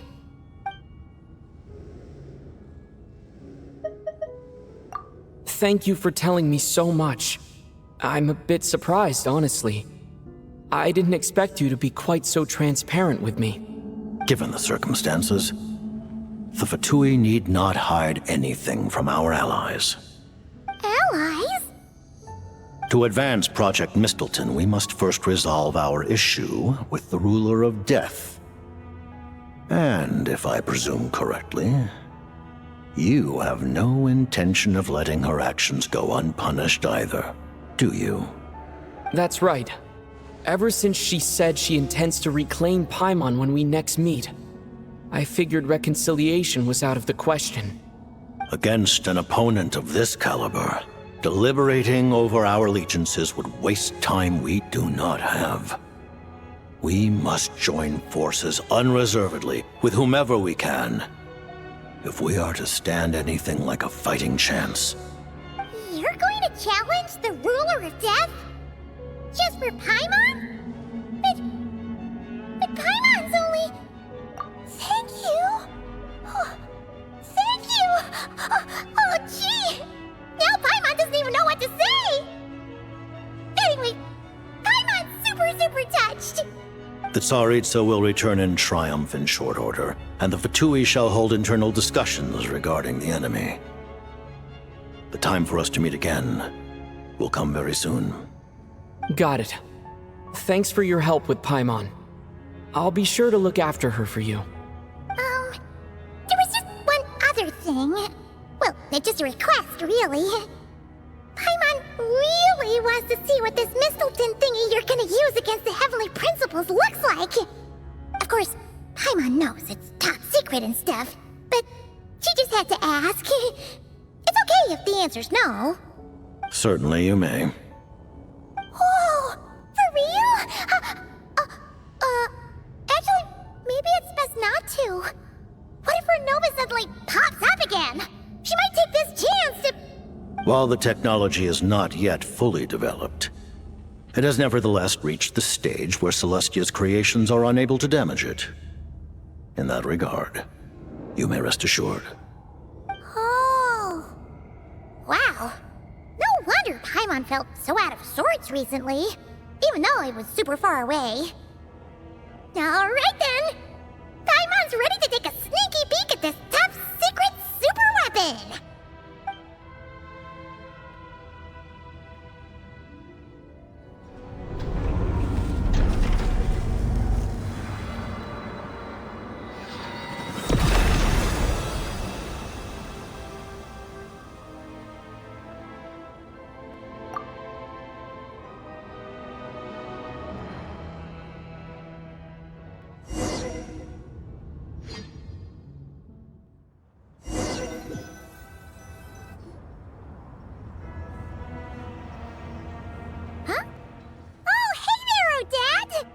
Paimon? You're okay. Thank goodness. You look well. Have you recovered? Long story short, yep, Paimon's all better. What are you doing here? Were you waiting for us? That's right. When I woke up, I wanted to go in after you, but the guards had woken up as well. It would have been tough to take them on alone, and there was no easy way to sneak past them. So I returned the way I came and waited for you here. It was thanks to you that my soul found its way back to my body so quickly. Thank you. Huh. That actually worked? Nice. I just figured I'd try my luck when that ominous feeling struck me. Really, you should be thanking this thing instead. Anyway, and now that things here are all taken care of, I have other things I should get back to.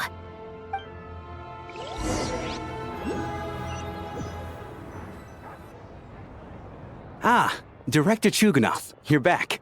We just received notice that Project Stuzha has been suspended, so we've convened an emergency meeting. This is the preliminary plan. In addition to expanding production capacity, we've also discussed feasible layoff plans to optimize revenue and expenditure structure. Our calculations indicate that the factory's profits will increase by at least 30%. Just give the word, Director. That won't be necessary. Leave the energy for those who need it. Whether they use it just to get by or to run a business, that's up to them. Start preparing to halt production and lay off the staff. Make sure the workers are able to land on their feet and that they are duly compensated. Thank you all for your hard work during this time. Am I hearing you right? Why? After all the tough times we made it through, now is exactly when we should start to turn a profit. I just suddenly don't want to do this anymore. Huh. Does there have to be a reason? Iskra. It's time to rest. Dear esteemed members of the Rokot, given the effects of Lelik's radical actions upon our organization's reputation and social stability, a decision has been made to permanently withdraw this codename from use. Considering that Lelik did what they did for the benefit of the people, the Rokot has nevertheless negotiated with the authorities, ultimately securing a waiver for all penalties due to them. Lelik will be suspended for a period of time. Depending on their future performance, they may be allowed to adopt a new codename and continue acting as part of the Rokot. The purpose of this notice is to remind everyone once again that motives and methods are equally important when one operates in the shadows. Even with Project Stuzha's suspension and our interim operational victory, we must guard against complacency and rashness and work to consolidate the progress we have made so far. We act only for the greater glory and solidarity of our nation. May the aurora shine ever on, and the tundra always stand firm. We act only for the greater glory and solidarity of our nation. May the aurora shine ever on, and the tundra always stand firm. Looks like it's finally over. You mean for us? Just thinking out loud. I've never seen the Snezhnaya Border so lively before. I never once thought I'd come here. But I understand everything now, Rosalyne.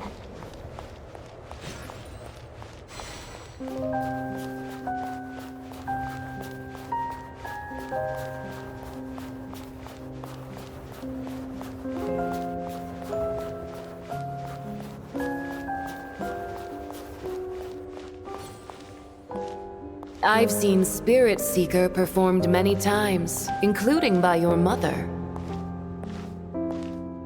Why do you bring that up all of a sudden?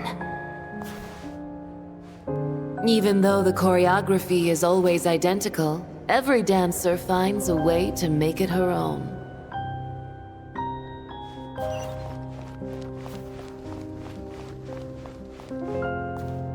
So you actually want to talk to me about ballet?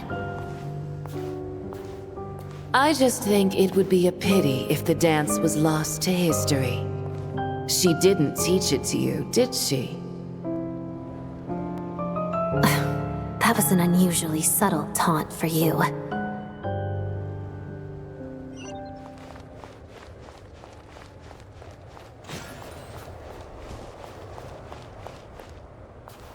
We embraced one another on the snow-swept plains, melting the ruthlessness of time.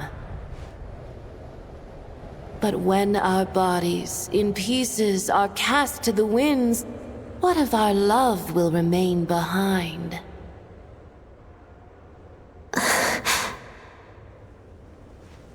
Don't tell me you can't sing. Shush.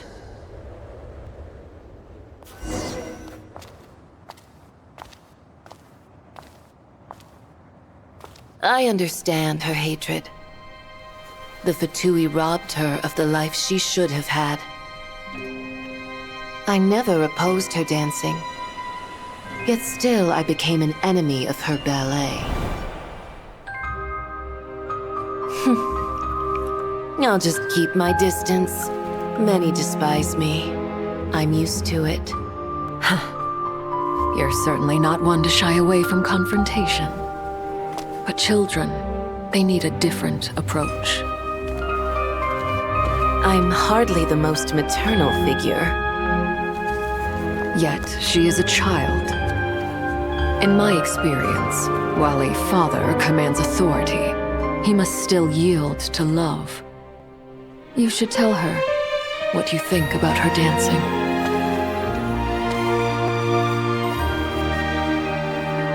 Odette will soon take the stage at the Korylevsky Theater. This could be your chance. Geonosis secured. It went smoothly. I'll be there. Have them send me an invitation.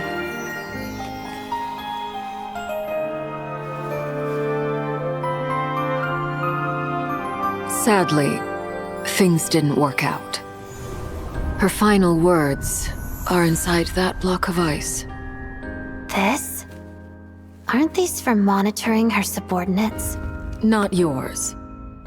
This one isn't her witch's flame, but my two worlds' flames. The two worlds' flames can burn away memories. It was my parting gift to Rosalyne.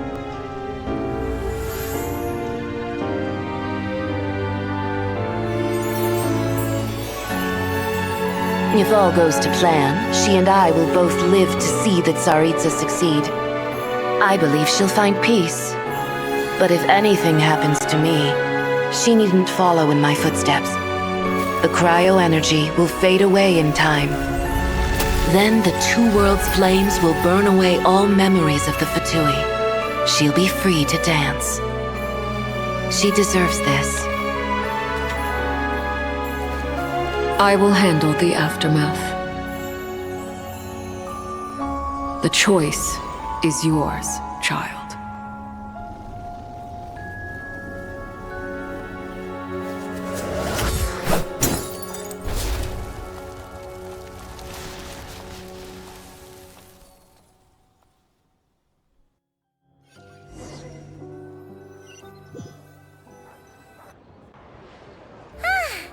Fresh air at last! Paimon's head isn't spinning anymore, and the fever's all gone. Paimon's finally free to fly again! Oh, it's nice to finally know where Paimon came from, too. It did make Paimon a little nervous at first, but it's such a relief now. Like, who cares if Paimon's a creation of Celestia? She's probably not anyone that important. Probably just the fairy of food and fun or something. And like you said, this doesn't have to change anything between us. You're not gonna just... Hey! Hurry up! Why are you walking so slowly? You've spent the last few days lying in bed and stuffing your face. I didn't think you'd be able to fly this fast. Says who? Paimon's as agile as ever. They don't call her White Floaty for nothing.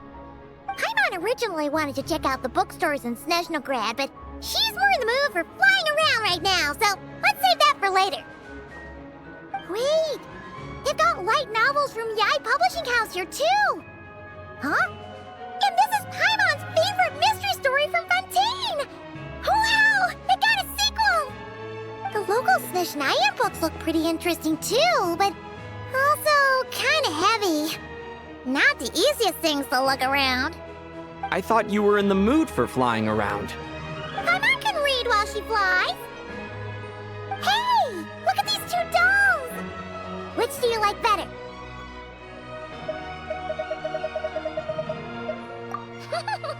Alright! Boss, we'll take both. Paimon will have the other one. Oh, I thought we were only getting one. All right, fine. I'll pay. There you are. Thanks for visiting. Paimon will grab this and then... Huh? Huh?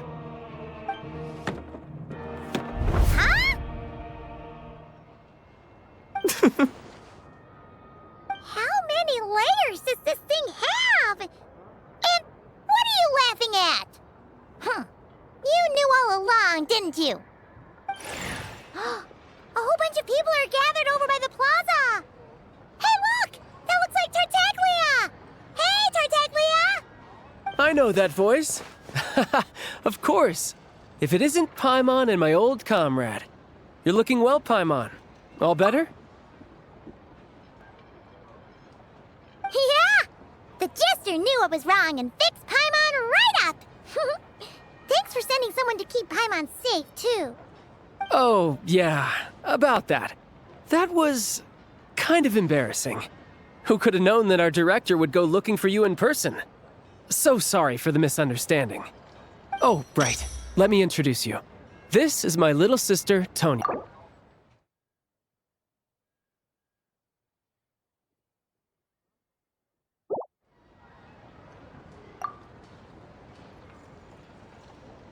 Hello, Tonya! Hello. Firstly, I'm really sorry about my brother. Sounds like he's caused you no end of trouble. Hey now, why'd you have to start with that? Not that it isn't true, of course. So she's the real Tonya. She said you two didn't manage to meet up at the theater. She waited ages for me, and when I didn't show, she got a little worried and went outside.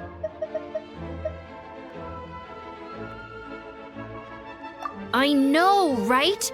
He didn't bother to say a word to me. I searched up and down the city for him, and he only told me about it when I finally caught him at the gates of Glupov. I've been rushed off my feet lately, so I didn't get the chance to go home. I just figured the Traveler would fill you in when he got there. Well, the snow was bad, and you're never late. So I was really worried about you. How was I supposed to know that you'd stood me up? I'm sorry, Tonya. I really am. I'll make it up to you somehow. Just... please don't tell Mom and Dad.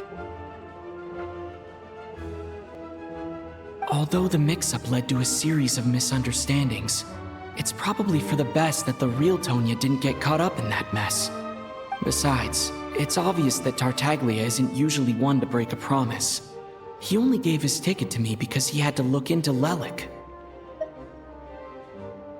No, it's fine. It just meant I didn't get to see the show in the end. By the way, what did you think? You were one of the first people to see it, you know? I would say... the best is yet to come. Huh? What kind of review is that? Hey, look!